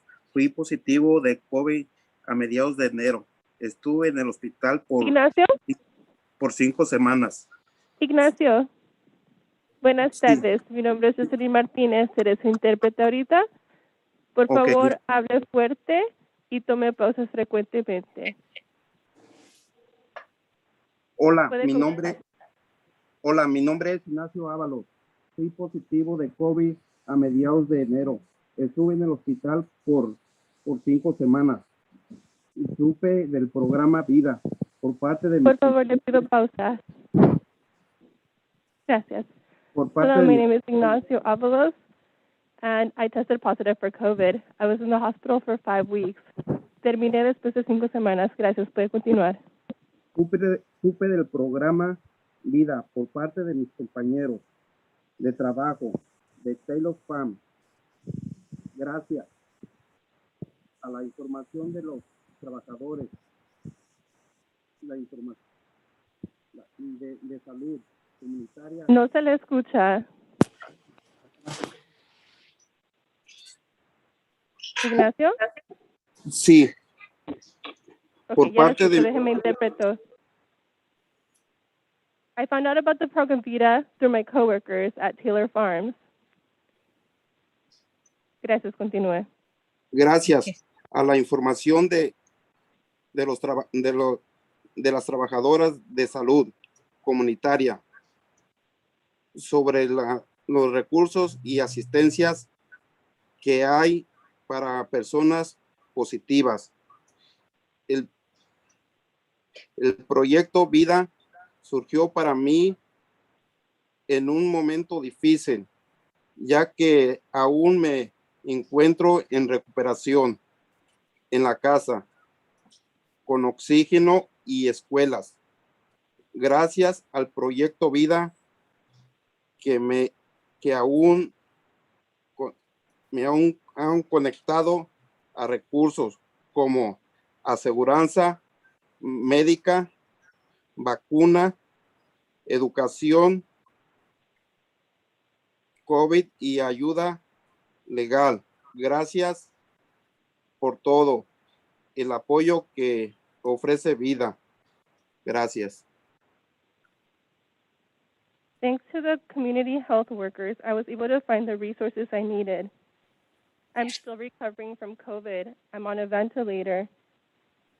And they helped me find insurance. They helped me get education, and they helped me with legal assistance. Thank you. Thank you. Next up, we have Andrea Diaz Aquino, and then, Martinez.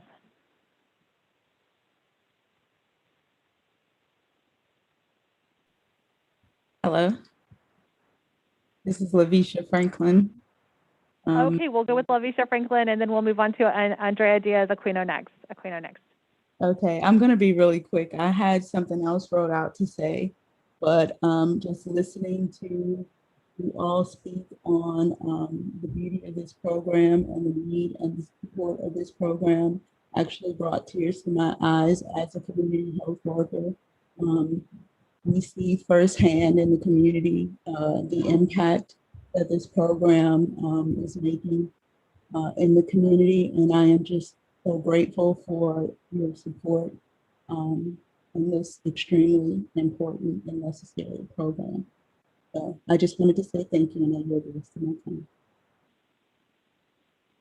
Thank you, Lavisha. Okay, next up we have Andrea Diaz Aquino. Hi, everybody. My name is Andrea Diaz Aquino, and I am the Vida CHW coordinator for Centro Binacional. My role is to work alongside Indigenous community health workers in Monterey County.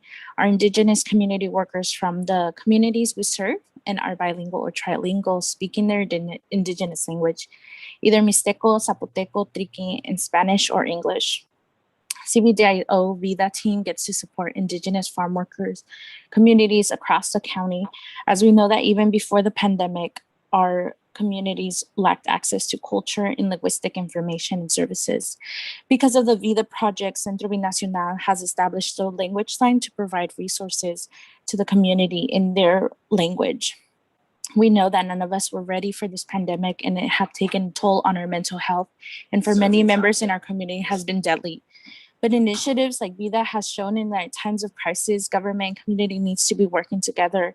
So thank you for taking this step forward in the county to ensure that our Indigenous community is being served, and we are happy to be part of this collaborative effort. Thank you.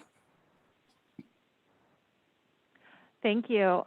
Next up, we have Sarait Martinez, followed by Elsa. Hello, everyone. My name is Sarait Martinez. I'm the Executive Director with Centro Binacional para el Desarrollo Indígena Oaxaqueño, and I think Andrea really summarized our work really nicely. As you all know, I think the Vida Project really took the initiative in the county to be intentionally about providing information to a big sector of our farm worker population here in the Salinas Valley, which are our undocumented and also our Indigenous farm workers. Centro Binacional has years of working, especially in South County, to ensure that our community gets information in their language. And I think Vida is that bridge to support our community.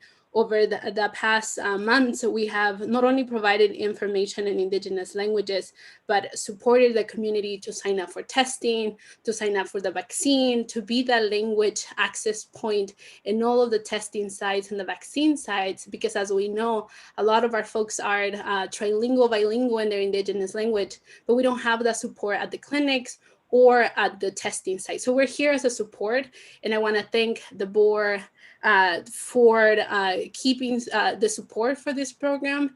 And then I hope that we can work together to ensure that we go beyond, what the COVID emergency, but to think about our recovery that includes the community that understands. Sorry to end your comments early, but thank you so much for joining us today. Next up, we have Elsa, followed by Claudia.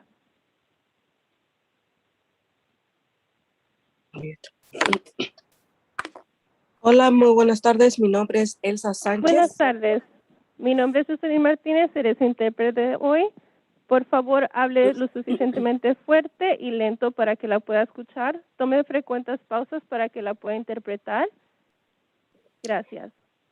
Mi nombre es Elsa Sánchez. Hablo Triqui, que es mi lengua materna. My name is Elsa Sanchez. I speak Triqui, which is my mother tongue. Soy trabajadora comunitaria del sur del condado Monterrey. Es importante que el programa Vida continúe por la razón de que nuestra comunidad nos necesita. I'm a volunteer worker in the South County, and it is important that the program continues because our community needs us. Trabajamos para hacer diferencia y asegurarnos de que nuestra comunidad tenga la información completa en su lengua preferida. We work to make a difference and to make sure that our community gets the right information in the appropriate language required. Quizás sea fácil para nosotros que entendemos y hablamos el inglés o el español. De información que se nos da. It's possible that if we speak Spanish and English, we can obtain the correct information that we're given. Pero para las personas que solamente hablan una sola lengua, ya que sea lengua indígena, entienden, quizás otras entienden muy poco el español, les resulte difícil entender por la razón de que no es su primera lengua. Or perhaps for those of us who speak a native tongue, it's difficult for us to understand Spanish because it's not our native language. Por eso mis compañeras y yo estamos para asistir a esas personas que solamente hablan triqui, mixteco y zapoteco, lengua indígena. That is why my coworkers and I are here to support those who only speak triqui, mixteco, and zapoteco. Estamos para servir a nuestra comunidad. Gracias. We are here to serve our community. Thank you. Gracias. Gracias. Thank you. Next up, we have Claudia, followed by Resignación Salvador Lopez.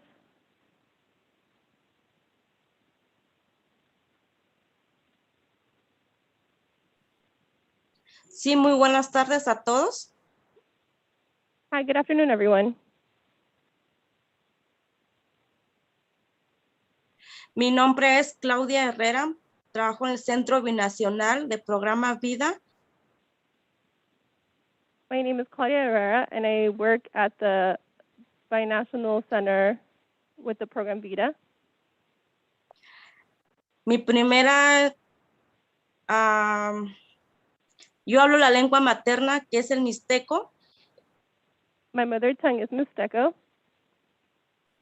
Antes que nada, le quiero agradecer a las personas que creó el proyecto Vida. Before everything, I would like to thank the person who created the program VITA. Es un programa que ha beneficiado a mi comunidad que habla la lengua materna. A través del proyecto he dado información, lo que es la información correcta a la lengua materna. A mí me dio COVID en el año pasado, no sabía del proyecto Vida, y gracias a eso di información a mis familiares, a mis amigos y entre otros compañeros del trabajo. Gracias a eso tiene ese conocimiento para vacunarse, pero también es cierto que hay muchas de mi gente indígena que no se quieren vacunar por mitos y miedos. Y más ahora que se ha programado la vacuna. Claudia, necesito pausa, por favor. Sorry. I need a pause. Thanks to the program VITA, I was able to get the correct information in my mother tongue. I was actually tested positive for COVID, and if it wasn't for VITA, I wouldn't have gotten the information. I was able to share that information with family, friends, and the community. And we were able to share about vaccinations. Continúe, por favor.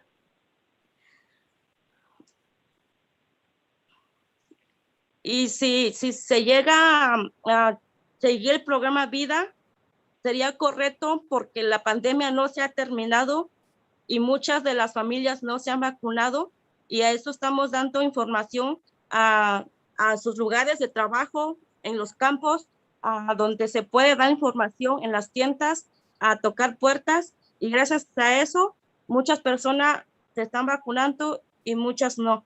A pesar de eso, hay que dar este seguimiento para que ellos puedan llevar a sus hijos, los hijos que son mayores de 12 años, para que se vacunen. Enhorabuena, muchas gracias y buenas tardes a todos.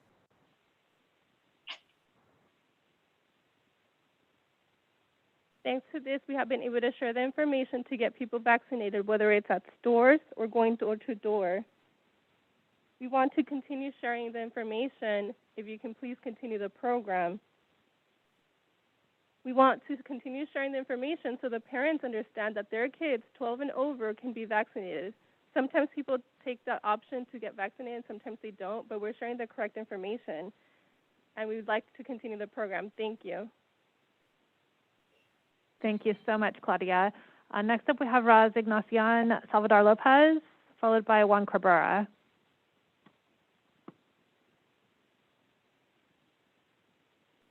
Yes. Good afternoon. Can you hear me? We can, yes. Thank you for your comments today. Yes. Good afternoon. I work for the VIDA program with the Centro Binacional para el Desarrollo Indígena. So I'm a trilingual person. I speak Spanish, English, and Mixteco, in which my perspective, I'm very grateful for the program VIDA. For many years, Salinas has been mentioned this fantasy that, about the green, such known as the salad bowl. So I think the inequity that hasn't been talked about, and I think VIDA has made the first step in creating consciousness about these communities, especially indigenous community, especially for the three most dominant communities here in Monterey, such as Zapoteco, Triqui, Chapino, and Mixteco. So I think it's a great thing that the program VIDA exists, because without that, we wouldn't be able to acknowledge what's going on during the pandemic, especially during the beginning. We had some major trouble in getting information in our own languages, especially the older folks who doesn't speak Spanish nor understands English. So I think it's a great program. So I'm looking forward for working for them, and hopefully you guys give us the chance to continue with this because it's a great program, especially for my community and for other indigenous communities. And I think, I think this is the end of inequity, and we can work with that together to end inequity. Thank you. Thank you for joining us today. Next up, we have Juan Cabrera, followed by Elizabeth De Jesus.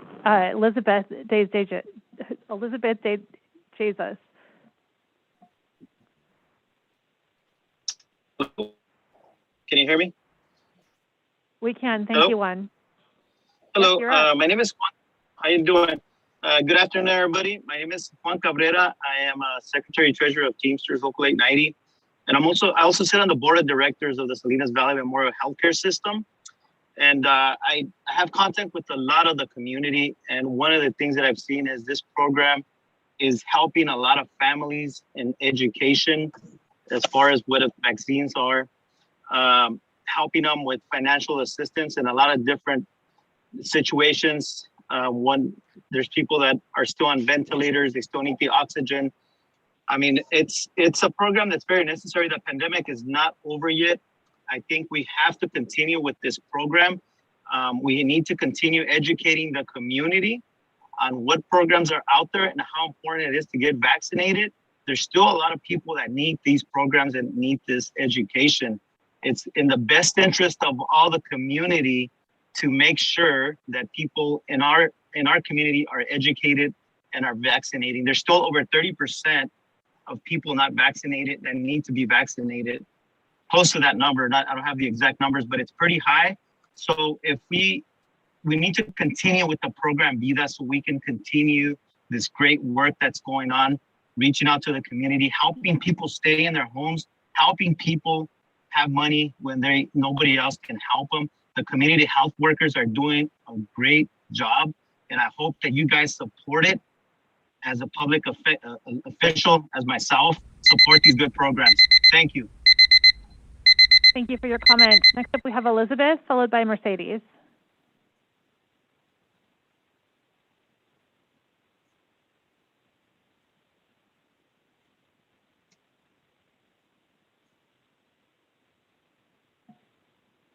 Elizabeth, you'll need to unmute the microphone on your side of the computer. Let's see if Mercedes is available. Oh, I see Elizabeth. Do we have you?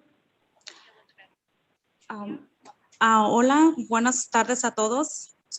Yo me llamo Mercedes García y trabajo para el Centro Binacional de Desarrollo Indígena Oaxaqueño bajo el programa Vida. Estoy Hello, aquí. my name is Mercedes Garcia, and I work for the binational program for the indigenous Oaxaqueño people.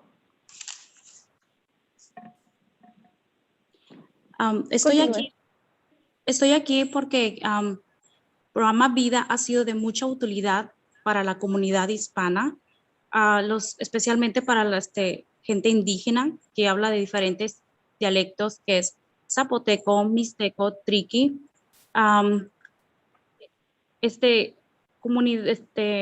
Programa Vida ha ayudado a muchas personas con la registración de vacunas, agarrar sus vacunas. Muchas personas han pasado por miedos, por dudas, y a veces muchos no se quieren, tienen miedo. Un momento, tengo problemas con el celular. This program has helped us a lot for the people that speak Zapoteco, Mixteco, and Triqui. They have helped us register to be vaccinated, and sometimes people are fearful of it or doubtful. They have fear.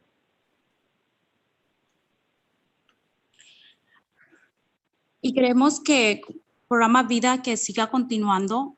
Es importante para toda la gente porque muchas personas necesitan información, porque ya que ellos tienen a veces dudas, miedos, preocupaciones, y aquí está el programa Vida para dar esa información sobre las vacunas, sobre los efectos secundarios y aclarando sus dudas.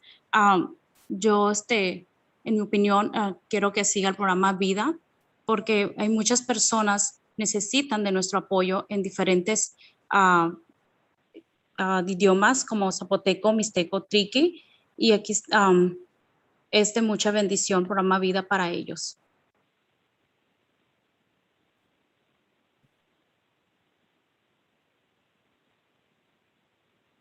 The program Vida has given us the information that we need. Sometimes people are doubtful, fearful, or worry. They give us information to be able to be vaccinated. And they also inform us about the side effects of the vaccine.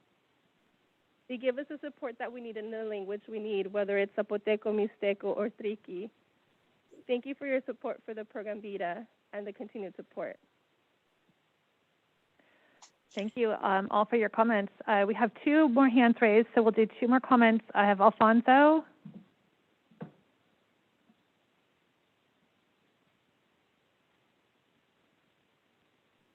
Sí, buenas tardes. Yes, good afternoon.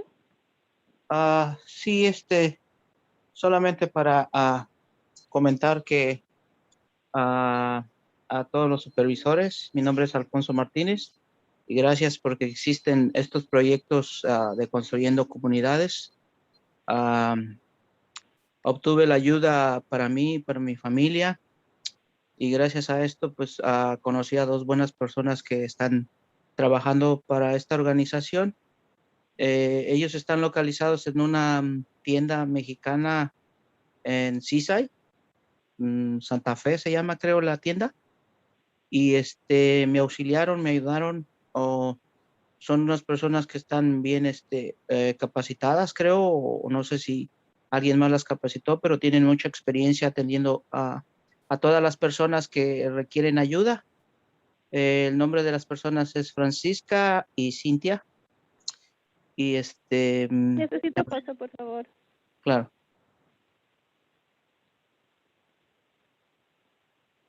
Hello, my name is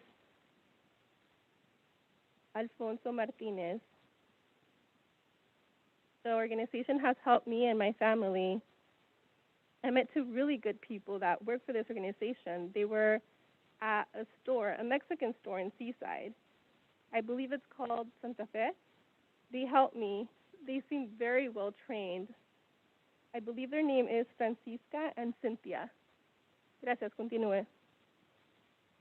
Sí, y también como conozco un poco más de personas, también los he llevado con ellas y siempre le han ayudado a todas las personas.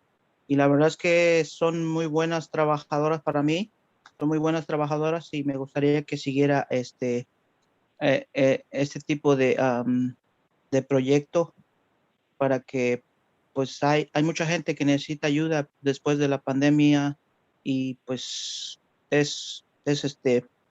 ayudan a muchas personas, la verdad. I know a lot more people that have been helped by them, and I know they're really good workers, and they really support the community. If we can continue this program, I know that they help the community, and they're very helpful. Continúe. Sí, y gracias por su tiempo y por escucharme. Creo que es todo por el momento y sí, les pediría que por favor apoyen a esta organización o el proyecto que tienen para que puedan seguir ayudando a mucha más gente y especialmente con estos 2 tipos de personas que me topé o que encontré en este proyecto que hay y que ayudan a mucha gente. Gracias. Thank you for your time. I ask for you to support this program, and especially with these 2 individuals that I met, they help greatly. Thank you. Thank you, Alfonso, for your comments. We appreciate having you here today. Esteban?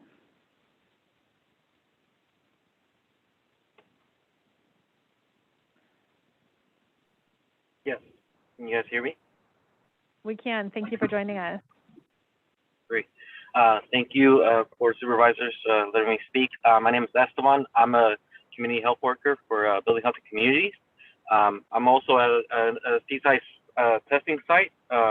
Done it over at Seaside High School in a grocery outlet. And coincidentally, I just had a family test about a week ago, and then the mother just came today.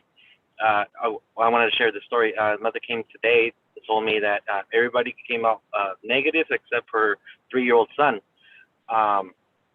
And she knew that we were located at the testing site, and that's why she came to us to figure out what's the next step. So we're actually going to provide groceries for them while they isolate, and then if there's anything else that we can provide, we're going to be able to help them out as well. But I just wanted to share the story just to give a point of view of people do realize we're here, and they know where to find us in case of anything that does happen. They know they could reach out and or have somebody else reach out for them. Thank you for your time, for listening. Thank you. And Anna, I think, is our last comment. And thank you, everyone, for joining us today and for sharing your comments. We appreciate it. Anna, you're up. Good afternoon, board chair, members of the board. My name is Ana Velasquez, and I'm the mayor of the city of Soledad.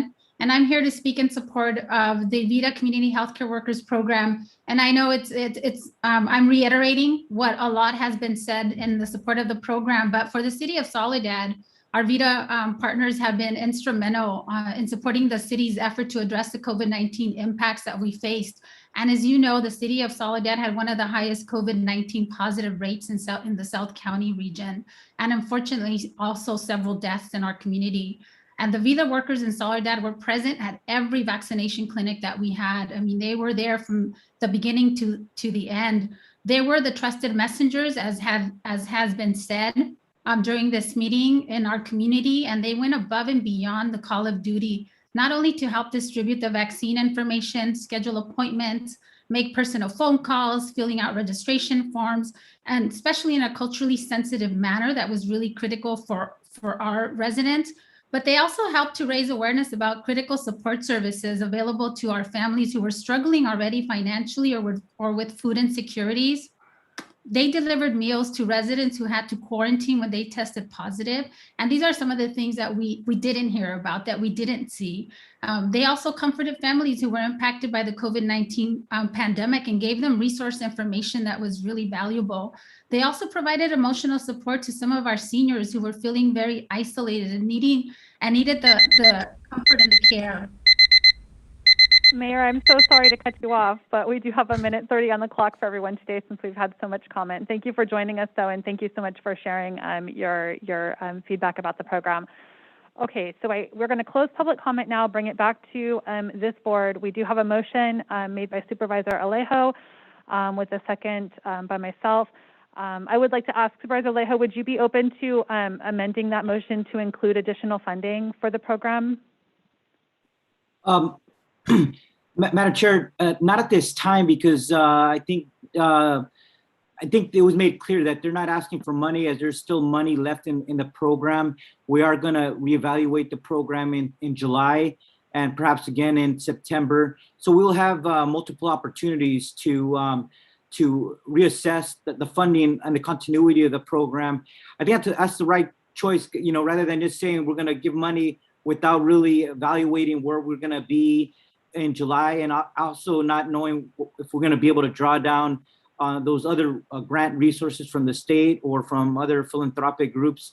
I think it's too early to make that decision today, but I express, like you, just a willingness to want to extend the program. But I think that should be a decision made when we look at it in July and then perhaps in September again, rather than just doing an outright extension of a program. I think it's more strategic to look at it at the next point in time, which would be in July, which is only less than a couple months from now. All right. With that, we have a motion and a second. Let's take a roll call vote. Supervisor Alejo. Aye. Supervisor Phillips. Aye. Supervisor Lopez. Aye. Supervisor Adams. Aye. And Chair Supervisor Root Askew. Aye. And again, thank you to everyone who took the time to join our meeting this afternoon. We do appreciate your comment, and you're always welcome at our meetings. Or to email us if you have thoughts that you weren't able to share today. We always appreciate receiving communication from the public. Okay, so moving on, we'll see you back here in July, Rosemary and Krista for an update. And we will move on to item number 16. Item number 16 is to consider approval of the response of the 2021 Monterey County Civil Grand Jury Final Report, Vacation Rentals Enforcement in Monterey County. Little progress despite years of struggle. And I'll just mention that item number 17 is also in regards to vacation rental ordinances to amend, to give direction on our draft ordinances, amending Title 7, Title 20, and Title 21. So if anyone who's here is interested in the vacation rental ordinance, just be aware that there are two items, one following the next. And when we call for public comment, if you're able or willing to, consolidate your comments into one of the two items, I think we would all, it would help us continue moving through our meeting agenda today. So with that, I will introduce Nick Chulos and Mike Novo to get us started with the item number 16, the response to the Monterey County Civil Grand Jury Report. Thank you, Madam Chair and board members. Just very briefly before turning it over to Mr. Novo, the Civil Grand Jury, the 2020-21 Civil Grand Jury, as you noted, did an analysis of the vacation rental enforcement situation and drafted a report, which we are in receipt of. And the item on your agenda today is the proposed Board of Supervisors response, which was prepared by staff. The way the law is set up, we have 90 days to respond to the Civil Grand Jury. That deadline is June 15th. So we have today's item on your agenda. We have a follow-up slot placeholder on June 8th, should the board direct revisions that you'd like brought back at that point in time. We would like to thank the Civil Grand Jury for their work. These are all public servant volunteers. And they put a lot of time and effort into their analyses, and we greatly appreciate the work that they do. I'd like to turn this over to Mike Novo, the Interim Director of Housing Community Development Department, to walk the board and the public through the responses, and then we would be glad to answer any questions you might have. Thank you, Madam Chair. Thank you, Nick. This is Mike Novo with Housing Community Development. We probably have virtually on the line as well Melanie Beretti, who worked significantly on providing the responses for this report. Staff has reviewed the grand jury findings and prepared draft responses for the board's consideration. The Board of Supervisors and the Treasurer Tax Collector are required to respond, and Housing Community Development was invited to respond, and we've certainly taken that opportunity to do so. The Treasurer Tax Collector has already provided their response to the courts, and it's the action before you today is to provide our response to the courts. The grand jury, to provide a very brief summary, made findings and recommendations related to coordination between the Treasurer Tax Collector Office and the code compliance staff in Housing and Community Development.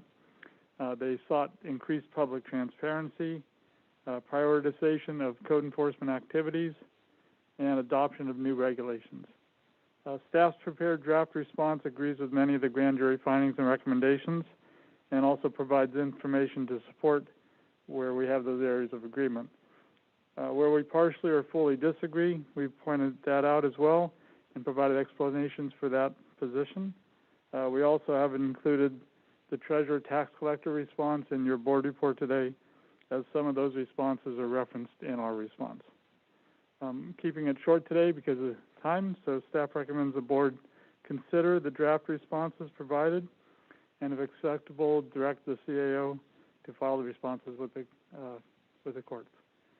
That concludes our presentation. We're happy to answer any questions. Wonderful. Thank you very much. I'm thinking, why don't are there any questions or comments from the board? Oops. Okay, seeing none, do we want to look, okay, so for public comments, I'm going to go out to public comment on this. This is just the civil grand jury response, and then we can bring it back to get direction from the board moving forward. Is there any public comment on the civil grand jury response? Seeing none, I'm going to close public comment on this, bring it back to the board, and we would be happy to entertain a motion. I have some comments I'd like to make. Oh, comments. Okay, perfect. Thank you very much. Thank you. This issue is probably the most critical issue that we have faced in the 5th District since I've been elected in the last 5 years. And I'm so thankful that it is finally coming to all of our attention in this fashion. And I really want to thank the Civil Grand Jury for selecting the issue and for developing this excellent report. I thank the staff for their responses and for being open to the findings and recommendations rather than defensive. This is a concise report based on straightforward investigations, resulting in clear and accurate findings and constructive recommendations. Because of the report and the work of the grand jury, I believe that we are getting better revised ordinances in the next agenda item. I do have a few comments, though. One comment on staff response to finding 6 disagreed that there is no evidence of a cause and effect between lack of enforcement and encouraging unpermitted vacation rentals, and that it may just be a response to market demand. I do not concur with this response because it also is speculative. We do not know whether enforcement would have had an impact on market demand, but it very well may be a deterrent to bad actor operators or to the companies that support the market like Airbnb or VRBO. On the response to the staff response to finding 9, acknowledging that there is public confusion and community tension, but they haven't seen evidence that this statement is true. My office has certainly seen evidence of this in the last 5 years. We have worked with residents, we have worked with vacation rental owners, we have worked with the companies that manage vacation rentals, and have ourselves seen confusion and community tension, continuous community tension. I wish I could say that I have seen county staff make every effort, but at times it has felt very painful. The staff response to finding 9 only reinforces my sense of urgency to get an ordinance adopted that has a proactive approach to code compliance built into it. We need to finally get past the long-standing ongoing complaints for certain unpermitted vacation rentals by bad actors that have been detrimentally impacting neighbors and the county and our entire community for too long. Again, I really thank both the Civil Grand Jury and the staff for this report, and I'm very delighted that we have it before us today. And I am happy to make a motion to approve the response and include my comments if that would be a possibility.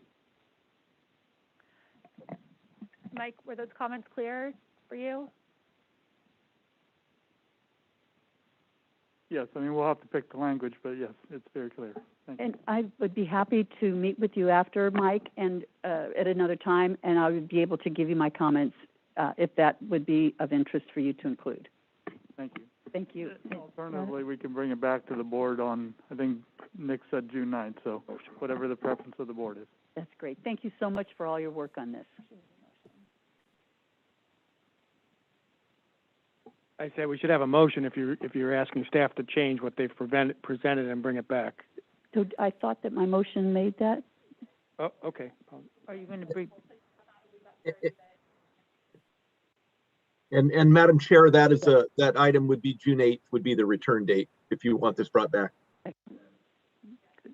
Thank you.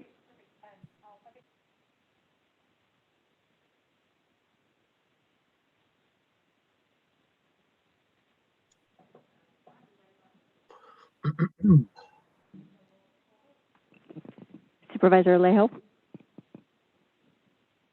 Aye. Supervisor Phillips? Aye. Supervisor Lopez? Aye. Supervisor Adams? Aye. And Chair Supervisor Root Askew. Aye. Right, this motion carries. Again, with a big thanks and appreciation to the Civil Grand Jury for taking this matter up and preparing such a well thought out report, and to our county staff for the well thought out responses. Next up is item number 17. Item number 17 is again regarding vacation rental ordinances. This is a public hearing to receive policy direction on draft ordinances amending Title 7, Title 20, and Title 21 of the Monterey County Code to establish regulations for vacation rentals in the unincorporated area of Monterey County and a proposed compliance program for vacation rentals. We'll welcome Melanie Beretti and Anna Cuenga to give us more information. Thank you for joining us today. Thank you, Chair Askew, Supervisors. Melanie Beretti with the Housing Community Development Department. And just give me one moment so I share the correct screen with you all. And okay, are you looking at just my slide? We're looking at your notes section. We see your slide and your notes. Okay, give me one quick second. All right, share screen. Screen 2. Okay, that did it. There we go. Now we just see your screen. Thank you. All right, thank you. So please, in light of time, the majority of my presentation is a summary of what's in the board report. So I'm going to go very quickly through it. Please just ask me to slow down or come back and repeat anything if it's too fast. So again, I'm Melanie Beretti with the Housing Community Development Department. Unfortunately, Ms. Kanga couldn't be with us today, and I'm joined by my colleagues Jackie Nickerson and Karen Riley Ohms, who helped support bringing today's ordinance amendments and program recommendations forward. So the recommendation is that you find that today's action is exempt from CEQA and you provide policy direction regarding ordinances amending Title 7, 20, and 21 related to vacation rentals, and also provide direction on the proposed compliance program for vacation rentals. So just highlights of the major points of what these ordinances do. They establish vacation rentals as the residential property that is rented 30 days or fewer. And again, there's a restriction of one rental contract at a time. It establishes 2 types, a commercial vacation rental and a limited vacation rental. The commercial vacation rentals are subject to discretionary permits, use permits in the inland and coastal development in the coastal areas, whereas the limited vacation rentals are not subject to discretionary permits. In the current draft ordinances, there are prohibitions on commercial vacation rentals in the Big Sur Coast Land Use Plan area and in the Carmel Highlands. The draft ordinances also establish a business license. Those business licenses are required for all vacation rentals and for hotels as defined by Monterey County Code. So that is new establishment of a new business license requirement. It also establishes vacation rental operations permits. The VROPs are required for all vacation rental operations, and they really establish the rules by which the vacation rental operations operate. There are a list of terms by which the permits may be suspended or revoked. Also, code enforcement includes fairly significant penalties that are linked to the advertised rental rates, as well to give us more ability to enforce the ordinances. I did want to just flag for individuals to recognize that we did also amplify and clarify the definition of rooming and boarding, as well as rooming house and boarding house, specifically to make it clear that these are not vacation or non-recreational activities. They're shared living quarters intended to meet short-term shelter or immediate housing needs for purposes that require you to be physically present in the county. So student exchanges and otherwise. Just wanted to make sure you were aware of that change. Based on policy direction that we received from the board, we've revised the ordinances. Again, attachment D in the staff report goes into greater detail, and I'm just going to go through each of these areas and highlight matters that we're specifically looking for direction from the board. So with regards to limited vacation rentals, based on direction, we did amend them so that they require only ministerial approvals, and they are allowed to rent 3 times or fewer per 12-month period. We did include a limitation of not to exceed 14 consecutive calendar days. And given these limitations on limited vacation rentals, we feel that they are not anticipated to remove long-term housing from the market, and they would be similar in character, density, intensity to residential use.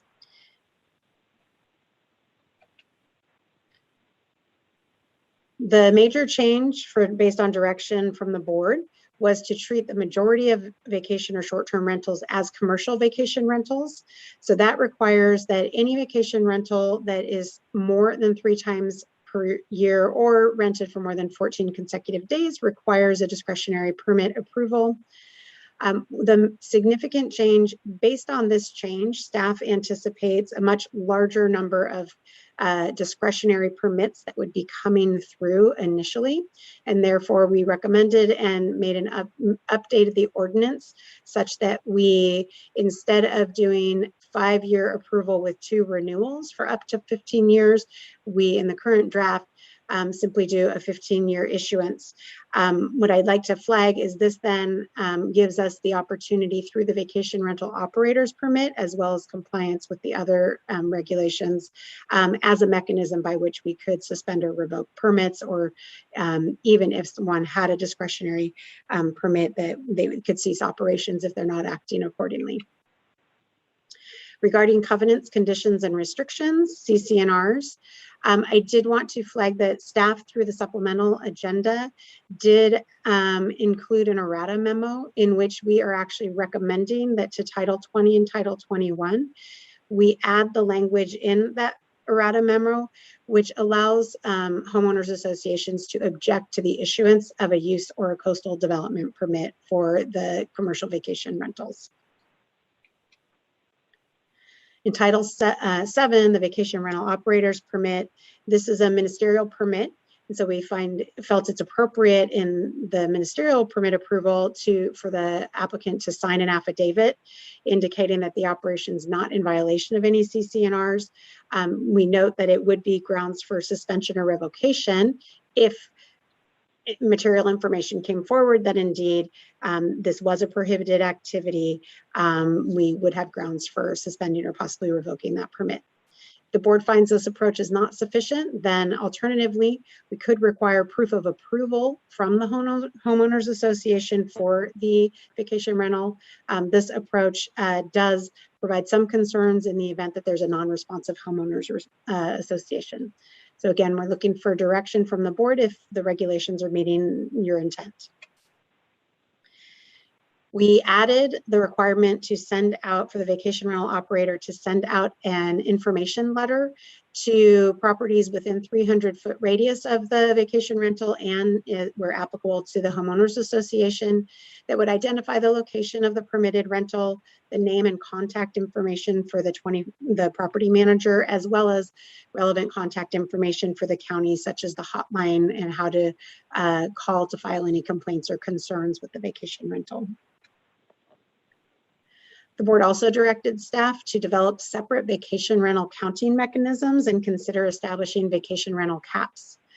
So at this time, staff feels, given the shift to have a significant, a lower threshold for an operation to be deemed as a commercial vacation rental, and the requirement that that a large number of operations would require discretionary permits, in addition to complying with the rules in the vacation rental operators permit. Given those elements, as well as given our research and our experience that caps can be complex and very difficult to maintain, staff actually recommends at this time allowing the ordinances themselves to be sufficiently limiting and not establishing a separate cap on vacation rentals. Should the board wish to establish vacation rental limits or caps, then we wanted to highlight where in the county we have high densities or high concentrations of those vacation rentals. Countywide, fewer than 1% of the residential units are currently advertising as vacation rental operations. There are, however, 4 planning areas that you can kind of see the concentrations on the map, where we have relatively high concentrations that well exceed that 1% threshold of the residential units within that planning area. So should the board desire, another option would be to establish commercial vacation rental caps in high concentration areas, these 4 high concentration areas. And a third option would be, if the board doesn't wish to pursue either of those options, you could look at establishing a maximum percentage of housing that could be utilized for commercial vacation rentals. You could do that on a countywide basis. There are some examples of going down even to the block or tract level. However, that is based on what we've seen, there aren't any areas where there's a high census block concentration and very few areas that have high census tract concentration. So staff's not necessarily recommending that approach. We did address unique neighborhoods as requested. So existing permitted uses that were intended for short-term or transient rental are subject to the regulations and conditions of their original permit. Should the board desire to establish a standard where all vacation rentals come under and are operating according to similar regulations, then you could consider establishing an amortization period during which existing operations, permitted operations, would have to cease their operation and subsequently come into compliance with the new regulations. That could apply to unique neighborhoods as well as the permits that have been issued under the current administrative permit for transient rentals. There are a couple of other issues that just as we were reviewing the ordinances, we wanted to flag and be sure again that the ordinances are reflecting the board's intent. This one is just reiterating that limited vacation rentals, we understood the board's direction was to have a simpler permit process for these limited vacation rentals. Currently, they are subject to the vacation rental operators permit as well as business licensing. So staff just would like direction to ensure if this satisfied what the board's intent was for limited vacation rentals. It was brought up at the November board meeting by a board member, concern over the allowed use of vacation rentals in multifamily and duplex dwellings, which is currently allowed in the draft ordinances. They are still limited to one vacation rental per legal lot of record. However, staff wants to ensure and ask the question, does this capture the board's intent? Or was it the board's intent to restrict vacation rentals only to single family dwellings? And then as we reread the ordinances, it reads such that the draft ordinances allow one limited vacation rental and one commercial vacation rental per legal lot of record. So if an individual or property had two residential units, each could operate, one as a commercial and one as a limited. So again, just asking whether or not this language suffices and satisfies the intent of what the board intended. So we did put together some scenarios and options for the board to consider related to a vacation rental program. There are some unknowns and some factors that will help drive ultimately what we think will be the recommended program, but we wanted to provide some options and scenarios for consideration so that we could get that high level of direction from the board for how you want us to tailor the program going forward before we return with the final draft ordinances. So we do anticipate initially a large influx of vacation rental discretionary applications. The first year would be focused on the inland areas. The second year, once the coastal zoning ordinance were certified by the Coastal Commission, we then see a similar influx in the inland area. And again, the goal is that we would move towards having a proactive, responsive compliance program that would be available on weekends and evenings when these operations are occupied. So I'm not going to go into the details. We provided in the staff report 2 program implementation options. Option 1 was focuses more on in-house staffing and utilizes third-party services for monitoring, online monitoring services in the hotline, as well as on-call services to handle surges in demand, either in high volumes of permits or code compliance needs. Option 2 takes a different approach. We tried to identify what would be a minimal staffing approach, augmenting that staffing with on-call and contracted services. There's a number of unknowns we just were not able to get from cost estimates at this time for your consideration. There will be startup technology costs to get Excella workflow established, to get a website established, and then also depending on the level of the third-party compliance services that we might be able to engage, it's difficult to get those outside of a request for for proposals or a request for quotes. And so we would be looking, if that's a direction to go into, we would obtain those requests for quotes to have firm cost estimates as we move forward. So looking at program revenue. So again, the actual revenue generated from the program is going to depend on, how many permitted applications are submitted and approved, as well as the degree of compliance with the ordinances over time. There are currently 610 advertising vacation rentals. We do not anticipate that what staff anticipates is we will see a net decrease in that number once these ordinances go into effect. But the degree of that decrease we think will vary on a few of these factors. So I do want here to emphasize, just to make it very clear, that transient occupancy tax, that revenue is an existing revenue source. Annually, the Treasurer Tax Collector is collecting on average over the last 3 years about $2.2 million. And that is with, as of this year, approximately 75% of the advertising operations actually paying TOT.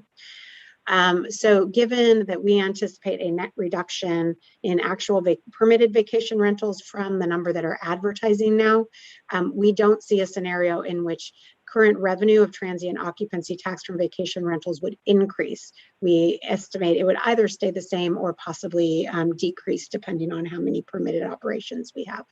And there are some new revenues of the discretionary permit fees, the annual permit fees, as well as enforcement and code compliance. So again, the scenario is not going into detail.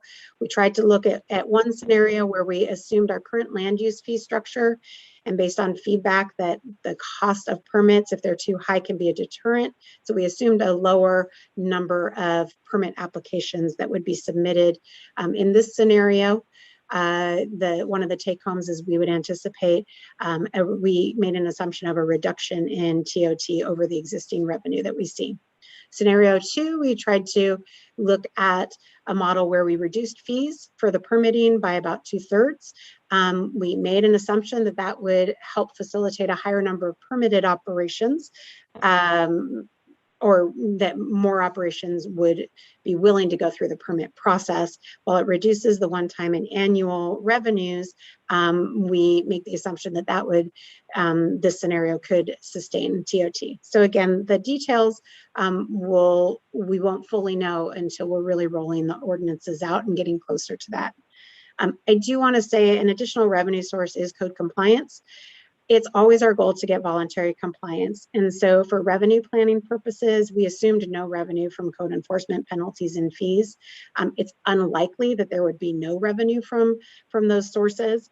And so we would want to flag those as revenue sources that could help offset code compliance's reliance on, say, transient occupancy tax or other revenue sources. We can certainly come in and incorporate that revenue source going forward, but we felt, given the goal of voluntary compliance, it was more conservative if we assumed zero revenue and allowed it to just offset assumptions going forward. So at that juncture, we're really looking at board's direction today. Based on that direction, we would go back and develop final draft ordinances that would establish the project description for us to then complete the environmental review. Staff is recommending that we would utilize an outside third-party consultant to do that environmental review. And based on direction, we would determine the appropriate level of environmental review. We anticipate we would need funding for that, and we anticipate returning to the budget committee and then to the board. Our hope would be coming to the budget committee in June so that we could get going as soon as possible into July with funding. We would anticipate not more than $300,000 to conduct if we do an environmental impact report. So based on then those final ordinances and additional research that we would do between now and then, we would come up as well with final recommendations and options for the implementation and compliance program, as well as for permit fee structure for the vacation rentals. And that program would then accompany those final draft ordinances to the Planning Commission and ultimately the board. So with that, I'll hand it back over to the board. I'm happy to answer any questions, and thank you.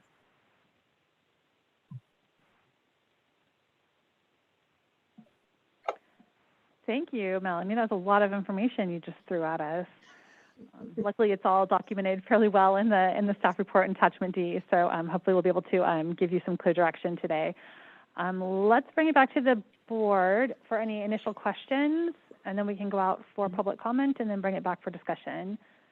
Do we have some initial questions, Supervisor Phillips? I do, but probably I'll wait to public comment. Okay. And I think the way we did it last time, we went to one by one and got our comments on it, and it was a pretty effective way that Chris did it last time. So. All right, Chris, we're going to follow your lead here. I don't see any other supervisors with hands raised. So let's take it out to public comment, get all of the additional thoughts. Oh, Supervisor Adams, thank you. Sorry, I do just have one question. First, I want to thank the staff for the changes that have been made since our direction last November. There have been a lot of improvements in the report based on our input. And while these ordinances are a lot better, a whole lot better, there are still some improvements that I think are needed based on what we've been hearing from our community and stakeholders. But before I make any recommendations, I want to hear from the public as well. However, I do have just one question. Can you tell us how many existing permitted vacation rentals we have now? I know the detailed report provided the estimate of about 610 virtually unpermitted vacation rentals that we're advertising and currently operating, but I didn't see a figure anywhere for the actual existing permitted vacation rentals that there are, in addition to these unpermitted ones. Do you have a Yeah, thank you. My apologies for not including that. It hasn't changed significantly. So we're right about 20 permitted operations. I actually didn't rerun the numbers, but I do believe that we may have had one operation that was approved. So we may have 21. Those are all approvals within the inland area, the majority of which are within the inland area of Del Monte Forest. So 21 permitted vacation rentals is all that we actually have that are legal in the community, in the county now. Correct. Okay, thank you. I'll just hold my questions and comments until after the public. Thank you. Okay, let's take it out to public comment. And we did receive some email correspondence that I trust that all of the board members have reviewed. Anyone who's here to join us for public comment, if you could raise your hand on Zoom so that I can call on you. We're going to stick with our minute 30 for public comment today. And I'm not seeing a bunch of hands raised. I was expecting a lot of public input.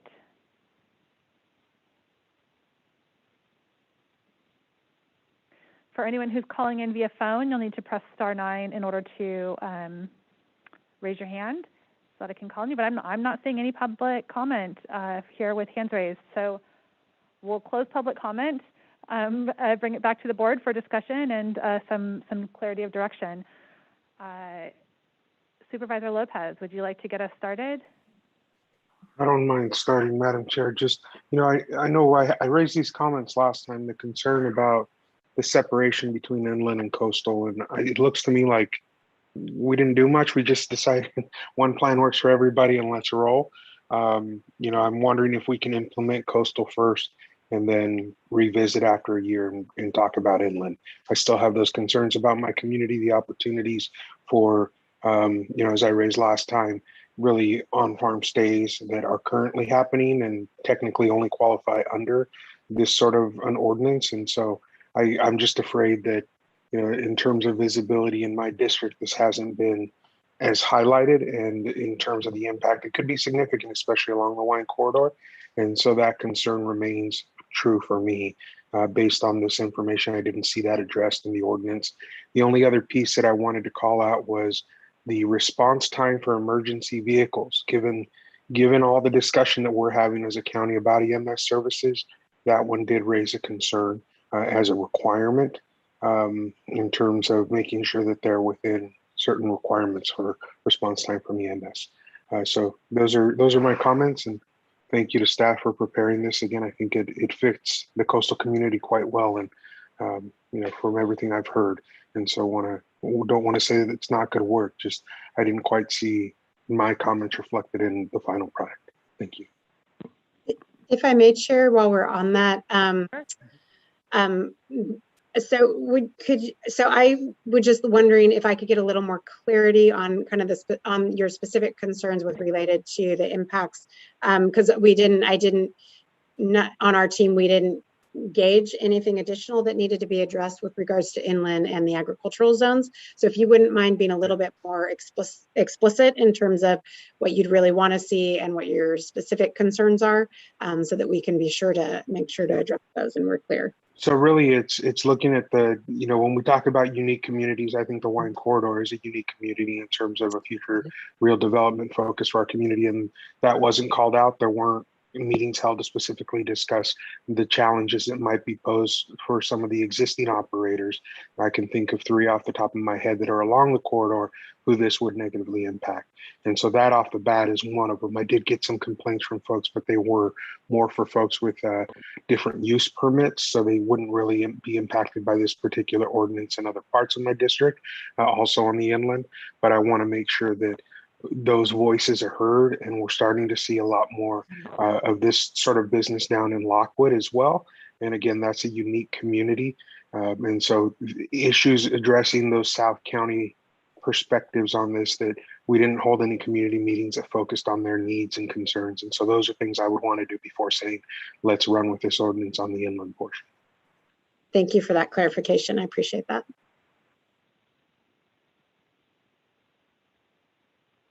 Yeah, I'm just going to meander through some of the things that were said here and what my thoughts were. But on caps, I agree with staff. I prefer if we didn't have caps or didn't have to have caps, only because it's always a certain unfairness to the one maybe who hasn't had one technically illegally, but has been waiting for this law, and then they come in and they're kind of at a disadvantage from other ones. So the only concern I would be having, and Melanie kind of brushed on this, if we had an area where there were a number of short-term rentals and it kind of was such that you need a cap to kind of maintain the neighborhood flavor.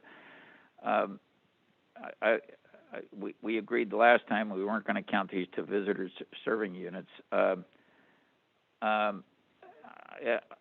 There was some correspondence we got where they thought the unpermitted short-term rentals, we're talking about continuing to operate for a year. You know, that they suggest, and I think maybe less than that, maybe 6 months would be more appropriate.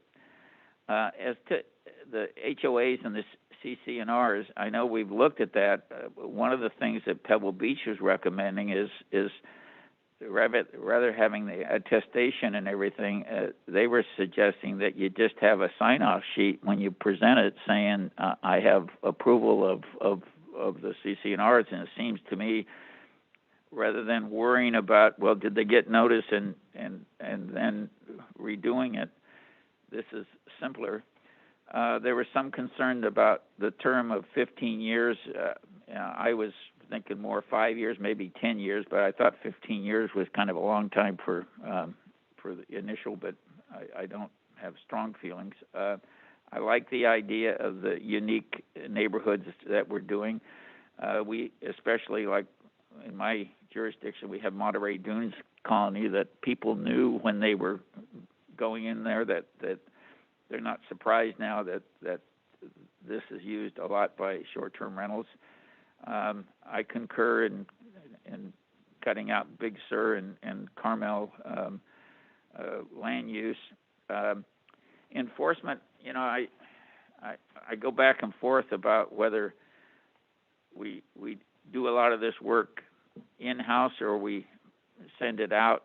I look at cannabis and how complicated enforcement's been and how much county resources we're devoting to it, and I kind of don't want to see this project get wrapped around and be that onerous on us.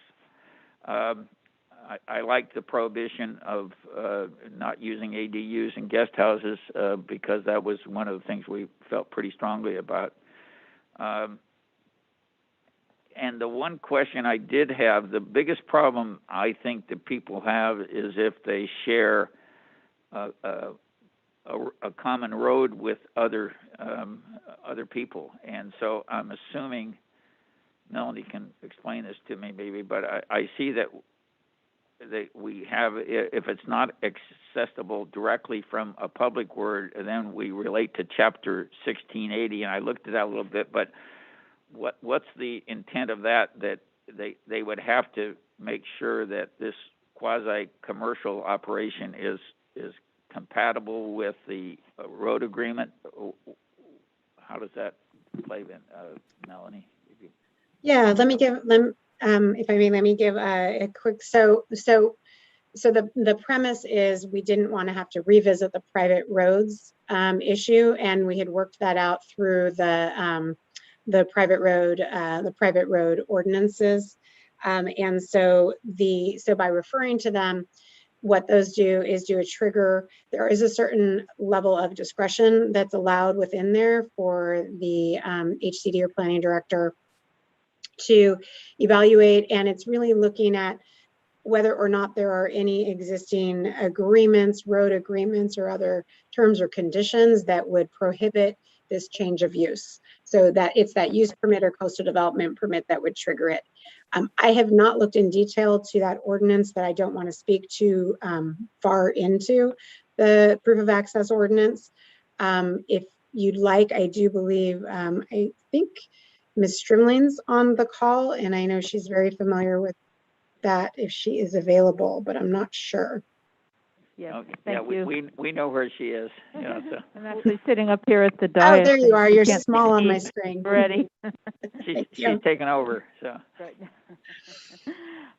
Yeah, the proof of access ordinance really dealt with this issue where you have people on a private road and they were objecting to an intensification of use, and the end result, which the board adopted and is in our county code, is there's sort of a notification process. There's a determination by the decision maker if there's a dispute. Is there a substantial evidence of a dispute? If yes, you look to see, is there a private road agreement or an easement that defines the use of the road? Is there a private maintenance agreement that addresses how maintenance is allocated? And if there's neither of those agreements, then the ordinance provides for a condition of approval requiring basically either a court order or the owners to work it out before the use can go forward. But if there's a maintenance agreement or there's a private road agreement or an easement, then that condition is not imposed, and the decision maker can rely on the easement or the private road agreement. So it's a sort of a complex structure, but the sort of struck a balance where we wouldn't be unnecessarily imposing that condition only if there was substantial evidence of a dispute and no agreement in place. Well, the problem I have with that a little bit, I mean, that would be the kicker for me on the road where I live, and you know, you got a private road. Just take my place for a minute. You got 7 people on it. When we did the road agreement and everything, no one anticipated that you might have a quasi-commercial operation going there. Your kids play on the road. You keep an eye who's coming and who's going because of safety purposes, one other. And so I could see that being a thing that those of us who other people have an easement through our property, you'd have concerns about it if you got someone different coming in every week into the property. I just think that's something that maybe has to be tightened up a little bit, because most of your road agreements, at least in Kentucky here, we just kind of put them together as we went, you know. So, and the other concern I had was with requiring wastewater treatment system being proved that it's functional and this and that, and demonstrate the system is a good working order. I can see when environmental health is going to get involved in this, like they have in, that's ADUs is the biggest problem we got with getting the ADUs approved is environmental health. I just think you're going to run up a lot of costs and you're going to delay a lot of things. And I think if people attest that their wastewater system and their water system and they have fire things in place, that's sufficient. Maybe one person for the county goes and does an inspection, but to put the burden on people proving that their wastewater system is adequate. We asked some questions of environmental health, and they said, well, it may get excess use, but if it's getting excess use, it would be on limited times or something, so it would balance out versus someone living there 365 versus someone living there 180 days, but less. Anyway, those are just my thoughts as I read through this. All right. And the other thing is, I mean, we have been getting a little heat from grand jury and others why you don't move faster. But, when I got looking at this, I've been on the board 6.5 years. And it's just only recently that it's been brought to us, and everybody else on the board has come in after us. So, I mean, we're looking at it kind of with some fresh eyes because our predecessors were working on this before we got a hold of it, so. All right, Supervisor Alejo, did you have any comments or direction, perspective to add? Not yet. Not yet. Okay. I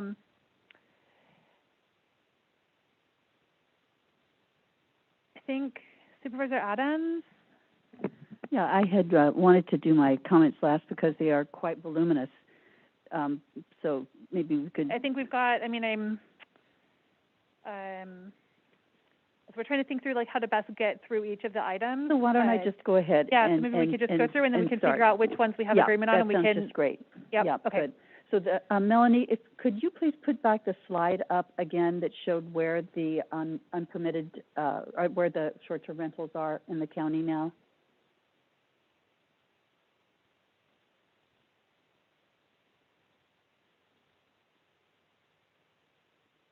Did you hear me, Melanie? Oh, sorry. Okay. Yes, sorry, bear with me. I'm getting that to pull up right now. That's okay. I wasn't sure you heard me. Thank you. Yes, absolutely. And I'm if just we can make it a bit bigger. Yeah, I'm just going to do it on here because it's easier for me. Yeah, thank you. Are you able to see that? Is that okay? Yeah, it is. I just want to call out that if you look at the concentration of the inland short-term rentals, virtually all of them, or most of them, I should say, are in the 5th District. And so, Chris, I just have to say that getting the inland ordinance done now is just critical to the people that I have who live in the district. If you just see the concentration, especially in the Carmel Valley area, it is so difficult for folks.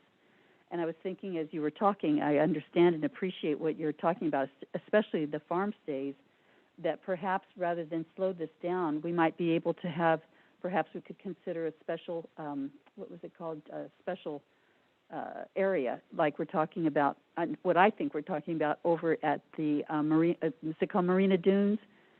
Monterey Dunes, sorry, yeah, over at Monterey Dunes, but that should be a special condition area, and we could do the same for the farm stays or the wine corridor, thinking ahead. But to try to hold it up now for all of those poor people in the Carmel Valley that are dealing with this would be very difficult. And I'm sure when you look at the numbers, you can see why I feel that way. I was kind of laughing when Melanie told us that there are 21 permitted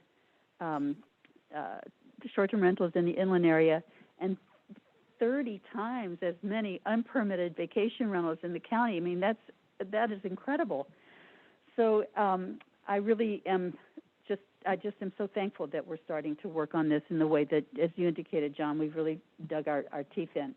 And when you talked about the road issues that you face, just using your own example, that's what I hear from people in the Carmel Highlands and in Big Sur all the time. They've got these small, private roads, and they've known everybody on the road forever. Mom and dad die, they leave the house to one of their children, and suddenly they turn it into a short-term rental, and just continuously, overnight, new cars, new people driving up in the middle of the night trying to find the place, driving over other people's lawns. It's just been untenable for so many people. So I made some extensive notes, and it references back many of the things that Supervisor Phillips has said he has already said that I had in my notes as well. And these ordinances, both the inland and the coastal, are so much better. There are a couple of things that I wanted to bring forward. Going through attachment D is where I was looking at most of the changes.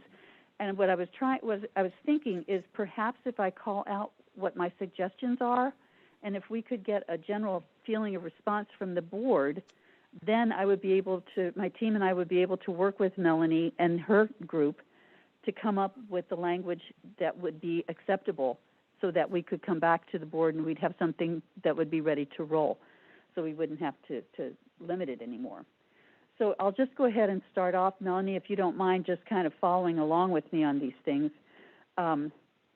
Regarding the limited vacation rentals, which would only be allowed a few times, like 2 or 3 times a year, generally over on, as you saw, the concentration of where the people live, it would be during the Concours or the AT&T, where people just want to get out of Dodge and rent their houses out. I do not see a need for both a business license and a vacation rental operating permit. I think since it's going to be 2, maybe 3 times a year, I think that the vacation rental operating permit would be sufficient. I don't think they need to get a business license. Okay, so it looks like we've got three. Okay. Three in and I don't agreement. know if Supervisor Alejo and Lopez, if you're able to somehow indicate support with a thumbs up or thumbs down so that we can I'm good with move that. through items. Okay, yep. Great. It's kind of hard to make a decision if we don't even know what the cost of each of those are. There's a lot in this staff report, a lot of different points to go through, but it doesn't seem like it's the prudent way to just say yes or no without the board having the full scope of information. How much does a business license cost? What's the benefit of having that, rather than just doing it off the cuff, saying, oh, let's just do 1, not 2. It doesn't seem like it's a smart way of going through these complex issues that have long-term ramifications on whatever ordinance we finalize at the end. Well, it sounds like we have 3 yeses here, so that would be concurrence. But just so I think if it sounds like we're looking at attachment D, and attachment D has sort of outlined all of the different specific issues that need direction. And in order for staff to be able to move forward and proceed with something, proceed with an environmental review of some sort of ordinance, we need to get pretty close to the direction that we need to be able to provide the directions so that they can proceed. Right, Melanie? So I'm trying to figure out. So I'm thinking, Supervisor Alejo, what the best way is to sort of give some indication of the things through attachment D that we're generally supportive of or generally not supportive of. If I may, Supervisors, one thought. I tried to have the presentation mirror the core issues moving through. Mm-hmm. One way that might guide it is if we kind of take each one at a time here and have a discussion. I think some of the issues that have been raised, hit those. So that's one way we could do it. Another way is, and it's up to you, I'm happy to reply to things that can answer on the fly, such as the difference between the vacation rental operator's permit and business license. I can also just reply as there's conversation. So it's really up to you all what you think would be the most useful. Yep. Okay. So I think I'm gonna maybe we put up attachment D on this, or put up the slide, and we'll just go through attachment D item by item. So I think the first question was for the defining limited vacation rentals. Are we comfortable with the vacation rental operation permit, which would be a ministerial process, the business license, without requiring the full vacation rental permit? What is it called? So if I may. Permit. Well, actually, this is an attachment D. So the presentation that I'm showing walks through the different elements in attachment D, but I can pull up attachment D as well if you prefer. Okay. This was just a little more concise. It's the same item. So the first question is defining limited vacation rentals, which would be 14 consecutive days, no more than 3 times per year. And it would only require the ministerial business license, which I think was $230. Are we comfortable with that definition and with only requiring the permit? And I'm hearing 3 yeses. I heard 4 yeses. I think the question I heard was, what's why was staff recommending a business license? The fee hasn't been set yet. The fee for a business license would have to be set by board resolution, later on down the line. Exactly. Okay, So and when I if look at I'm, the business license shows a fee of $230. yeah, so if I may, let me just quickly say, so the function of the business license is a mechanism that allows the treasurer tax collector to be able to track all of the vacation rental operations. The current cannabis business license is $230 for the initial and then $91 annual renewal. So that mechanism is for the treasurer tax collectors, and I'll let Mary speak to that. The vacation rental operators permit, again, what you set the permit fee at is up to you. But that is the permit that lays out all of the rules for how, if you're operating one of these, you protect the public health, you ensure you're a good neighbor. That's what the vacation rental operators permit does. So they have 2 very different functions, and I'll hand it to Mary for the business license. Although that would give Mary the information that she needs. It would be duplicative to do both. She would get the information she needs from the vacation rental operating permit, correct? Mary, do you want to chime in?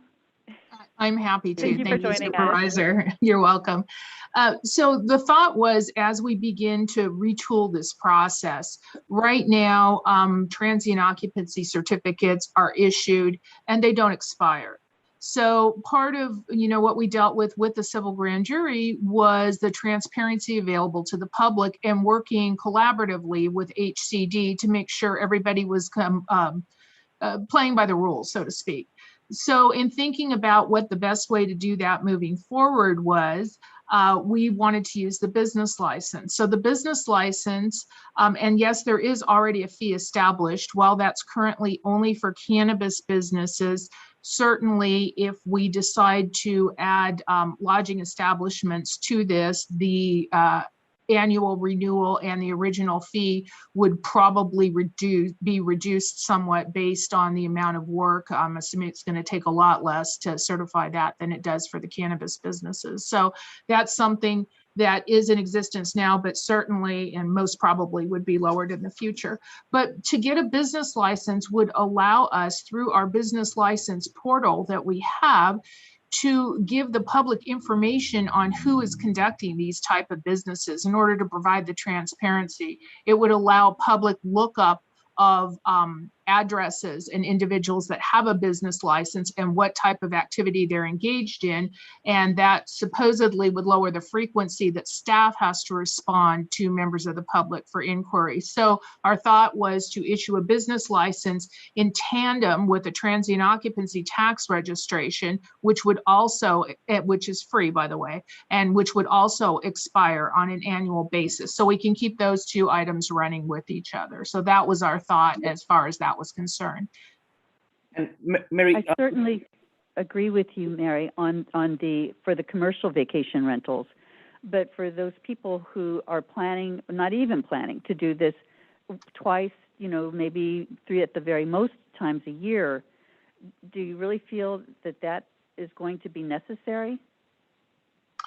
I think once we start carving out different populations, it's going to become very difficult and challenging to regulate, and also to explain to the public what they have to get depending on what they have to do. So I know one size doesn't fit all, but I do believe that the cost of the business license will be reduced for lodging establishments, and therefore it won't be as onerous on the less frequent, what was it called? The I can't even think of it. The limited. Yeah. So did I understand correctly that you said there would be no fee for a vacation rental operating permit? No, what I indicated is that those fees haven't been established. So okay, great. Yeah, good. so I was it's within the board's purview to set those fees. If you'd like to set them much lower, below effort for processing the actual permits, then that's at your discretion. Okay. Okay. So let's go to Supervisor Alejo. I think had a question for Mary Zeeb. Yeah, just on this particular question on the business license, because I know that if we don't make the right decisions now, Mary's gonna come back later saying she has to do the work anyways, but you guys didn't give me any money to continue that. Everything has a cost to do. And in this case, the real question is whether a business license for those that have more limited rentals should be lower than your typical one is a real question. As we structure maybe two different types of permits based on the amount of work that each has, that would be my question to you, Mary. That's something that we should consider, because it's not just 3 times a year, but it says each rental could be 14 days or fewer, right? So consecutive days. So it's not just 3 days a year, but there could be long 2-week stays. But does it make sense for the board to think about a different structure for these with more limited rentals? Absolutely, Supervisor. That is something that could occur.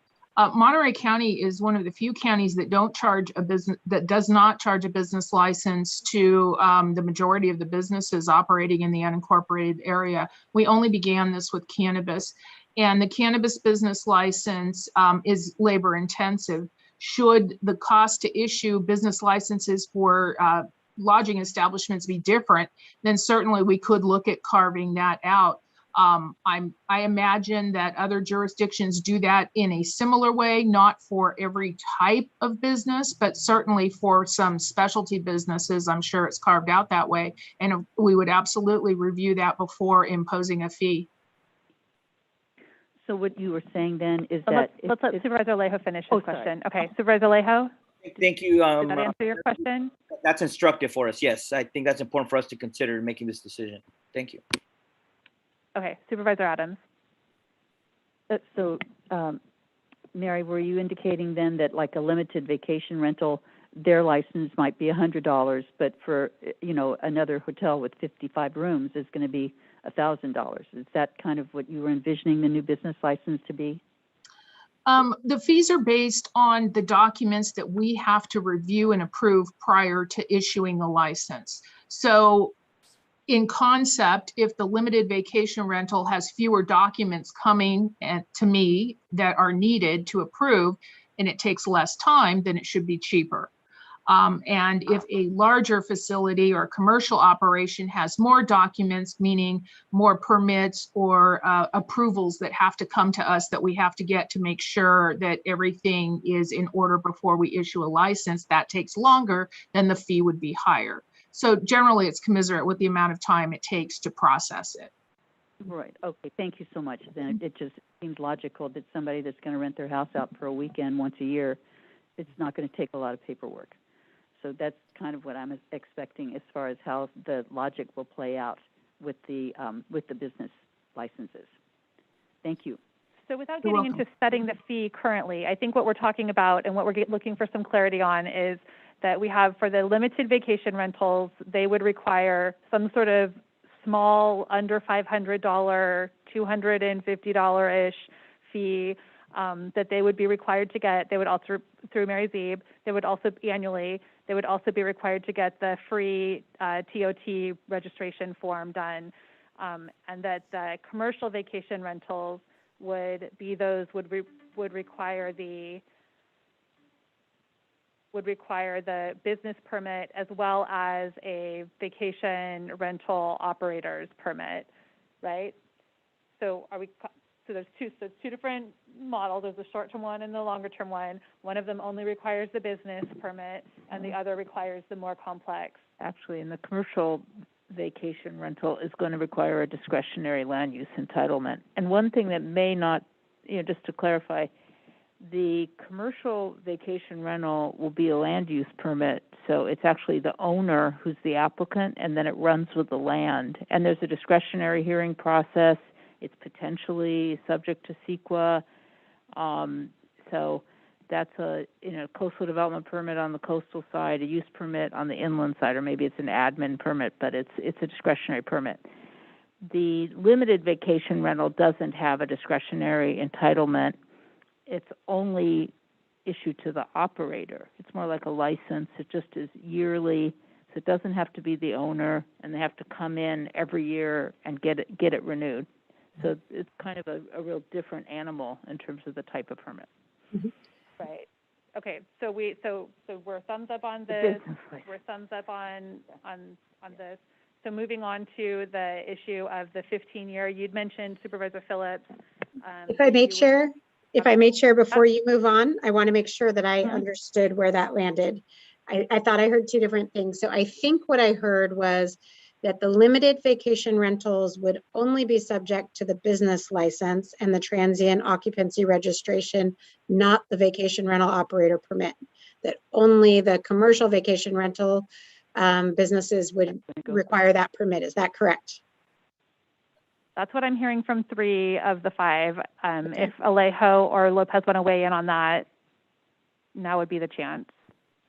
No, I think they should have both, right? We just finished explaining that they both have different purposes and staff time that we need to find a way to pay for it. And otherwise, we're subsidizing it through other dollars. And that will come to us later and have to determine how do we pay those staffing costs. Sorry, Supervisor, so you're saying that you want to have the discretionary permit also required for the limited vacation rental? Oh my God. The question is whether the vacation operator permit, which is not discretionary, it's the permit that's issued to the operator, and that's where they have to guarantee security and 24-hour hotline and all those kind of operational requirements. The ordinances now, as proposed, require even the 3 freebie limited vacation rentals to obtain that permit in addition to the business license. So I think that they don't require a discretionary permit per your prior direction. That's been removed. So I guess the 3 Supervisor Alejo, can you clarify what your concern was with what was being? Well, I think Melanie just finished explaining there's a purpose behind the business license and another purpose behind the vacation rental operation permit. And that requires staff time. And that's to the fee helps offset that cost. And if we don't charge that, we're going to have to subsidize it another way that we will have to determine later. And that's what I'm questioning. And in both, I'm saying if they have more limited rentals during the year, maybe that's less, but we should be finding ways to properly fund those. Otherwise, we're having the county subsidize those costs to us. Okay, so without getting into the details of the cost of what each one of these fees is, are we comfortable with this process for the limited vacation rentals, with not requiring them to do the discretionary permit?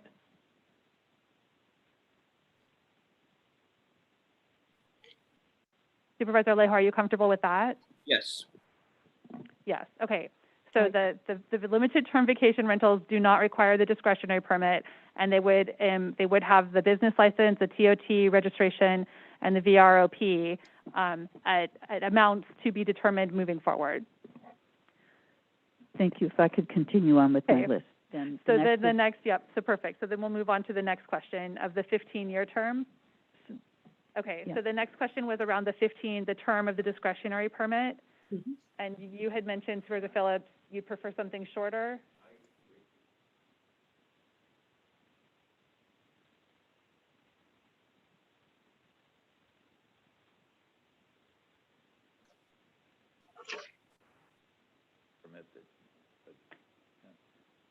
Supervisor Adams, do you have a preference one way or the other on the term? Absolutely. I as well have heard from a lot of people that 15 years is just simply too long, and that we should look at just 5 years, 7 at the very most, and that would be it.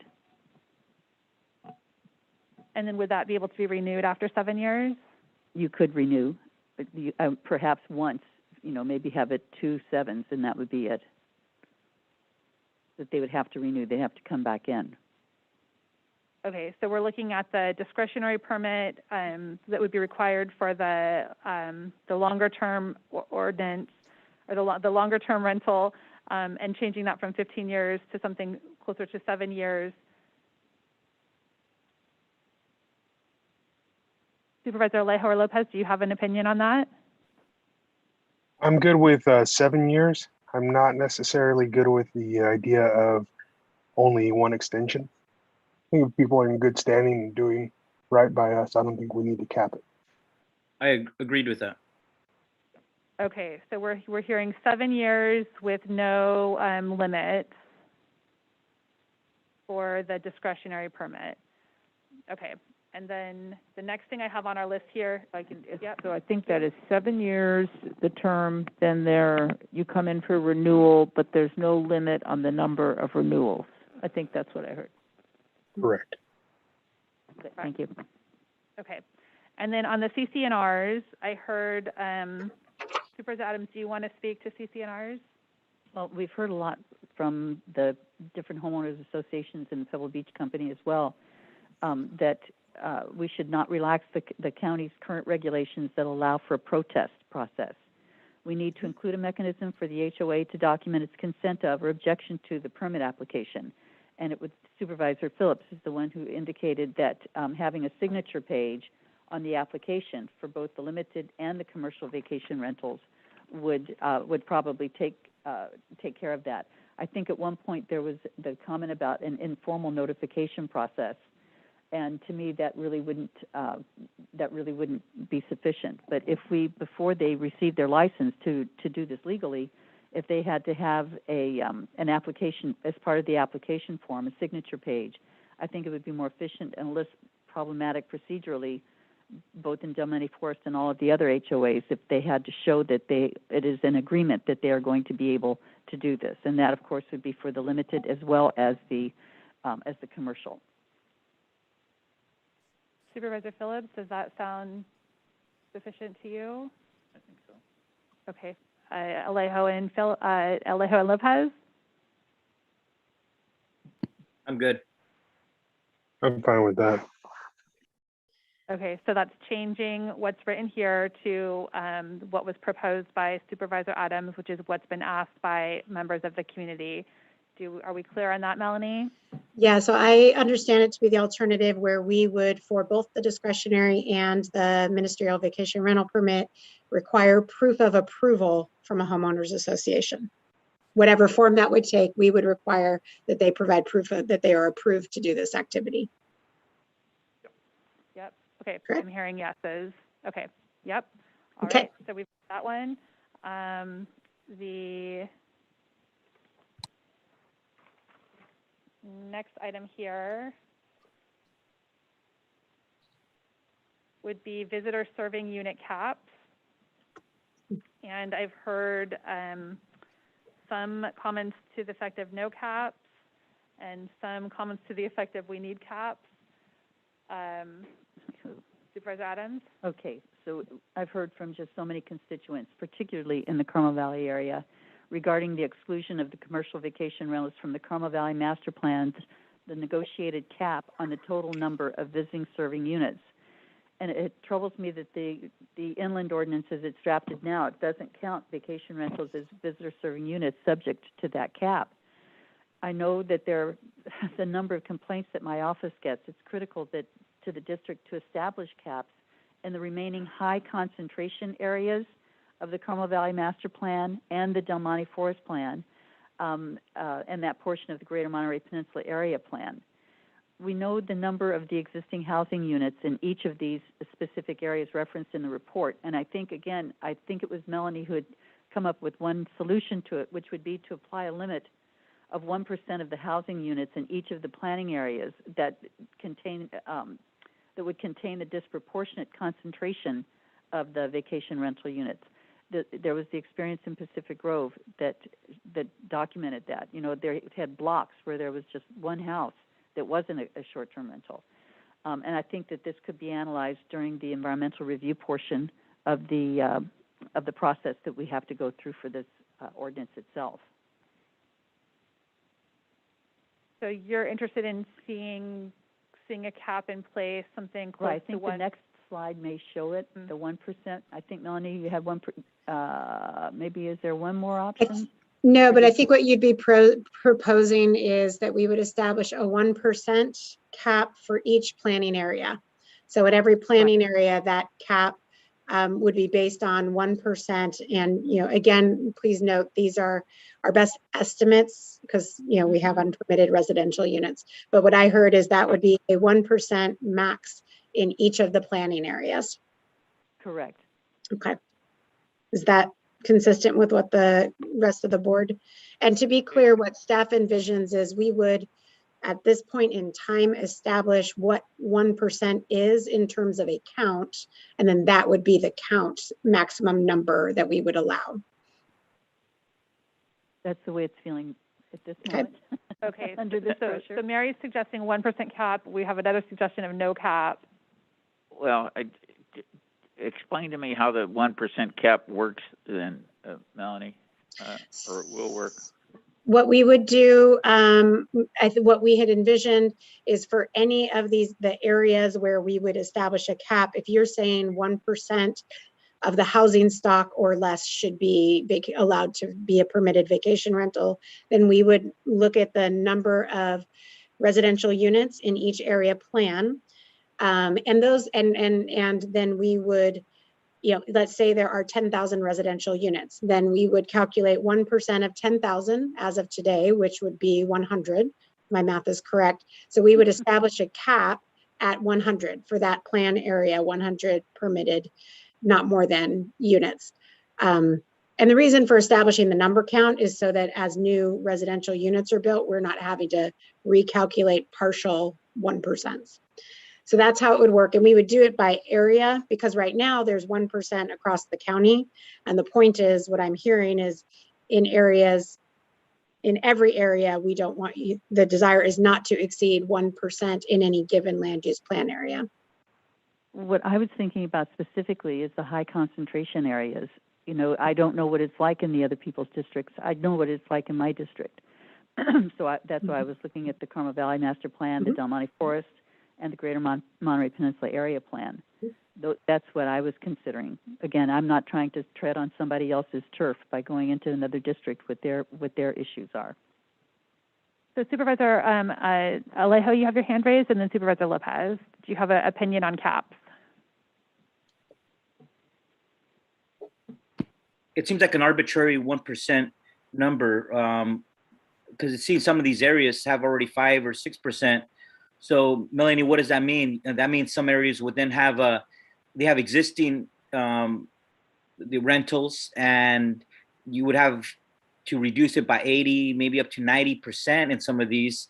Mm-hmm. And then how do you pick your winners and losers about who gets to continue and who doesn't? I mean, that seems like it's going to come back to us with a lot of pretty upset people here, Yeah, and previously when we had been looking into the potential for establishing caps, anywhere that you establish a cap, you can set it up as a first come first serve. We had prior language of whoever's got the completed application, time, date stamped. You can also set it up. Other jurisdictions have done lotteries where you set a timeline. You come and you put your intent, and then we, if we've got more than the number of the cap, then we do a lottery draw and everybody else goes on a wait list. So there are different ways that we could do that, but exactly, if there's a cap, especially in areas where we already know there's a significant higher number that are operating unpermitted currently, from what that number is, then yes, there's a much more competition for those, and some sort of neutral approach would probably be advisable. Right. So I'm just expressing my concern about putting that kind of a cap so drastic. And then certainly, if there is one place, certainly looking at an equitable way of doing it, not just who's the quickest to rush to the office to put in their application. Doesn't seem like that's a fair way of doing it either. So, but I want to hear from other colleagues. Yeah. All right, Supervisor Lopez. Yeah, I see it kind of like cannabis. In terms of if you've been doing it, you should be allowed to continue. And then, with the cap number, I think it something close to what's realistic in terms of what's there now. It shows that the market is there for it.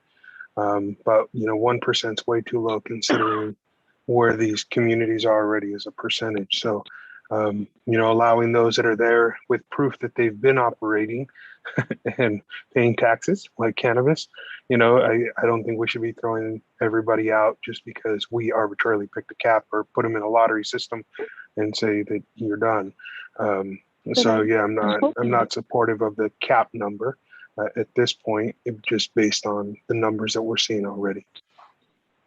So what about, recognizing that many of these are in Supervisor in District 5, would there be any appetite for a cap of no more than, what's currently, 5%, say, or grandfathering, setting it at 3%, grandfathering in those who are already there? Would that be something that you could work with? Well, forgive me, but one of the reasons we're doing this is because of the way that it is simply unacceptable to so many of the people who have to live like this. The people's lives are being affected by it. It's not just because they've already done it. There are a lot of people who are doing this who are just untenable. I already told you we've got 30 times as many unlicensed ones as licensed ones. The ones that are unlicensed are the ones that are having the fireworks going off at 2 o'clock in the morning next to a mom and dad and their 4 kids. That's why we're doing this ordinance, to try to pull this into some sort of quality of life for the people who have been living in the neighborhoods for decades. This is why we're doing it. 1% is not an arbitrary number. This is something that's been used in other parts of the state. This is something that I feel strongly about, obviously, because of what people have had to put up with.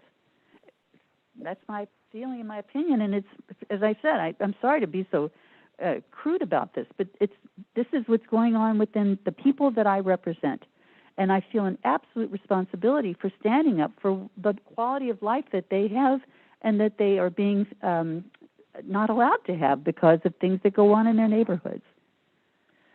Would there be any, Supervisor Phillips, would there be any willingness to create a cap and grandfather those who can show that they've been operating in these land use areas? It's not going to help. I wanted Melanie, or the board report was not enthusiastic about caps, and I share some of the same concerns that Supervisor Leo about inequity, and then how do you get some and other ones not in there. But so I'd like to hear from Melody. But also, I mean,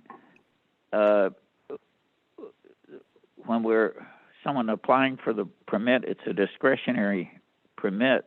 So I'm assuming that whoever's making the decision on it would listen to hear the concerns of the neighbors. And to me, that's the biggest concern of these. If you have someone who has a isolated house and it's not around a bunch of neighbors, that's not a problem. But I would think the hearing officer would take that into consideration on granting one of these permits if the neighbors nearby have had a considerable problem with them, how they operate. But, I want to go back to the 1% again. There are 60,000 noted housing units in our area.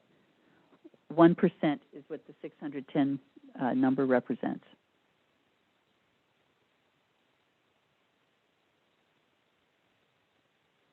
Supervisor Lopez. No, sorry, that was just a leftover hand up. A legacy hand. Okay. All right.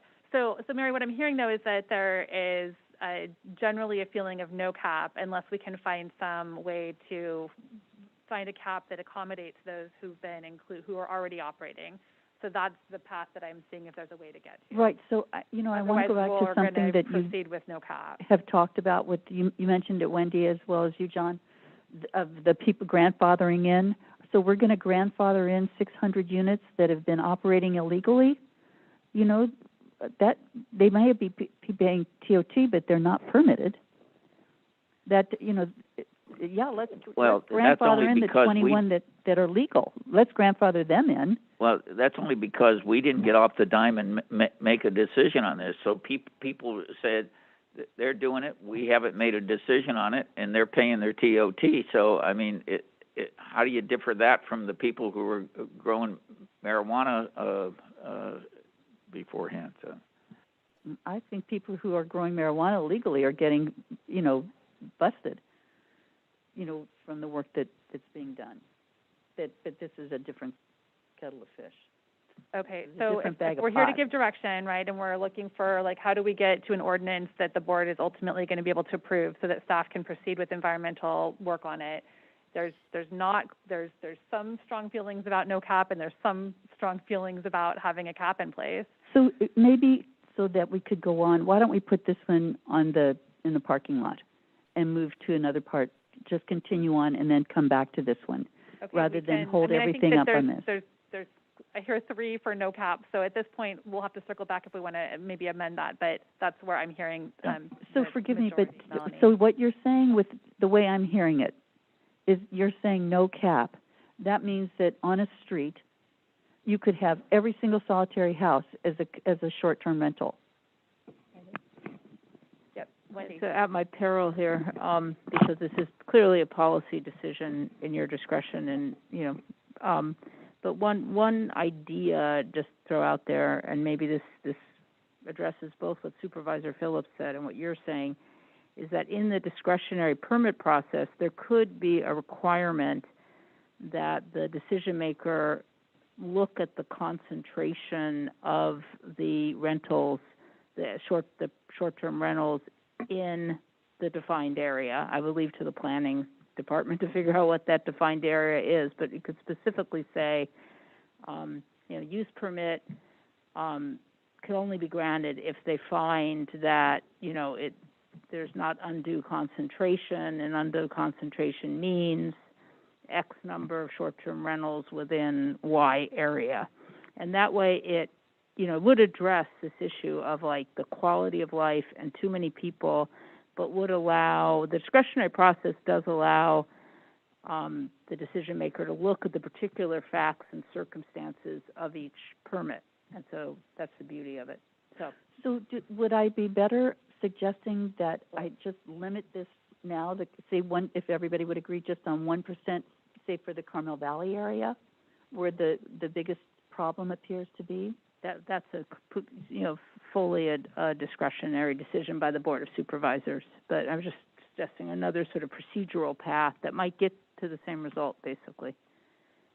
But Mary, what I'm hearing is that there isn't support for a cap that but I didn't eliminates ask whether people who are already operating. And so the option that I hear that there could potentially be support for would be allowing those who are operating the opportunity to continue operating, but creating a cap that doesn't allow more than that in the future.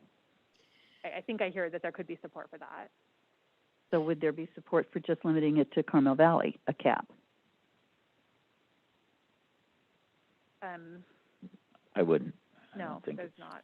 I don't think we heard any comments. And then on Ms. Strimling's point, also I don't want that suggestion to like indicate or create some kind of intent that somehow we're creating some new barrier for a planning commission to decide, saying that now there should be some arbitrary limit in each area without actually putting a limit. Because that's what it sounds like that proposal is suggesting. Okay, let's come back to the cap question and see if we can work that out. So if I may, Chair, just one thing that I know this is complicated. So the one thing I really just want folks to realize, however, is of those that are currently operating unpermitted, so the current count, which is what the numbers we have are based on, it is not likely that all of those would qualify for the current ordinances. They may be operating in guest houses and accessory dwelling units and unpermitted units. So just to consider, again, we anticipate that the regulations themselves, not all of the current existing operations are going to be able to be permitted. That being said, I think it's important to consider we've sent courtesy notices. Many people have held off on applying, waiting for the new ordinances, not wanting to operate illegally. And so there's a little balancing that happens there. I don't know that changes the discussion, but I just wanted to be sure that that bit of dynamic was considered in the discussion. Yes, of course. Thank you. Thank you, Melanie. Okay, so the other questions, we're going to come back to that. So the visitor serving, so one of the other questions was that the board did not previously support counting vacation rentals against any existing visitor serving facilities, caps in different land use areas. Is that stands? So what do you need direction on that, Melanie? Unless the board wants to change its direction, that was clear from the last time. Okay, so we've talked about caps, we've talked about our unique neighborhoods, and the unique neighborhoods would include Monterey Dunes Colony, the Pebble Beach Company area. I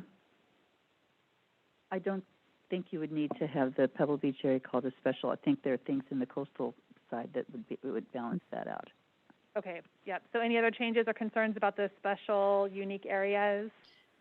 On this question, Madam Chair, I was going back to Supervisor Lopez's question, just on the River Road wine corridor. Yep. Because the analysis, I think, was Supervisor Lopez rightly pointed out. I think the other areas got more of attention, but rather than looking at this other area, it's an important one and been talked about a long time. I don't want the one size fits all that might not be necessarily the best fit for the wine corridor. And I heard, and I agree, I heard that. It may be, I think what we would do is we would work through the Supervisor Lopez's office to make sure that we're reaching out to the right entities in the wine corridor. I heard Lockwood, to make sure that those voices are heard and that we identify any issues that maybe weren't identified. So we can do that. It may be covered in unique neighborhoods, or it may just be covered as, as just a separate consideration for agricultural operations. So we can pursue that query. I'd appreciate that consideration for the River Road and the Lockwood area, for sure. Yeah. Thank you. Of course.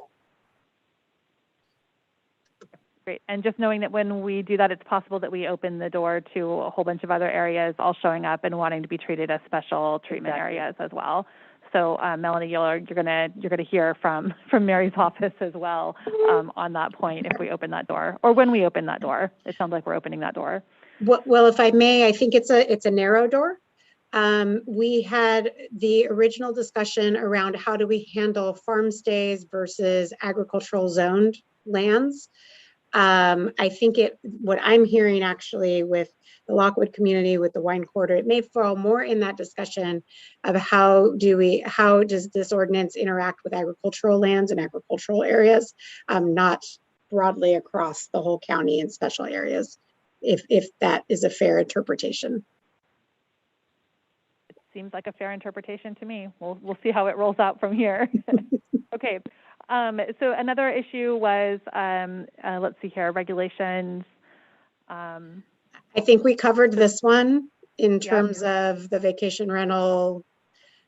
Yes, require both. So the other one we wanted to revisit was the multifamily, the duplex dwelling. It was an item that was raised, and we just wanted to be sure that we didn't miss the board's intent on this one. Yep, go ahead, Supervisor. Yeah, I'll talk about this, and then there's another one that I wanted to bring up as well. But we've heard from a number of rental and affordable housing advocates that allowing vacation rentals in multifamily and duplex structures will have an impact on affordable housing availability. And I think this is an issue that I think needs some serious consideration. Now, of course, it wouldn't matter to the Monterey Dunes because they're in that unique area. I can understand there are other places in Pebble Beach where, there are condos that people might want to do this.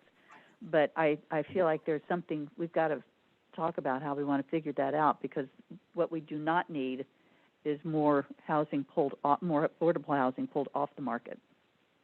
Yeah, I would agree and feel pretty strongly. I think, we talk a lot about needing to create and generate more affordable housing, and the multifamily and duplex dwelling units really are designed to be the affordable housing that we know our workforce needs. So I'm inclined to protect those as much as possible for people who are living and working here in the community, and keeping those out of the short-term rental market. I kind of feel that way too. The duplexes I'm thinking about, my daughter lives in a duplex. I just wouldn't think it would be appropriate to be sharing a a wall with someone and they're having a quasi-commercial operation next door, but maybe there's some things I'm not thinking about either, but. Supervisor Lopez or Alejo, do you have any thoughts to weigh in on this one? The multifamily and duplex dwellings? No concerns with it. I know that some people might be in unique circumstances, but overall, I think that this is a fair direction. And I agree with that. Also, I think this is trying to find the right fit for Monterey County, and I think this is one of those areas that we could agree. Let's try to leave those units out of it. And then in addition to that, I think limit it to one per legal lot. I liked that was in there as well. That does lead me to the next item, just the way I gave again. So we would limit to only single family residences based on that last direction. But we still currently, the way the draft ordinances read is that you could have one limited vacation rental and one commercial vacation rental per legal lot. So if it's the desire that only one type of vacation rental, then we can write it that way, if that was the intent. Yeah, I think, again, to protect the rental stock, if nothing else, that we should only have one, either LVR or CVR per legal lot of record. Thoughts? Do you agree? I see Philip shaking his head yes. This is hard to do on Zoom, you guys, without any like body language and head nods from everyone. Lopez and Alejo, are you able to indicate support or concern on that? So this, to be clear, allows up to one of each on a legal lot of record. Right. As written. Yep. As written. No, only one per legal lot of record. You could have either or, yeah, but you can't have both. Correct. So I guess I'm wondering, the commercial, so I'm thinking about somebody who has two lots on a property two properties on one lot, and the one is commercial year round, say, and the other though for that weekend, like Concourse, Pebble, and if we're only talking about free uses,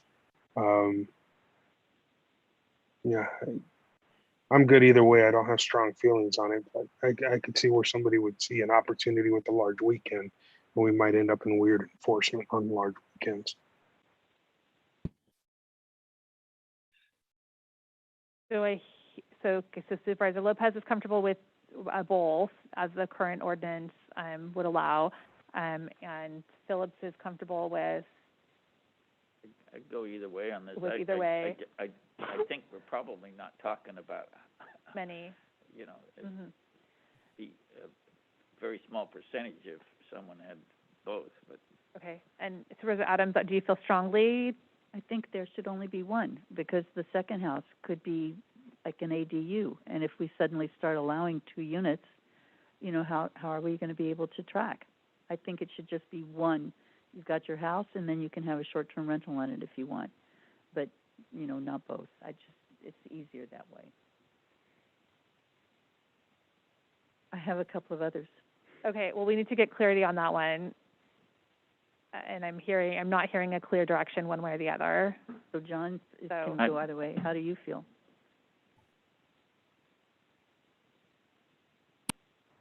Chris? Chris wanted I mean, ADUs are already out, right, Melanie? Yeah, ADUs Correct. are out. And Correct. guest houses are out. And I don't think guest houses are out. They are. So what this would allow, so the current ordinance, the way that we've restricted it is you could only do a vacation rental in a single family residence.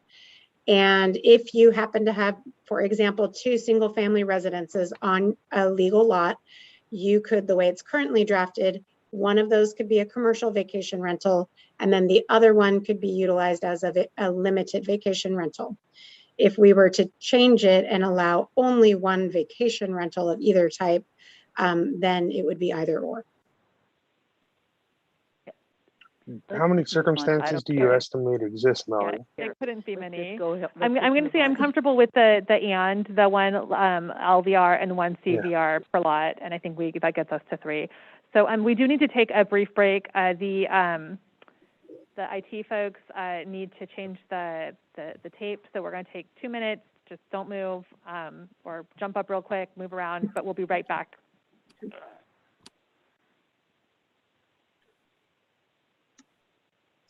You get to come back.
All right, we're going to reconvene and keep going.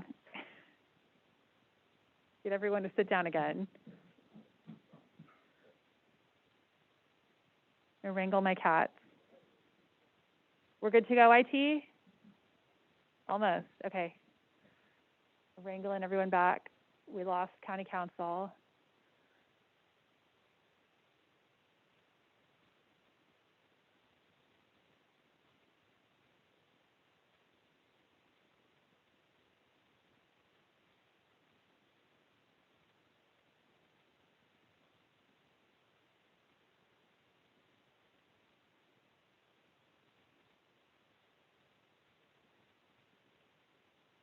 All right, Melanie, you've got good notes?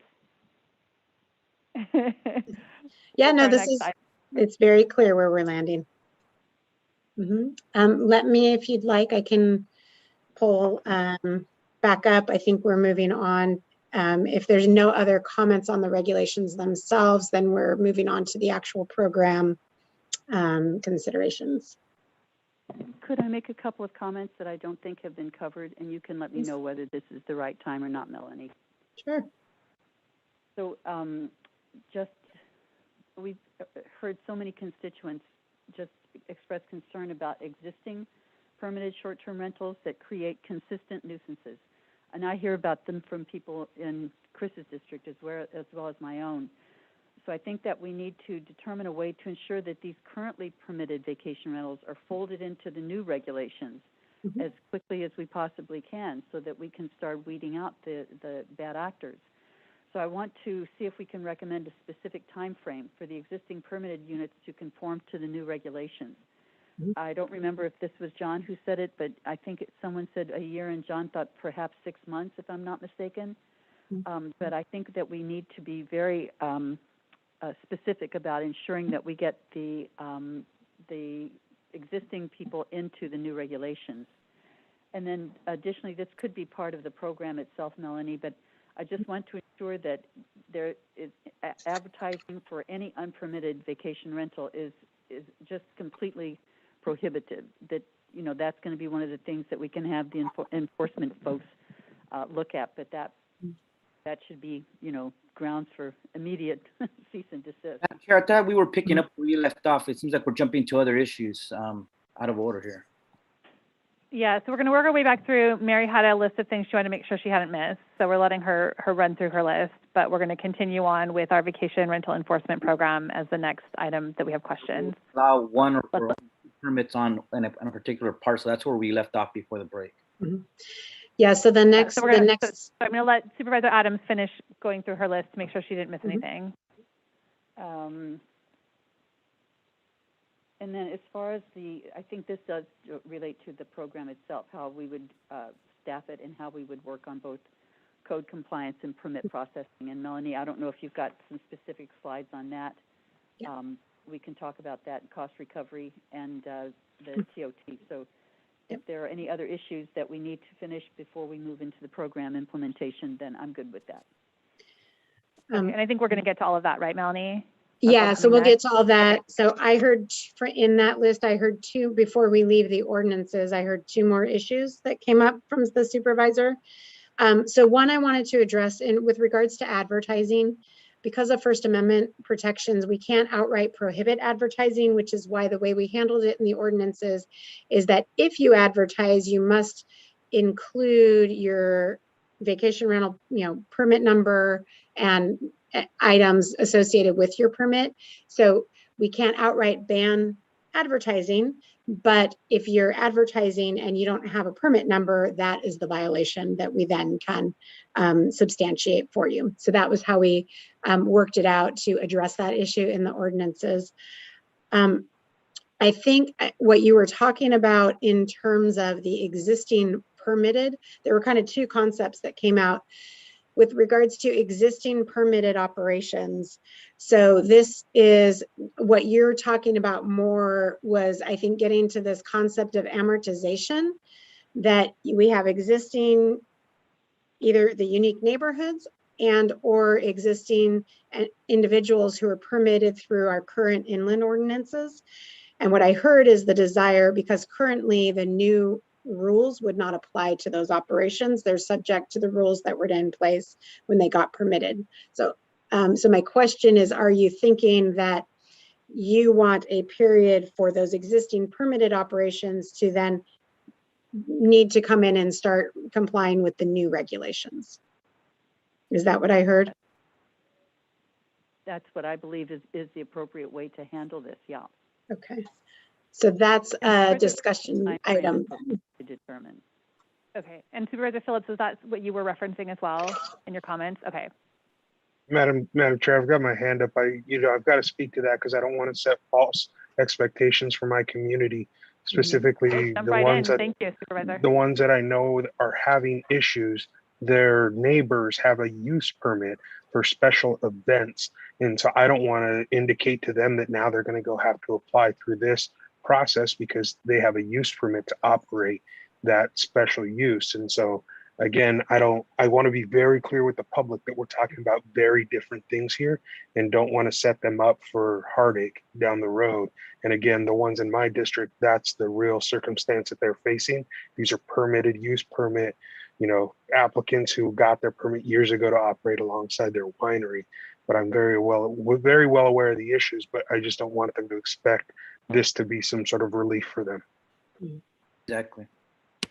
Okay, And Wendy Madam Chair, I Sherman? did want to say one thing from a legal perspective, which is it's very different if a use already has an existing permit which they got legally. They have a vested right, and that's why in the law, an amortization period would be required if we have a regulation that says that they must cease that use.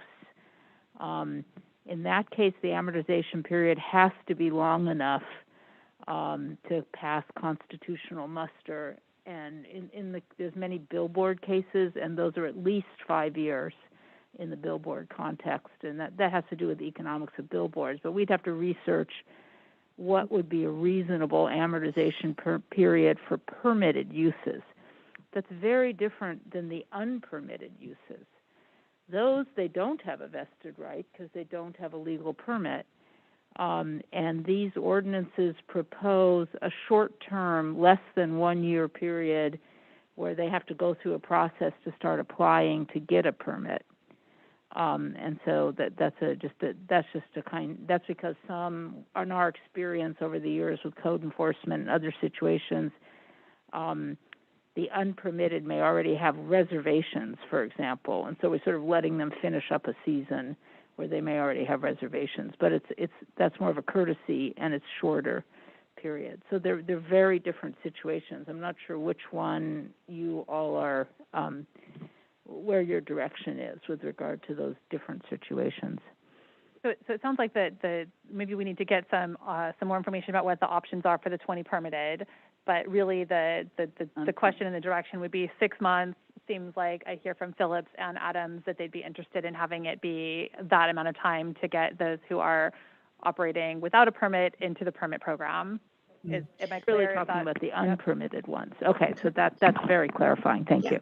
So Lopez and Alejo, do you want to chime in on that? So we're talking about the unpermitted. I'm good with a 6 month phase out. Okay. It seems like a reasonable time for them to apply and get into compliance. Okay. All right. So now we're moving along. Just have one more. Oh, yep. Okay. Sorry. Yeah. Go ahead, Supervisor. Thank you. I had neglected to bring this forward. This is what the city of Carmel and the other cities in my jurisdiction my district that allow short-term rentals, and it is a request to consider limiting the number of rental contracts that could be let each month. So, as an example, we would allow commercial vacation rental unit to be rented once per month. So it's not like you have to rent it for 7 days. You could rent it for 3 days if you want, but you can't rent it again until the next month, until the next, say, 30 days or 27 days or whatever that works out to be. So that it would not be this constant turnover. It would be less than a month, but it would only be one time per month. So you couldn't have people coming in weekend after weekend after weekend, different people. Sorry, Melanie, do you want to respond to that, the 30-day? Yeah, I think so. In prior iterations that had come up in terms of limiting only 1 per 7 days, or how much. The general direction and the current ordinances don't include that. It is certainly something that could be incorporated. The only concern is that is something that is a little bit more challenging for enforcement. If it's 1 per month, I think my only comment is if you're only allowing one contract per month, you sort of move towards what folks have already started doing, of doing only 1 contract for 31 days. So you sort of move away from having an effective ordinance. If you looked at some other frequency, like not more than 1 per week, something like that, then that is, I think, prior discussions falls within, or something along those lines. But it's really up to the board if you want to put that limitation on it. We do require that individuals track their records for how many times it's being led, and that can be a part of our enforcement program if that's desired. Supervisor Phillips? That would be a mess enforcement was once a month. I could see maybe no more than once a week. But, Just picture it on your street again.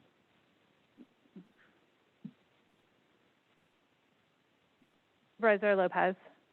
Yeah, I think that gets to the question of whether or not it's economically viable when we're charging so much for permits, and that's not something that I'm willing to support at this point.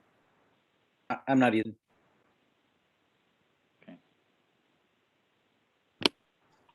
Any other, what else have we got, Mary? Was that the last one for the That one's a tough one. operations? Okay. Should we consider some limitation on the numbers of times that people could rent their next door neighbor's house out? If it's, I think once a week is simply too frequently. You know, if it were every, not less than maybe 2 weeks at the least. I prefer once a month, but if you're not going to go for that, let's try not more than, twice a month, or we'll have to come up with the exact language, but essentially not more than 2 times in a monthly period. Okay, I'm not hearing support for that, so we can circle back to it and touch base before we wrap things up. But what else have we got, Melanie? I think if that's all the regulations, then we can move into getting some direction from the board on the program itself. Perfect. Okay. So, again, what staff tried to do is just present some options. I think one thing that I did want to flag is, one idea, once we settle what the ordinances are going to be, I think that there might be a way where we could do a survey of existing operations or work through the Monterey County Vacation Rental Alliance. I think what I'd feel more comfortable in terms of really refining the program is knowing how much permit volume versus unpermitted operations we're going to be enforcing. So I know that there's going to be refinement essentially as we go forward based on the outcome of today.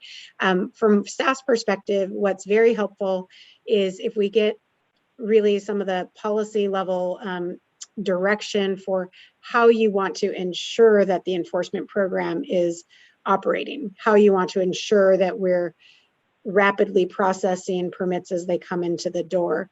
That type of direction helps give us sort of the standards that we're trying to achieve, so that then we can come back, are we looking for cost effectiveness, or are we looking for, efficiency? Is obviously a combination of all of that.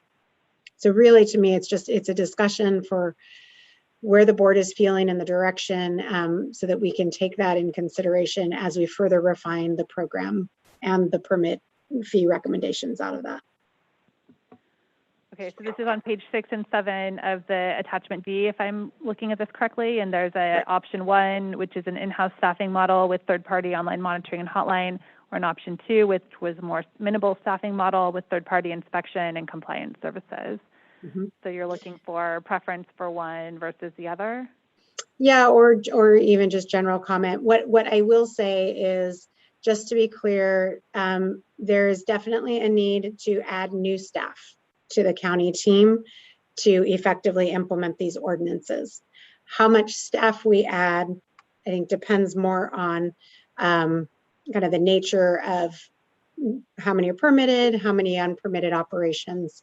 One, speaking for HCD, and I'll let environmental health if they'd like, or treasurer tax collector and county council if they'd like to speak for their individual departments. Speaking from the HCD's perspective, we have heard, given the nature of the size of Monterey County, a large geographic area, we are a tourist destination. We actually, what I'm hearing from our enforcement team is that we really think the most effective approach at a minimum would be to have 2 code enforcement officers who could make sure that on evenings and weekends during busy times, they're covering the full county, who can also ensure that if there's for particular types of enforcement circumstances, we send 2 people out. Now, currently, we try to do that with the code compliance inspector and the sheriff. But again, to be more effective, we think having 2 code compliance inspectors, then they can also be backup. So that was really from between these 2 options. That's one, the code compliance program, where I am hearing strongly from our code compliance team that we think 2 code compliance inspectors would be more effective. I think from the planning side, the permit processing and condition compliance, that's one where we not less than 1 new position along with an office assistant to support both programs. And we, I think, could refine based on the volume of permitted operations and how many permits we think we'll be processing, if we think there's sufficient to support multiple staff, or if we're really talking 1 additional staff person and then augmenting it with consulting services. So that's where staff's sitting right now based on what we know. And I'll open it up to the other departments if they'd like to contribute as well.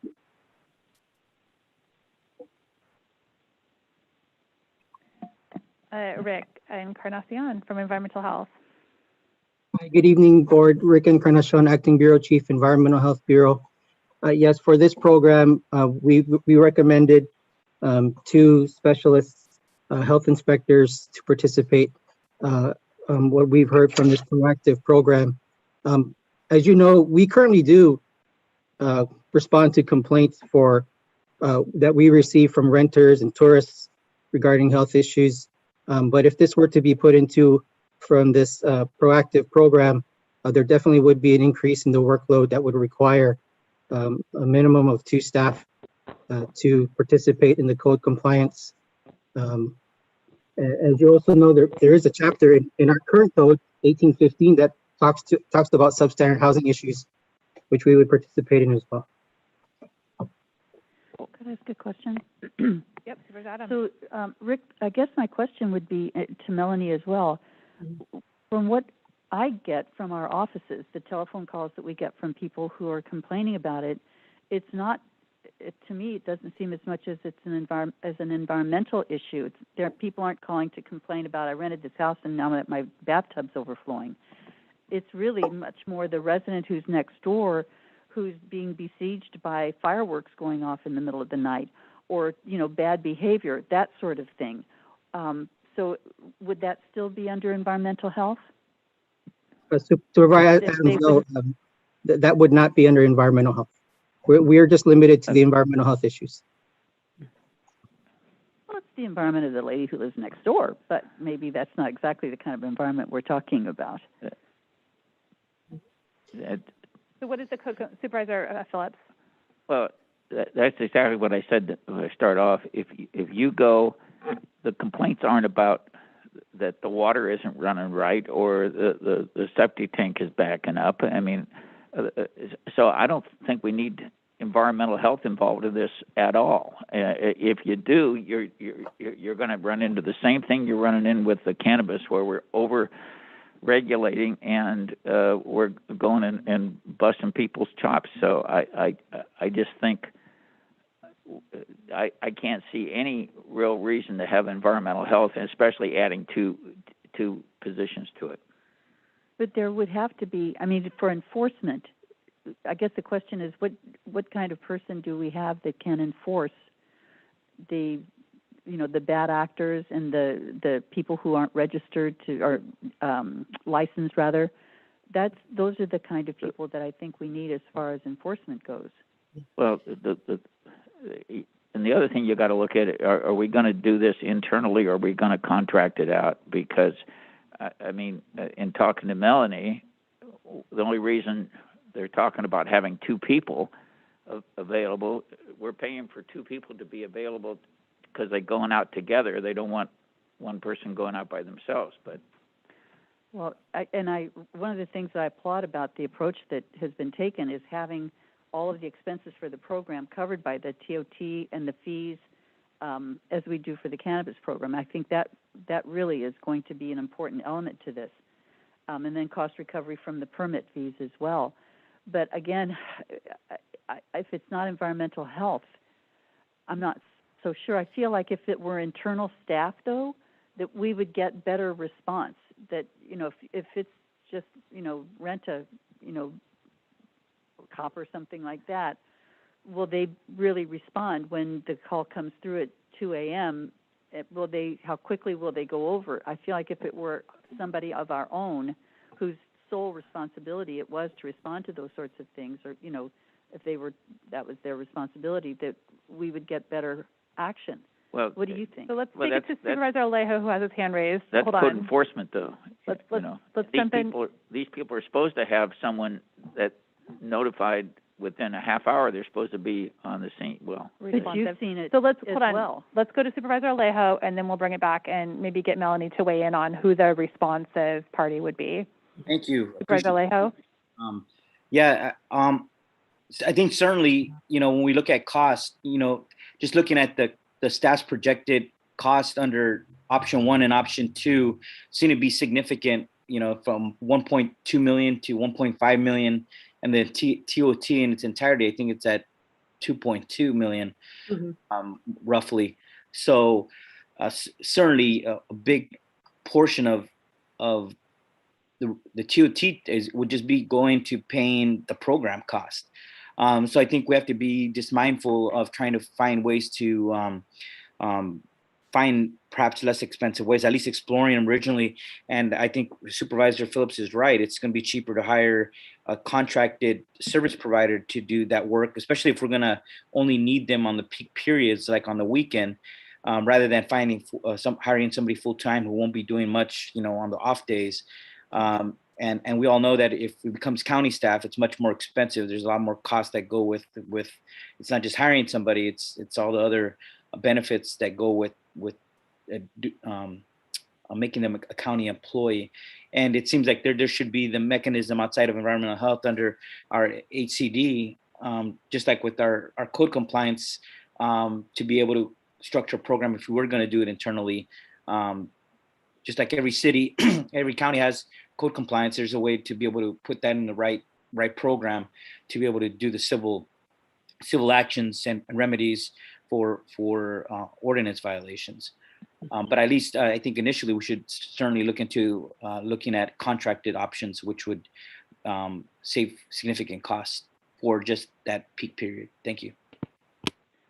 Thank you, Supervisor Alejo. Yeah, I'm inclined to support contracted options as well for some of the compliance and enforcement issues. I think at least looking at that as an option and finding out what's available to us and how well it could meet the needs of the community. The question, Melanie, that I don't know that I'm clear on, or that I'm hearing is the clarity on, is who is responsible when there is a complaint that comes in at 2 a.m. Who does that call go into? Who responds to that call, and what does that look like? Yeah. So currently, because of our current staffing, when those nuisance calls come in, currently, they get handled through the sheriff's office on those off hours and weekends. So what we would be proposing in order to be proactive and to be available is that our code compliance team, we would actually have assigned during those hours, and they would, have noise meters. They would be able to respond to those types of nuisance. The code compliance, so HCD's code compliance would initiate and do the response for enforcement. we can utilize, and again, cost estimates are difficult from third parties if we don't have a formal request for quotes, and so we weren't able to get good numbers. But that would be a next step that we would propose, is that we could go out and get requests for quotes to look at a program where we know that they would do online monitoring. We'd have a hotline service at a minimum, and then also look at sort of how extensive of the program, how much of kind of compliance, condition compliance for the permitted operators and identifying unpermitted operations, to be able to send out those courtesy notices, maybe advise when after our team verifies. So we would do that as a next step, absolutely, and I'm hearing support for that.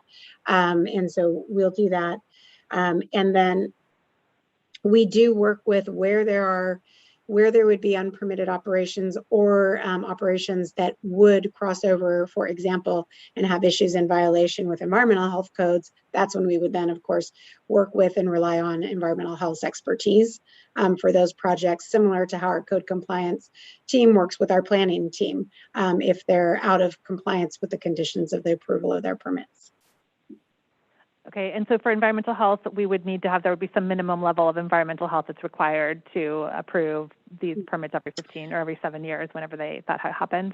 Well, and I think so for all of the permit review staff, there would be this kind of 7-year pulse that would come through, staggered inland and coastal, for processing the discretionary permits. So that would be a surge, but then the vacation rental operators permit, those are annual, and those do require needing to submit, with regards to environmental health, evidence that they have a functioning septic system and water quality testing that environmental health would need to review to sign off on those permits, similar to how our building inspector would review their verification that they have appropriate egress and safety measures at the site. Supervisor Alejo, hold your hand up again. Yep, thank you. Supervisor Alejo? Is it a legacy hand? Sorry. Okay, very good. Supervisor Phillips. Yeah, Melanie, I just don't understand why.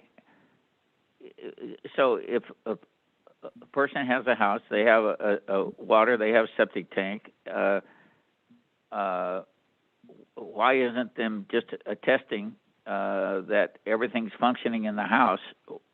So why do we have to burden them with, and the way I was looking at the way you were setting it up, they would have to go prove to environmental health that their septic tank was working properly and the leach line was working properly, and I can see that become burdensome. Yeah, currently the way that it's incorporated, that is an annual requirement as a part of, it's a requirement for the discretionary permit, and it's a requirement for the annual vacation rental operators permit. So if that is a change that there's desire, I will again I'll let Rick speak directly to if there's any underlying laws or other issues that environmental health is recommending that based on. I'll have him speak to that. But you're right. Currently, it does add that annual cost and that annual, report that would need to be provided for that permit to be issued. So environmental health would be involved every year, not just every 7 years? Correct. Yeah. For both water, so for the permit review in particular, it would be the drinking water quality and the functioning septic, the way that it's currently drafted. Am I missing anything, Rick, for your actual review? I think that's what's in there. Yes, yeah, we included that as an annual requirement in conjunction with the annual operating permit for this new type of business. So that's what we would do, an annual check, just like what we do with our other programs that we regulate. Yeah, well, we do that with all hotels and such as well. We don't. Well, currently, Supervisor, we don't regulate hotels, and if this is a new program, at a minimum, we should at least check it at least a year. In our experience with any businesses that we regulate, the problems do occur when there's not only in the periods of use, but when there's periods of not use. So let's, sorry, I see Supervisor Lopez has his hand raised, and then Wendy Strimling wants to jump in. So Supervisor Lopez first, and then Wendy Strimling. Yeah, I mean, so on this particular issue, you know, I'm leaning towards Supervisor Phillips's, you know, angle in terms of the question on, you know, if we're going to do it, I'm okay maybe year one, but every year is excessive in my mind. And then on the prior question, in terms of security and response, I'm just curious, have we considered, I know it works with private security companies, but if law enforcement is called out, there's $1,000 fine to the operator. And I say this because it reminds me of the sticker in Ubers that say that if you trash the car, if you know somebody vomits in the car, you're going to pay a $500 cleanup fee. And just that being there is a huge deterrent for people who use that service. And so I know that if the landlords were sharing that with, you know, their tenant or their visitor, that's going to be a huge deterrent in terms of that potential cost to them, you know. And so just the thought that, you know, I think something like that could be useful in one, deferring costs, but two, also making sure that, you know, there is that stick side on in terms of that enforcement that is shared with them from the outset. I think we can work with and see how that could fit in. I think that's a good idea. Yeah, I agree. I'll just say, you know, I think we've all stayed at you know, short-term rentals, and I know last time, it's been years, that we were with multifamilies at a house and location. It was very clear, if the police are called, if there's any complaint while you're here, like, you're going to lose your deposit, you're going to get fined, we're going to ban you from ever being able to rent again. I mean, it was explicit to us as the tenants of that property that the operators would lose their license to ever rent that house again. So we were very, very cautious. But the other question that I have, going back to Rick, the environmental health piece, I'm in agreement that for the short term, the temporary vacation rental program, where someone would less than 3 times, you know, up to 3 times per year, I'm not sure that I'm feeling the need to have the environmental health verifications all done. If someone's living in that home, and unless there's a legal reason that we need to include that, I'm inclined to not include that level of burden in the application process. But if I'm missing something there, and there is a reason why that is necessary or legally required, please let us know. No, there is no, in terms of the legal requirement, we're just talking about setting a standard for a local program. And when we're talking about a proactive program, environmental health, we kind of do this. This is like what the county does every day when we do our proactive inspections. It's about prevention. But again, we currently do respond to sewage complaints 24 hours. We have an after-hour team also. So if with regards to this program, if it's something that the board decides to make it whatever the standard is, environmental health will follow through. Okay, so what are we looking for direction on exactly here, Melanie? So I heard a couple of different things. So what I heard is, I heard that there are a couple of voices that felt okay with and we're just talking about the septic right now, the septic test, felt okay with that applying for the discretionary permit, but not necessarily for the annual permit. I also heard Supervisor Askew, you said you're okay with it applying for the commercial, but not for the limited vacation rentals. So I think what I just need is what is the take-home consensus. Only require it for the discretionary permit. Yes, require it for that, but only require it for the commercial vacation rentals for the ministerial permit. I think that's the distinctions that I'd like clarity on. And I will say it is easier. It is challenging if some operations in the permit are subject to, it's not a problem. We can do it, but it is confusion if this is the only difference between a limited and a commercial vacation renter who's getting the vacation rental operator's permit. I'm not saying that that's a problem, but it is a little more challenging to just have one nuanced distinction between them. Yeah. Question on the environmental health. If I want to rent my place out, and and I say my septic system's working fine, I don't have any problem with it, then what does environmental health do? What do I have to do to prove to environmental health that it's working all right? Supervisor Phillips, currently if the ordinance were to pass through and environmental health were to conduct a review as part of the requirement, we do have we would conduct an inspection and ask for reports.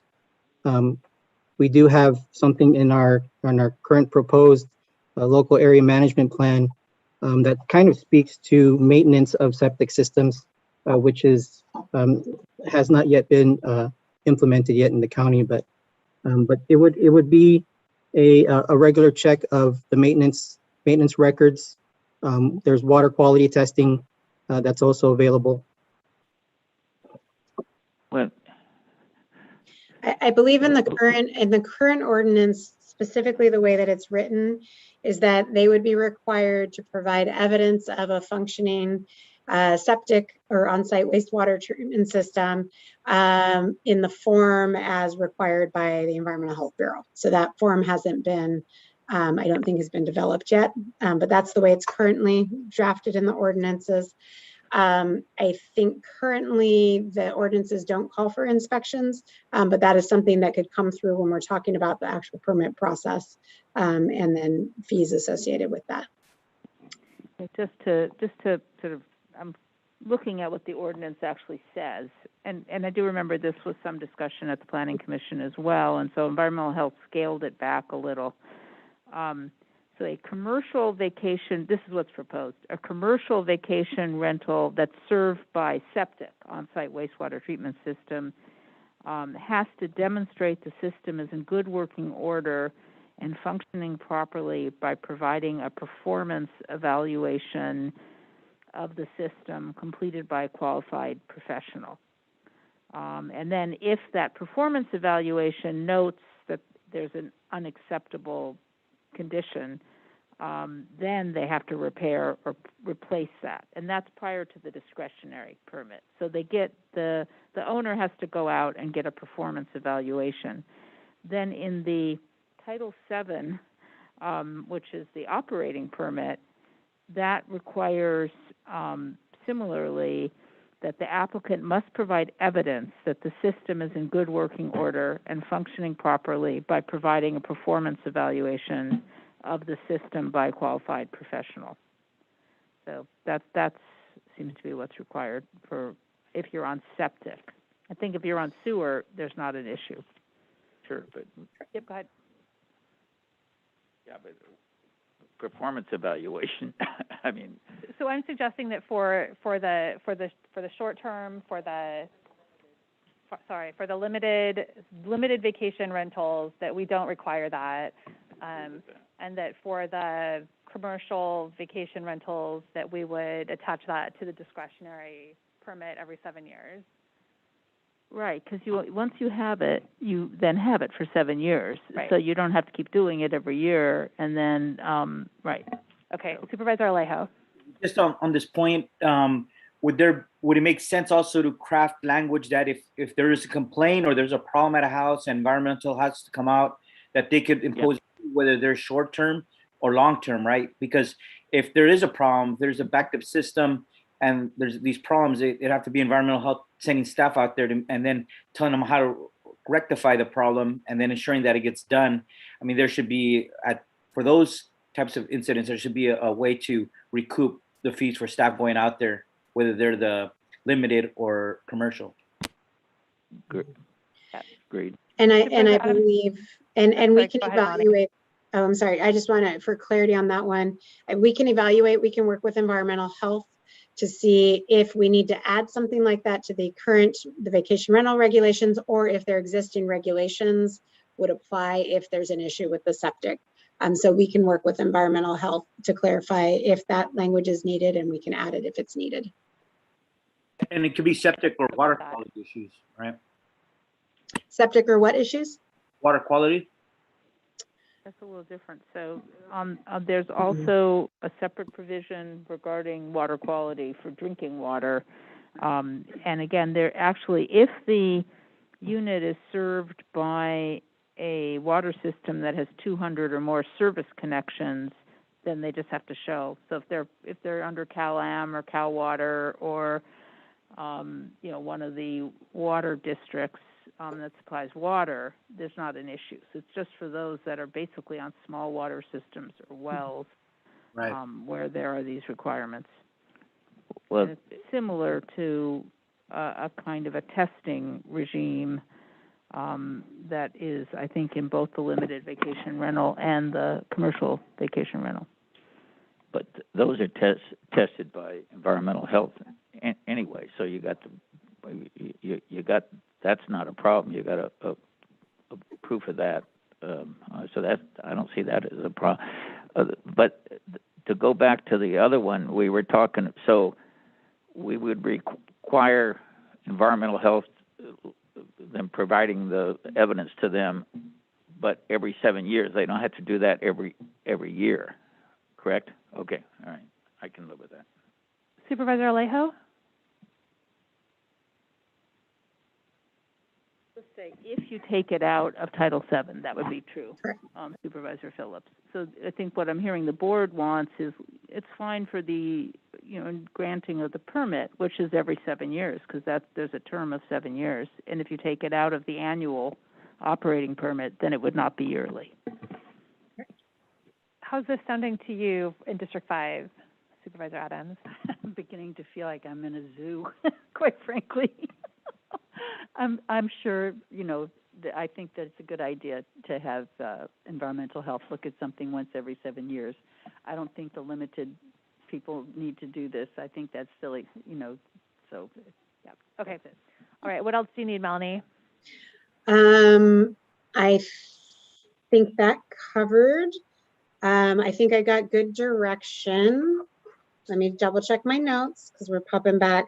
So I got good general direction with regards to the program and how we want to set it up.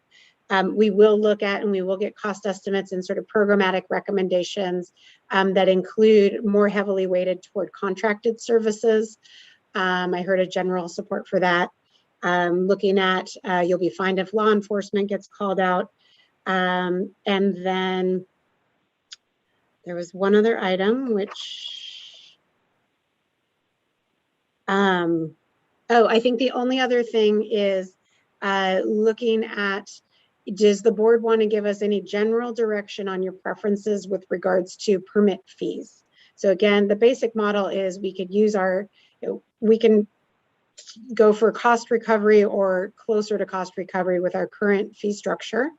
It's once every 7 years. The discretionary permits, they're $11,000 and $5,500. Or does the board generally support us looking at a model that would reduce or keep the permit cost low, knowing that we would be augmenting a certain amount from other revenue sources? I think just that general direction, if you have a strong preference or concern in any direction. Yeah, I'm going to weigh in on a pretty strong preference for cost recovery, but other voices are welcome. I think cost recovery is important if we want to be able to really run the program as a unique, standalone kind of thing. Lopez and Alejo, thoughts on cost recovery versus minimal fees? I'm good with cost recovery. I'm good with that as well. Okay. So the last thing I just wanted to circle back, Melanie, and we'll see how this plays out, but we said we'd circle back on the cap and the number per month. Is there any, I hear Mary saying that she doesn't want a cap above anything above 1%, and I'm hearing others say that, no caps.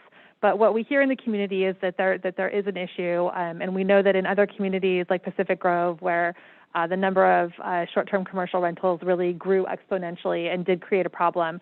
And I think as we're creating this ordinance now, we have an opportunity to stand in front of that. So would there be any appetite for a cap of 6% per land use area, so that we're allowing those who are operating to continue operating, while also saying, we're not going to end up in a situation down the road where we're trying to back out of neighborhoods that have been taken over by commercial short-term rentals. Is that something that Supervisor Phillips or Lopez or Alejo you could support? No more than 6% within a land use area, which allows everyone who's already operating to stay based on the numbers that we have in front of us today.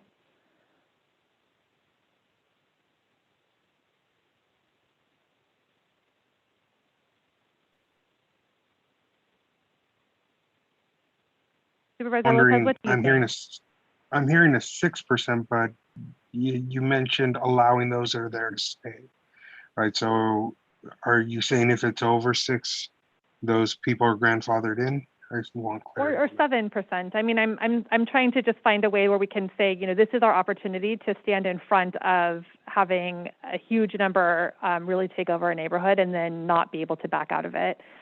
So they would still have to go through the process of getting a permit. So they're not actually grandfathered, but it would create within a cap, it would create the room should they be eligible and should they apply. Yeah. No, I understand that piece. I just wanted to be sure that if we hit that 6% with new applicants and we're not telling these people, oh no, you're out because again, somebody beat you to the counter, right? Yeah. And I think the Del Monte Forest is at 6.19%, and that's 62 vacation rentals. So really, I mean, that's a percentage point in there. And then the Big Sur Coast Land Use Area Plan has 20 at 6.54%, but they're not actually allowed. So that number sort of falls away. Yeah. One thing that I might just mention previously, when we were thinking about caps, part of why we had so we would attach the cap to the discretionary permits, but we had some language that says you have to actually operate. You can't just get one of these and sit on it. But the part of the logic for also having a term so the permit couldn't be renewed in perpetuity was that that did help address the concerns that you de facto get properties that just become permanent vacation rentals. I don't know if that's a concern of the board, but those were some of the discussions that were considered at the Planning Commission. So if you're going to establish a cap, I just put it out there. If you may want to just know that discussion happened around the discretionary permit term, and it may be a non-issue with you. So I'm sorry, Supervisor Lopez, did you want to weigh in on that? And then we'll hear from anyone else. I'm still mulling it over. I think for me, I'm comfortable at that 6%. I mean, that's fair to me. It's a question of when it's hit, what happens? Is it a hard cap? And I'm not necessarily thinking about today and where we are. I'm thinking long term. I don't want to say, well, the policy was set in 2021 and it is what it is. I want to make sure that, if it hits, okay, so I would be okay with it if it came with a trigger, right? So once it hits 6%, then it comes back to the board for a policy decision. And again, it could be in a year, it could be 20 years from now. But I want to make sure that there's that reopener so that we can consider whether or not it's appropriate for our community based on experiences at that time, without it becoming a burden on that person who is 6.01 in terms of the percentage. Yeah, I'm comfortable with that. See, that's why we got these smart guys here. Good, and I know that that's not what District 5 wants. I think I'm just trying to find this path where we can acknowledge that in other communities have been overrun and really taken over, and the communities have lost their character. So this is our chance to put something in place that puts a limit, or at least an opportunity to sort of take a breath before we find ourselves with 50% vacation rentals in a certain neighborhood. So, okay, anything else that you had, Melanie? Otherwise, I think we're going to wrap it up. No, I think we got through it and then some. So I think we have very good, clear direction. We'll start working on all these pieces. We'll also start working on the component that will require some public outreach.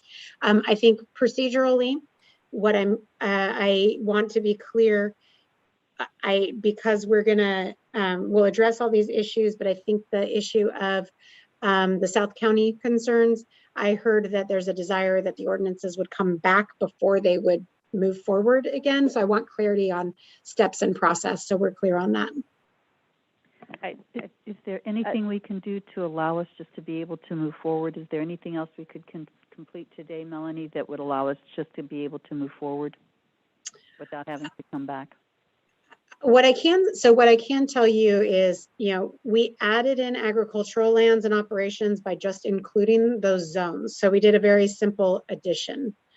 So one option is, if there's a concern in general, and there was support, we could move everything forward with the goal that we would be working out the agricultural component. I think the trick is, unfortunately, that would have an impact on the environmental analysis. So I think no matter what we do, hit something there. I can say we can certainly do that outreach. We can prioritize that outreach. The only concern I have is where we come back just with the recommendation for that element sooner than later. I just know that that will just depend on that public outreach process. And then the board calendar. I don't think we could get back before the break in August. I think the soonest we could return to accommodate that process would be likely after the break, or just my initial thoughts. Supervisor Alejo? Just on the mulling over the last point we had gone over, I get it, needing to have some kind of at some point getting some kind of limit in these areas. I think over time, and even opening this, who knows how many applicants we'll see come in each of these areas. So I think that's a really valid concern.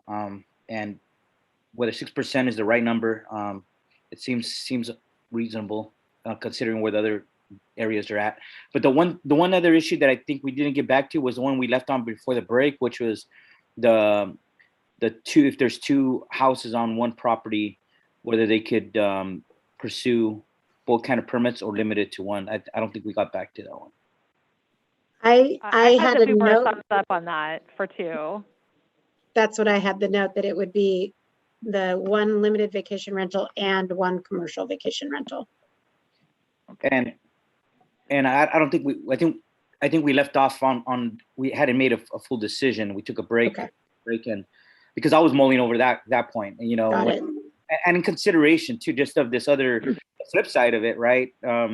Whether if there's two properties, whether they would allow them to use for the limited vacations or the commercial on one particular parcel. And I was thinking through what would be the reasonable limit there, and so that's right. I wanted us to get back because I'm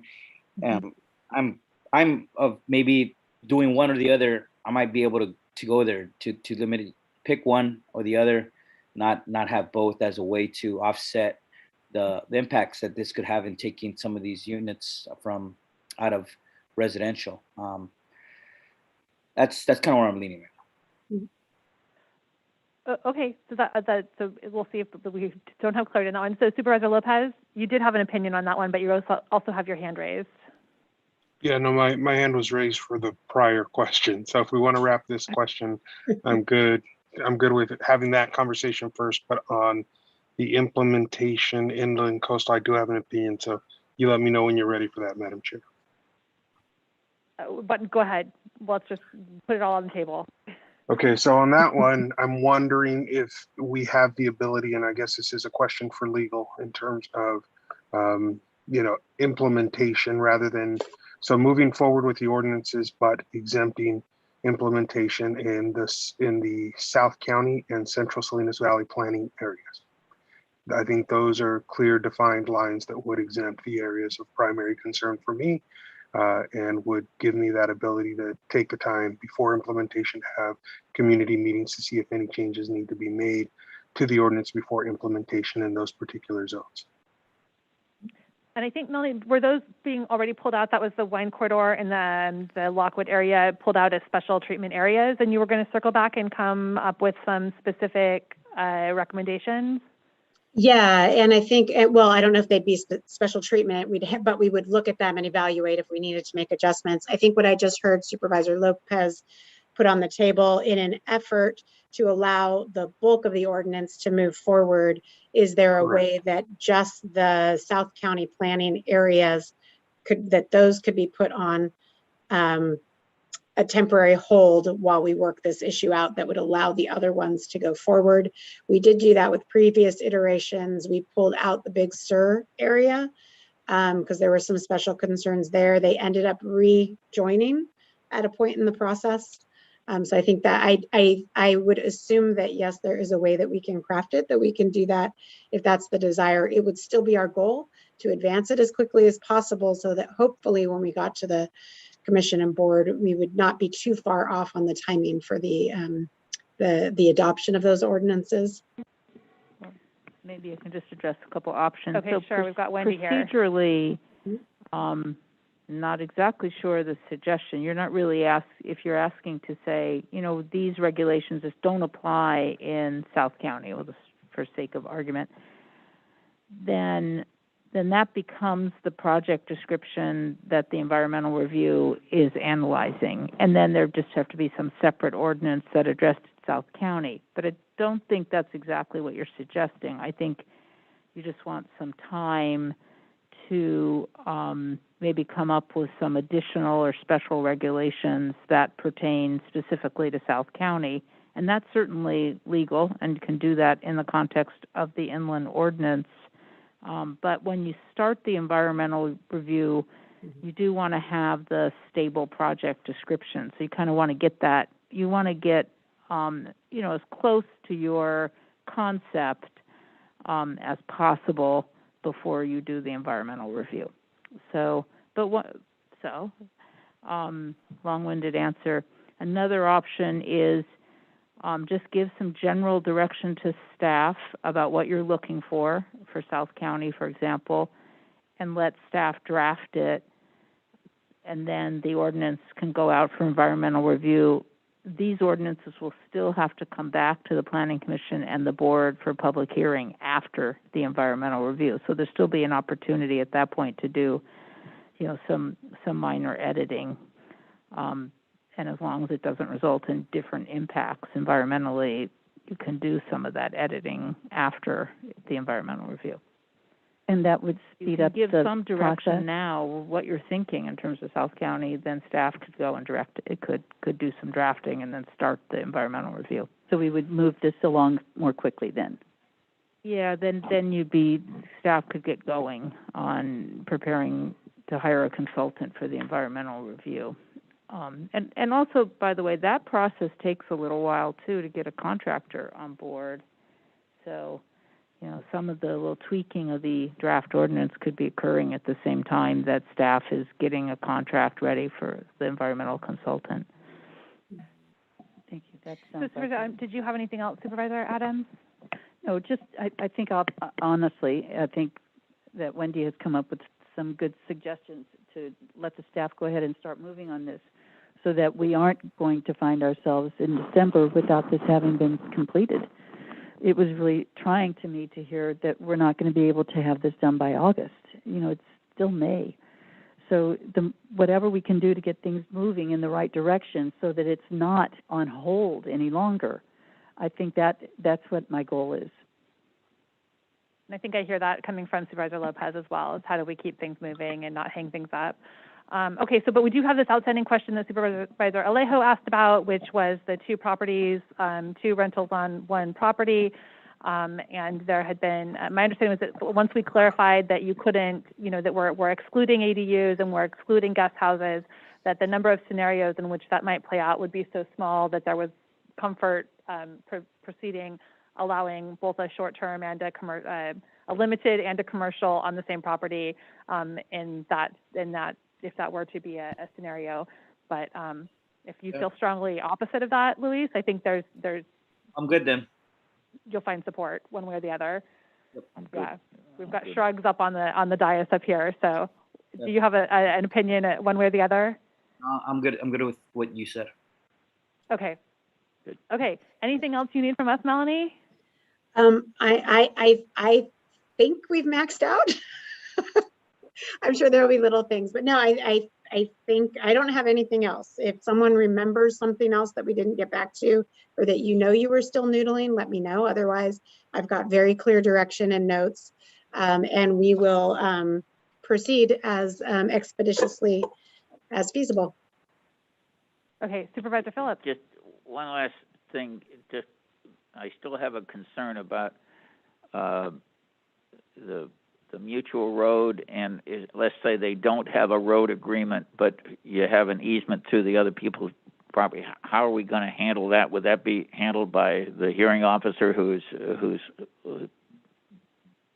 doing that, or do we get the neighbors to sign off on it? What's Supervisor Phillips, I think what we ought to do, with your permission, would be to go back and look at that ordinance in Chapter 16, see exactly how it would work, and if we need to, address it and add another step in the process specific for short-term rentals, maybe staff could come up with something. That's excellent. I think your concern is, and I've heard from more than one supervisor, that concern about the intensification of use on a road where that isn't the intent of the owners of the road. Yeah, and I went back and looked at the chapter they were referring to, and I had some questions with it, so I appreciate you doing that. I think we could just try to add maybe some more regulation there. And again, there's this. And we are going to end the discussion. I do see a hand raised in public comment. We've already taken public comment on this item, so I apologize, but please do email us with your thoughts so that we can know what they are. And could we get a readout from closed session earlier today? Thank you. There are no reportable items out of closed session. Okay, and we will be adjourning. We did already adjourn the Joint Board of Supervisors Natividad Medical Center Joint Board meeting. We adjourned that from closed session, but we will now adjourn the Monterey County Board of Supervisors meeting. And as I mentioned earlier in my comments, I'd like to adjourn our meeting today in memory of George Floyd. Thank you all for joining us and for persevering through a iterative discussion, but I think we made some good progress. So appreciate everyone's patience on our long meeting once again. And we'll see you all next week. Thank you.